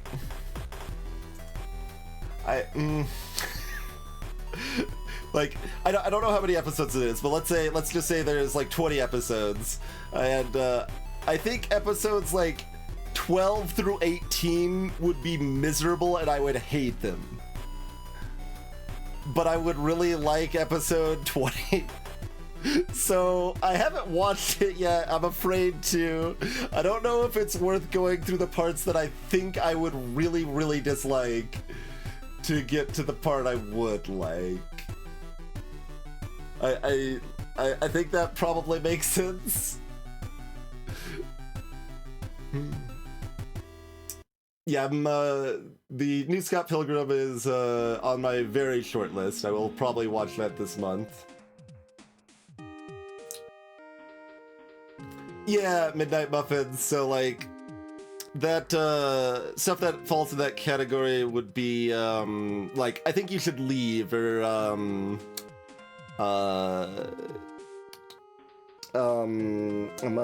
Nathan For You. Nathan For You is even bigger on that category. Like, it is just utterly uncomfortable. Like, I am just ridiculously uncomfortable. Yeah, like, because of my experience with Nathan For You, I have not looked at the rehearsal. Like, it's so utterly uncomfortable. I kind of hate it, even if I do find some of that funny. I Think You Should Leave was more in the middle. Like, the humor landed well enough that it at least, like, kinda offset just how utterly uncomfortable it made me feel.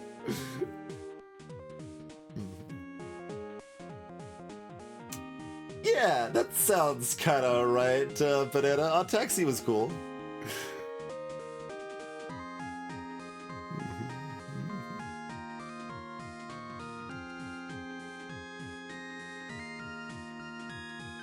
Okay, it is only 10 episodes. That is at least somewhat promising. I mean, I reasonably like Allie and Grant from, you know, watching other Dropout stuff. But, like, I don't know. I don't know. Maybe. Maybe. Not currently midnight, but will probably soon. Okay. Different Taskmaster. Australia Taskmaster, also pretty good. Rewatched The Girl Who Left Through Time, so there's one anime hit, because some people were specifically interested in anime. I did lower my rating on a second watch, but still think it's pretty good. Still liked it pretty well. The Simpsons, I've been rewatching a bit. I kind of set that up as a good thing to just kind of easily watch during the streamathon. It's like, okay, I haven't really watched The Simpsons in 15, 20 years or something. I really, really loved it when I was a kid. So it seemed like a logical thing to fit that slot of something comfortable just to watch during my little bit of streamathon downtime. I haven't been liking a lot of it. Like, I specifically knew I wasn't going to like season 1, so I instantly skipped that. So I started at season 2. Really did not like seasons 2, 3, and 4 very much. Like, there are a few hits, but it was a lot of misses for me. Like, you can see in my comment here, like, so much of that early Simpsons is just people being assholes to each other. Like, it's not very pleasant for me to watch at this point. But that said, it starts getting better at season 5, and I did watch all of season 6, and season 6 is pretty good. So I think season 6 does actually still live up pretty well. I'm doing a little experiment with The Simpsons here. So I actually rated individually every episode of season 6 that I watched. And I'm going to also watch, immediately after that now, I'm going to watch season 34. And rate every individual episode of season 34. I'm going to be interested to see if I think season 34 is better or worse than what's considered the best season of The Simpsons. So I'm not doing this completely arbitrarily or blind. I have it on, like, I don't know, reasonably good authority that the two most recent seasons of The Simpsons are actually kind of good again. Like, they are kind of learning their own path and not just trying to copy old Simpsons or just going off the rails and random nonsense. And I'll be interested to see how I feel about them. And it'll be very jarring because, like, voices will be different. Like, sometimes even with the same voice actor, but it's just been so long, the voices are going to be different. And, like, yeah, Super Eye Patch Wolf was definitely an inspiration for that, Midnight Muffins. As you can see, I definitely liked the earlier Simpsons episodes less than Eye Patch Wolf did. But yeah, that their video on that definitely helped kind of cement the idea. I think I was actually cogitating the idea a little bit before that, but that made it, like, really sound like an appealing idea to me, and cemented, like, which season I would do with it and stuff. So yep, they are still making The Simpsons, Aardvark. Sure are. But yeah, I didn't even know season 5 of The Dragon Prince came out. I posted on Discord and no one had a comment. I was like, should I watch season 5? Because season 4 was kind of trash. But season 1 through 3 were good. So,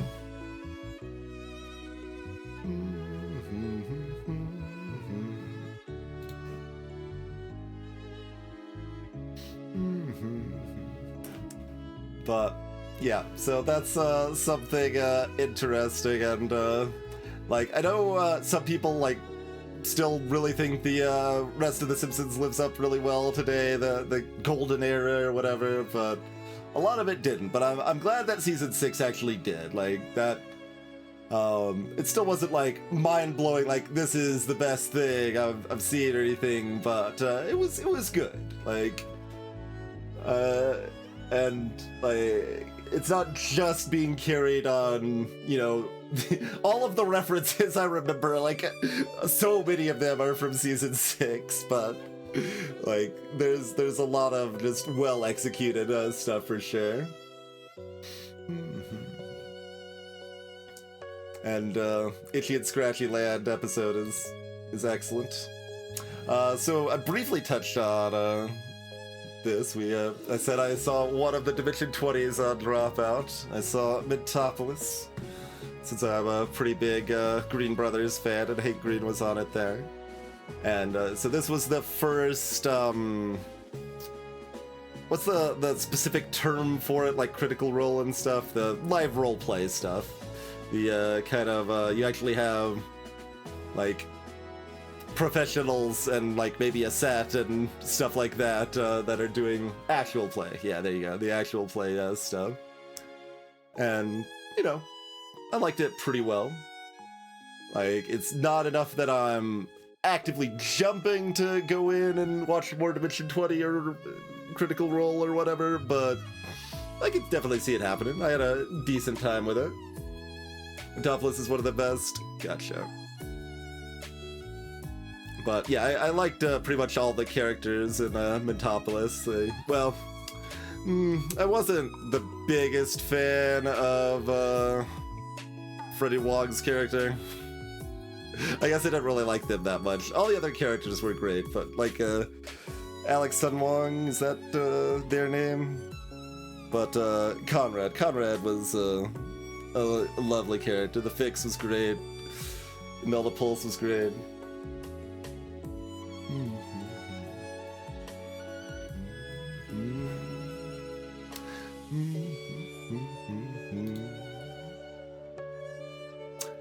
Yeah, some more Dropout stuff, Game Changer. Started a little slow for me, but I warmed up to it after the first season. Oh, there's 5 seasons of this, right? Okay, there we go. Is there? I think there's 5 seasons of that, right? And I watched them. I watched all that's there. I think there's 5 seasons.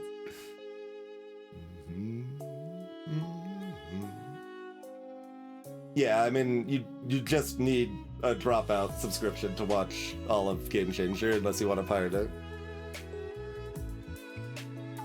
But that's something you could also just get for a month or two, which was kind of my plan, but now it's been like 4 months already or something like that. It's just expensive enough that I will probably be canceling it this month, because I can't afford too many random little charges like that adding up. But honestly, like when I saw like Sam Reich's reaction to the writer's strike and stuff, I'm like, okay, fine, I'll get a Dropout subscription. Was basically what happened. So I like Sam Reich quite a bit and how they're handling their company.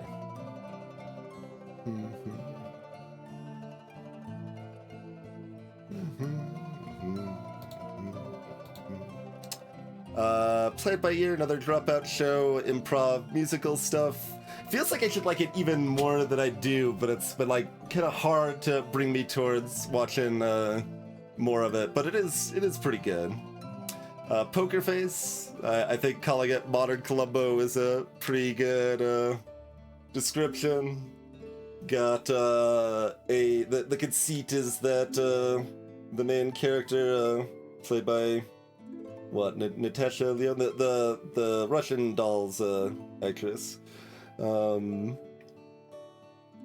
tell like with full accuracy when people are lying, and definitely kind of gets into that just being able to outright accuse the ne'er-do-well of what they've done and stuff like that. And it was fun. Not enough that I probably am going to watch later seasons, but it was decent. Actually, another Dropout show that, like, I don't even think is that good, but it was just really comfy. to just like kind of binge and keep watching more of when I wasn't really feeling like doing anything heavy. So there's that. A couple other dropout things I tried and dropped, like Dirty Laundry, Our Flag Means Death. That's one people like quite a bit. I didn't love it. It was decent. I reasonably enjoyed it, but probably won't watch later seasons of it. Ranked Room, another dropout one that I tried briefly. Anime-wise, I watched 3 episodes of March Comes In Like a Lion. That was one Extra Tricky recommended to me, and it didn't. It's like I never know like if I want to keep watching like with something like this that it's mostly annoying me and I'm not liking it that much, but I am still seeing those hints of like, okay, there's like some emotional build-up here that like is probably going to pay off in some fashion. I can see why Tricky maybe recommended it to me based on what like might happen later, but I'm not really liking it to begin with, so I don't know if I should bother, sort of thing. Recent season of Dirty Laundry is leagues better than the first. I might try a recent episode or two, then we'll see.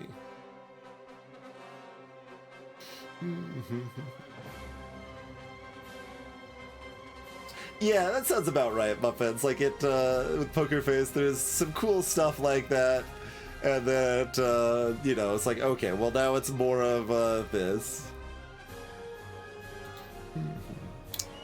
Paranoia. This is basically people playing werewolf, but the werewolf or werewolves, I guess, are high. So they're trying to figure out who's high. And that was just not pleasant to watch because those people, like specifically the ones that are not high, are really bad at social deduction games. And I've played too many social deduction games to want to watch people be bad at them. So yeah, I dropped that one. And there's Ultra Mechatron Team Go. That's another dropout one. So yeah, I tried a lot of dropout stuff. Some of it was pretty good. Some of it didn't really jive with me.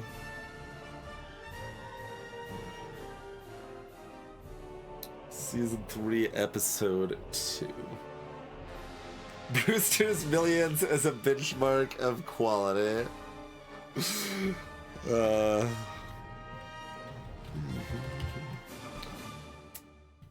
It's there. It exists. I have watched it.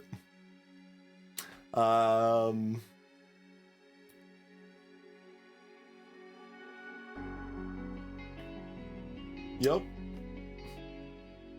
What did Brewster's Millions do to me? Be mediocre? I don't know. Like... Oh, wait, do I not have the year for... Because I also saw, it's in the 6.5s, it's on Hulu. It's about a Native American reservation.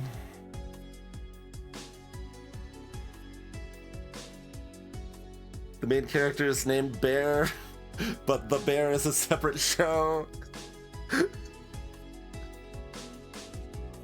Reservation Dogs, yes. What does that not have? There you go. Watched halfway into season 2. It's definitely came recommended. It just kind of didn't keep my interest. Like it was, I guess, a little too slice of life without much happening. And like some of that's okay, and it, you know, has some purpose, and it's kind of showing the actual like lives of people and what that's like and stuff. It just wasn't that engaging for me. I have not watched any of The Bear. I know that one's really well regarded.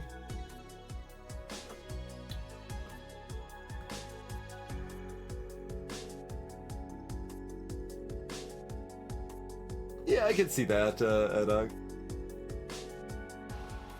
There's a lot of stuff like that that I watched on Comedy Central back in the day that,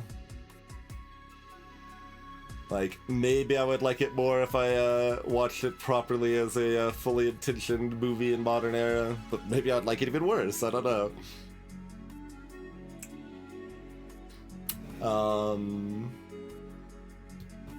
My only 10 right now is Steven Universe. I forgot who asked that. Aardvark asked that. Yeah. There's the high ratings.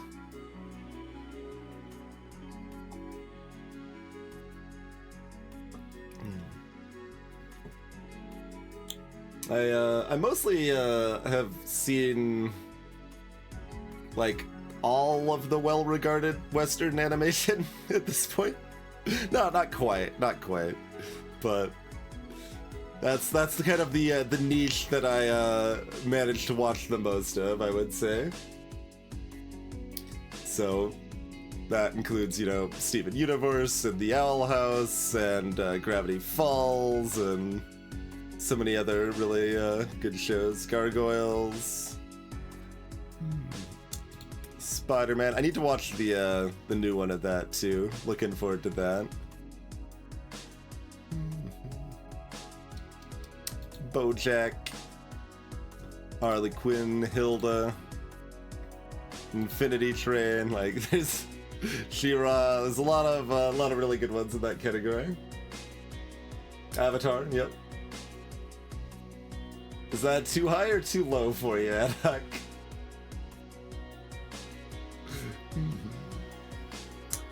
Greetings, Thadlin. This is pretty in-depth fairy tale theory crafting here. I mean, this was rated higher, but then I rewatched it last year, ad hoc, which only dropped it, I think, half a point or something. Like, it still lives up really well. I had a lot of fun with it still. Like, if there was more of the stupid pervy teacher bits, like, that would potentially tank the rating. Like, it's so bad. It's so stupid. It doesn't, like, I hate it, but like, yeah, even with my more modern dislike of people, like, just being jerks, and there's some of that Tomo-chan does and stuff, like, Azumanga is still just a lot of fun. I like it a lot. Yeah, replace all pervy teacher with just more Osaka. Agreed. I mean, like, you can throw in some more Chio-chan or Tomo-chan in there too, but if it's just all Osaka, that's fine. I'm down. Primal. I have not seen Primal, no. I am not Ride or Die Cartoon Network.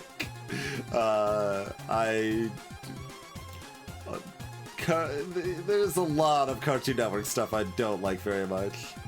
Probably more than I do like. Well, like, sort of. Yeah, like, they have kind of that twist that he has a loving wife that respects him and stuff, but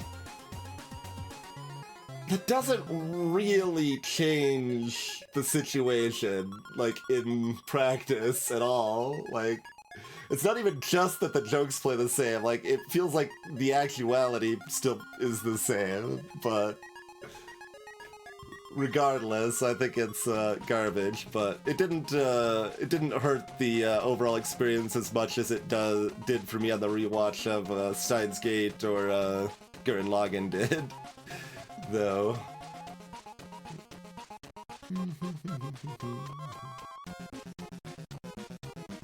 Angel Beats managed to actually keep its full rating on the rewatch. So that was good. Nicely done, Angel Beats. I think I had Azumanga at a 9 before the rewatch, so it did not lose much. It might have even been 9.5, though. I liked Azumanga a lot when I first watched it, but I think it still lived up really well. So that was nice. Just really fun.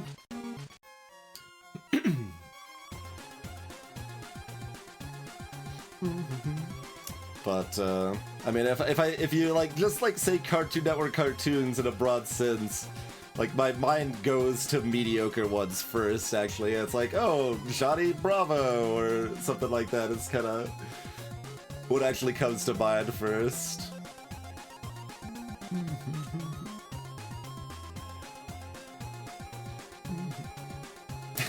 Perfect, Tiffany. Perfect.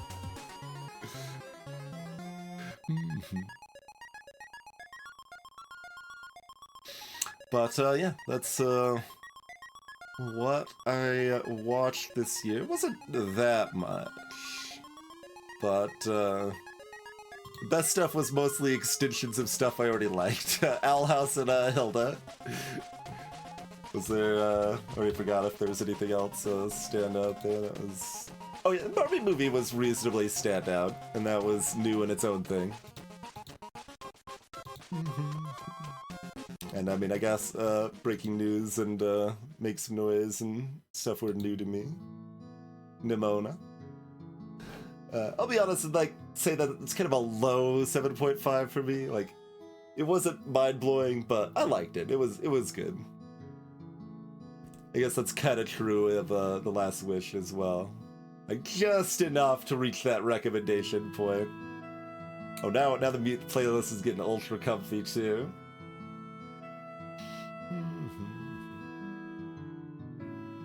Yep. And I also do agree that the later seasons of Infinity Train fall off, but not enough to not be worth watching. Like, I still enjoyed all the seasons, but 1 and 2 are definitely the best. Infinity Train's great. I mean, if we're talking animation on the more hot take side, I didn't really like Over the Garden Wall. Like, I know that's pretty beloved. That one didn't land super well for me. Avatar took some work. Like, I didn't really like season 1 very much and kind of initially gave up on it, but came back to it and it gets quite good, so that was nice.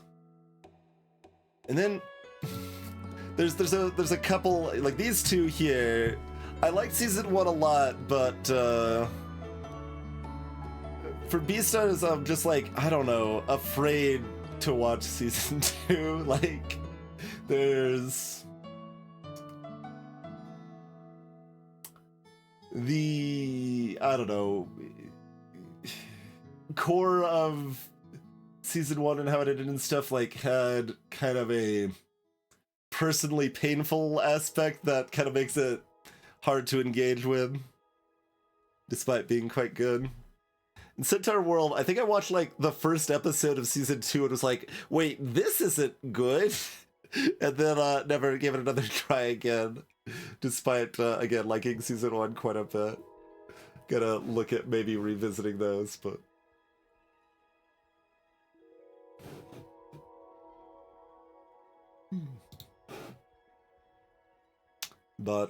yeah, there was that. I guess there's still a few things on these other tabs.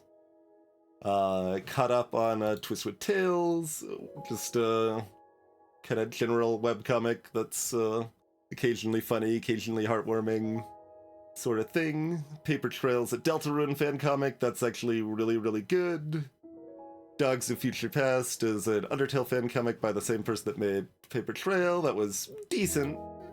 Like, this one I really liked. This was like, you know, it was worth reading, but not too impressive. And continuing the trail of basically fanfic comics. There's kind of a bunch of Owl House comics made by this one person. They're pretty high quality for how fast they pump them out. Like, it's like daily for like kind of full panels. And they suffer a little bit from like English is not their first language and they don't have someone edit the text on it.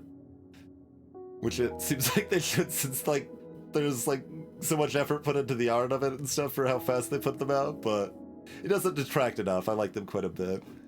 Last Halloween is by Abby Howard, that is one of the is the artist behind Scarlet Hollow and Slay the Princess. So after playing Slay the Princess, I went back and read through the Last Halloween, what's there, and that's good. And what happens next? You can see I don't even have a rating for it yet. It's interesting. It's kind of miserable. But interesting. Like, that's what I picked up on a recommendation from a YouTuber, Lily Alexander, I think is her name. But it's about, well, it's about a lot of things, but kind of about someone that was involved in a murder as a teenager, and like kind of what living their life looks like after getting out of jail and therapy for that, and how you even have a life at that point and stuff. It's weird and heavy and kind of miserable, but interesting. And I don't know entirely what to think of it, or if I recommend it, or what, but yep, that's what that one is. Bones, well, I read the first 2 volumes and it just wasn't very engaging, so I dropped it. That's what Bone was.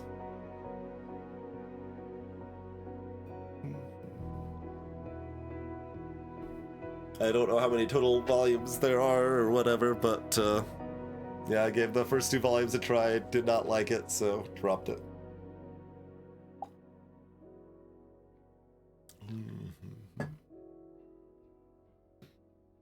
It's like 600 pages.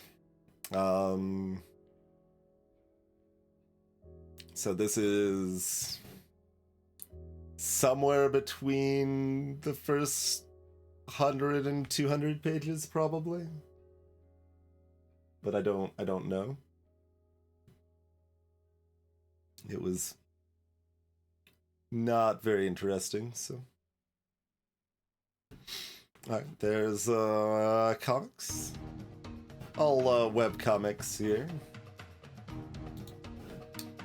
And three comedians that I saw this year. Not in person, but saw their specials or whatever. And they were all decent. The 7 AM Still Do Nothing Live was the standout there. That was pretty good.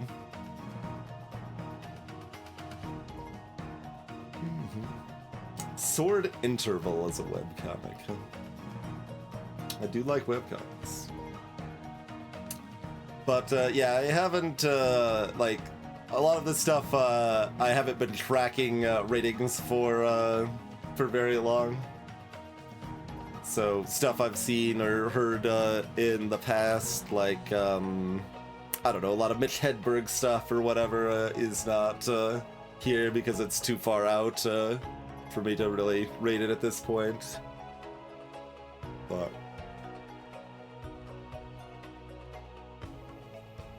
John Finnemore's Souvenir Program. What I want is for somebody to make like a nice supercut playlist of all of the comedians that have been on Taskmaster of like one or two of some of their best material that I could just watch through and figure out which of those comedians I want to watch more of. Because I have generally liked the Taskmaster contestants, but there's a lot of them.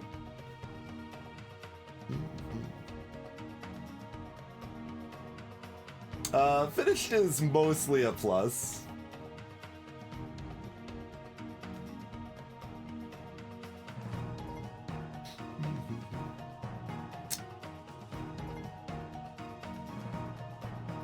Jaden Saycaster stuff, sure, yeah. I've seen a little bit of his stuff and liked it decently.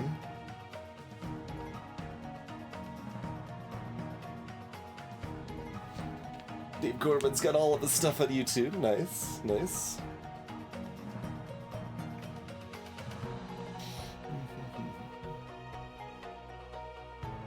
I have not started really rating properly YouTube content. There's a few things I might put in the like TV section if it is enough like that. I think I've got one thing on there, like the frickin' Marble Hornet. Yeah, Marble Hornets is on here. That there. There's like, so the things that I have not yet devolved to rating as much as I rate like everything else I experience is that I don't rate songs and I don't rate like individual YouTube videos. But I could potentially rate some YouTube stuff like Jet Lag is basically just a TV series on YouTube in a lot of ways. So like that is what I could potentially rate and have been watching.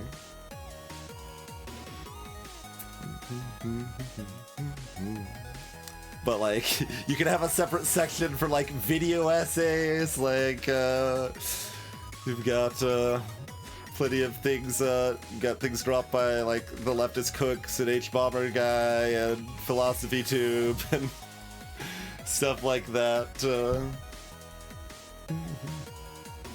Folding ideas.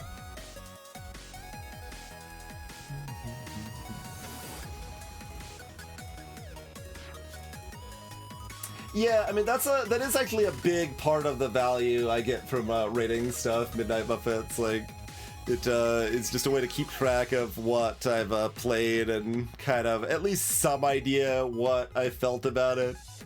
Like distilling everything down to a simple rating is never going to sufficiently explain the actual experience of the media, but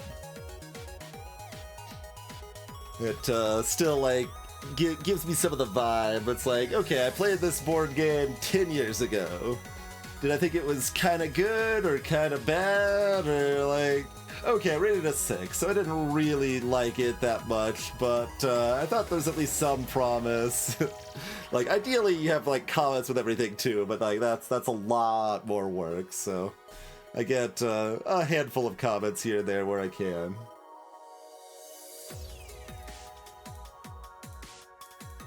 And if you think board games are missing, board games are separate, and I really just and then we briefly talked about them like maybe 3 streams ago or something like that actually, but like literally nothing from 2023 that I played that is relevant. Like I played a few new things that were like 7.0 ratings that were from within the past like couple years or whatever, but I did not actually play that many board games this year. I don't really do the tabletop role-playing stuff, no. I've done a few small bits of it here and there in the past. Like I've done maybe 2 Paranoia one-shot sessions, like a D&D one-shot session, a campaign in the high school that was, I think, somewhere in the vaguely vampire or greater White Wolf universe or whatever. And that's like about it. Unless you really want to count like mostly false start, never went anywhere stuff I maybe tried to DM with like first edition D&D stuff when I was really young. I don't think that really counts though. I think I do still have like the original like monster manual stuff because that was just kind of neat, but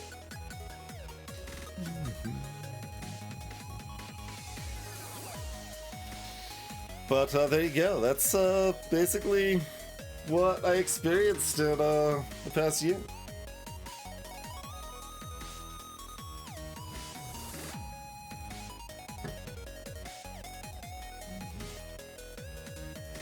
Like, there's some appeal to role-playing stuff. I guess I did one other one-shot at Origins once.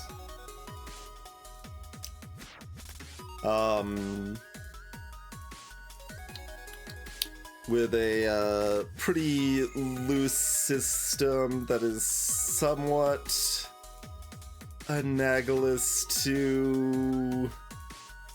I was hoping by the time I got to this point of the sentence I could remember the name. Considering I haven't played the system, it's gonna be hard to describe it to get someone to think of the name. But a system that is looser, less about like a bunch of prescribed things, not about combat. Fiasco. Something like I haven't played Fiasco, but the one that I did a one shot of was at least somewhat like Fiasco. There you go.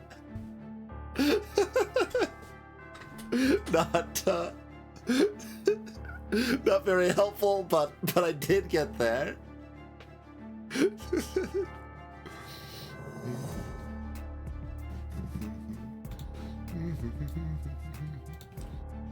Put YouTube there, I don't need it there. But yeah, okay.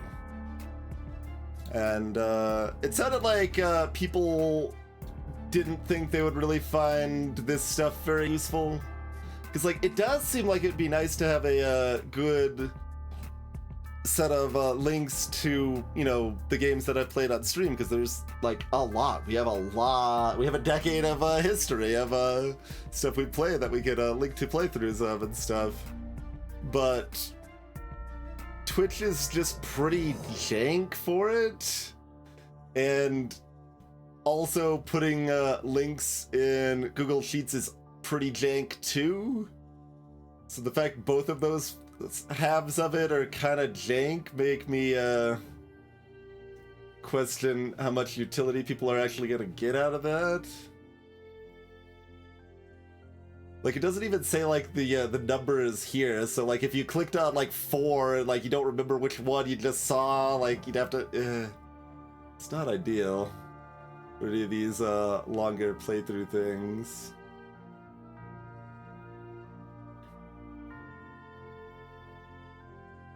So, I don't know.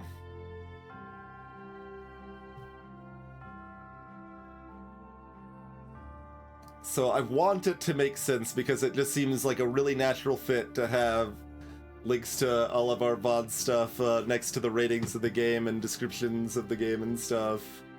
But it's also a good amount of work, and I don't know how much utility anybody's actually going to get out of it. This is one of the reasons that I hadn't, like, I don't know, fully finalized this into some form to get our public link of it out and stuff. But, because I kind of wanted to figure out what I wanted to do with that stuff first.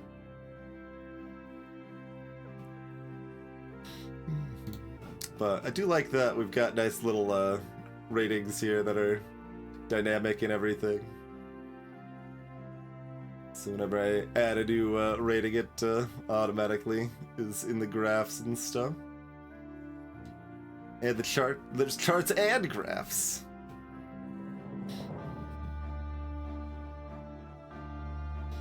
But you definitely see the disparity of like the video games and board games that I've really played a huge amount of, and that I analyze pretty deeply, and that I'm kind of a snob about, and those ratings and recommendations are a bit lower than the stuff that I've experienced less of and I'm less snobbish about and stuff like this. Podcast rating's actually gonna go lower as soon as I rate some of the other stuff that I've only listened to like 1 or 2 episodes of and dropped, to be fair.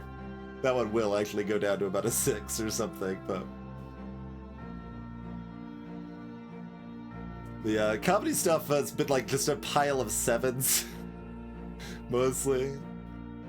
The couple of higher ones that are like actually noteworthy were kind of the half comedy, half crying simulator things there.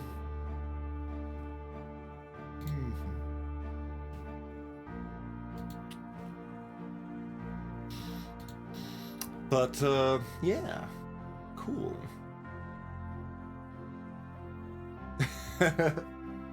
I mean, it would be hard for me to list, like, just blind the names of all of those podcasts, but yeah, that's we've got about 70 on here, but a lot of them that I've only listened to like 1 to 4 episodes of or whatever.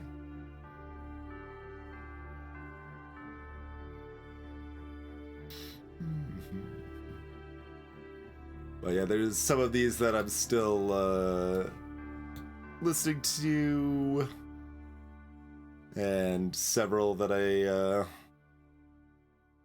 you know, didn't rate at the time that I listened to like 1 or 2 episodes of, so I don't know what to think of them, or some other ones like these that I'm probably going to listen to more of. Or this one that I thought about dropping it after just half an episode, but enough people really like it that I want to give at least a different episode or 2 a try. Running from Cops. I think I have heard of that.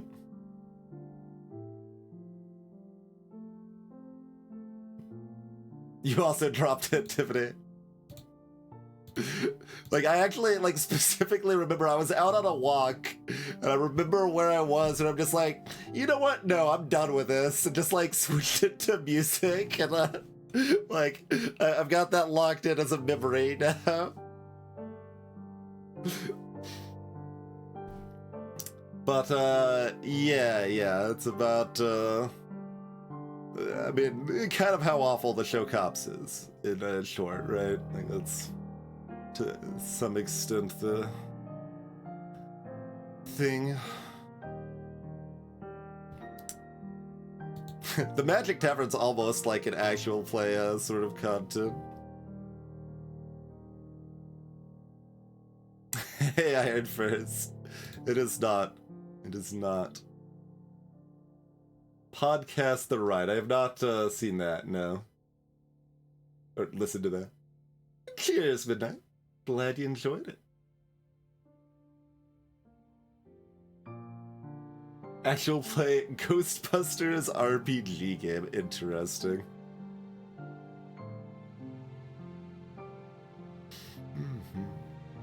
And then on like my phone there's a decent handful of stuff that like I want to listen to but just keep not listening to it, basically. So that is either like heavy topic stuff. That's part of why I haven't listened to more of Partition. That's about the partition of India and Pakistan and how kind of awful that was, and after the British colonization stuff. So you've got that category of stuff, and then you've got like a bunch of game design related stuff, which is potentially interesting, but a lot of times just I haven't jived with that much. So stuff like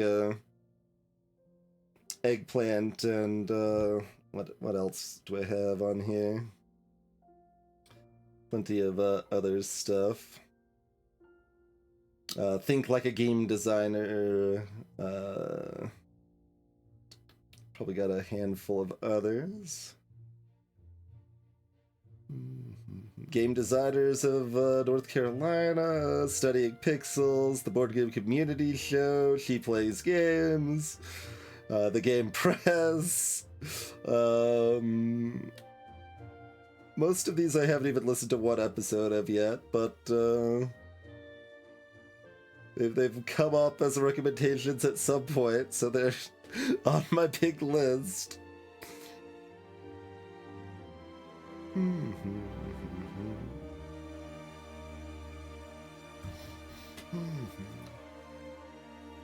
Oh, have I heard an episode of something else that had the host of Podcast The Ride there, or was that just unrelated? I think one of the American Hysteria episodes went into that vibe. I don't know if it actually brought in a different podcast host or or what exactly on that, but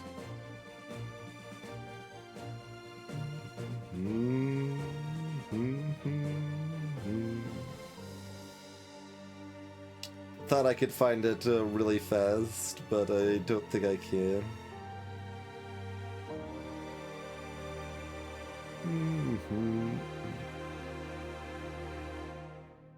Okay, I don't think I can find it.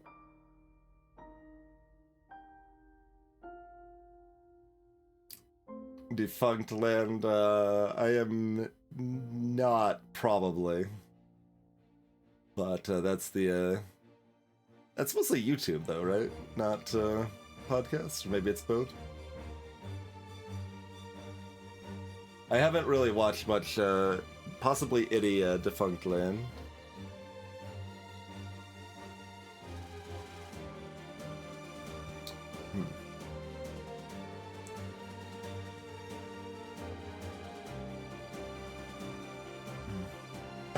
Not even the Disney Fast Pass, apparently.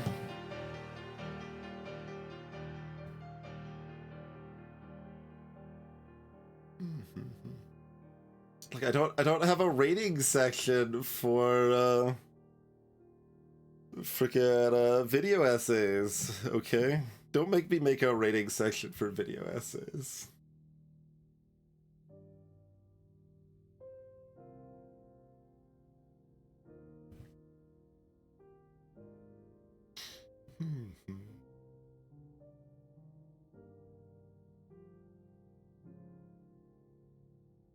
Partially because I don't think my ratings would be, like, as silly as the ratings are to begin with for a lot of this stuff. I feel like my video essay ratings would just be like 77777777777. Like, I usually don't, like, love the video essay stuff, but there's a lot of it that I like reasonably well.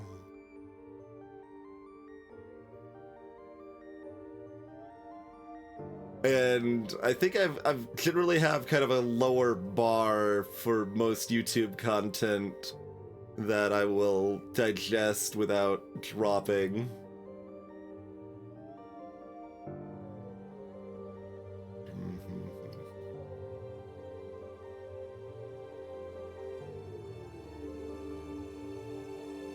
And I mean, I guess... I mean, there'd be at least several 7.5s. Like, Roblox Oof is at least a 7.5, maybe more. A couple of People Make Games stuff is gonna be a little bit higher. Like, I certainly could rate video essay. Like, that's enough of a category that I could have it separately. I don't think I will still, but like, maybe.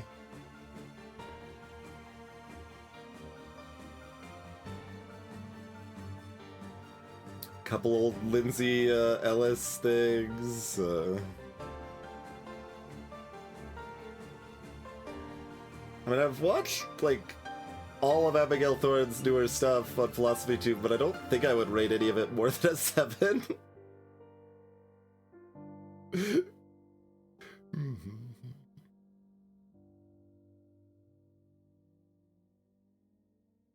That's another thing. Like every time I see the length of like a video essay, I'm like, what the hell? Like, this is nonsense.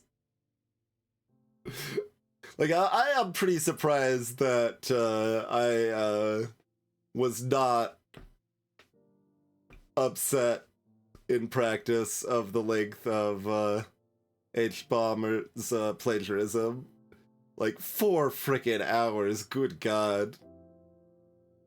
And like it's basically like drama adjacent, but like it was just pretty enthralling the whole time. Like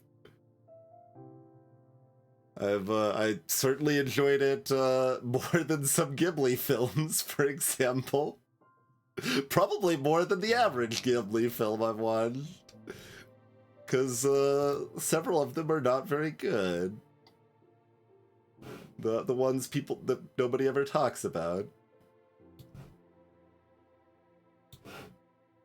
Like The Wind Rises. There's another more controversial one there that I'm avoiding talking about that was on screen briefly.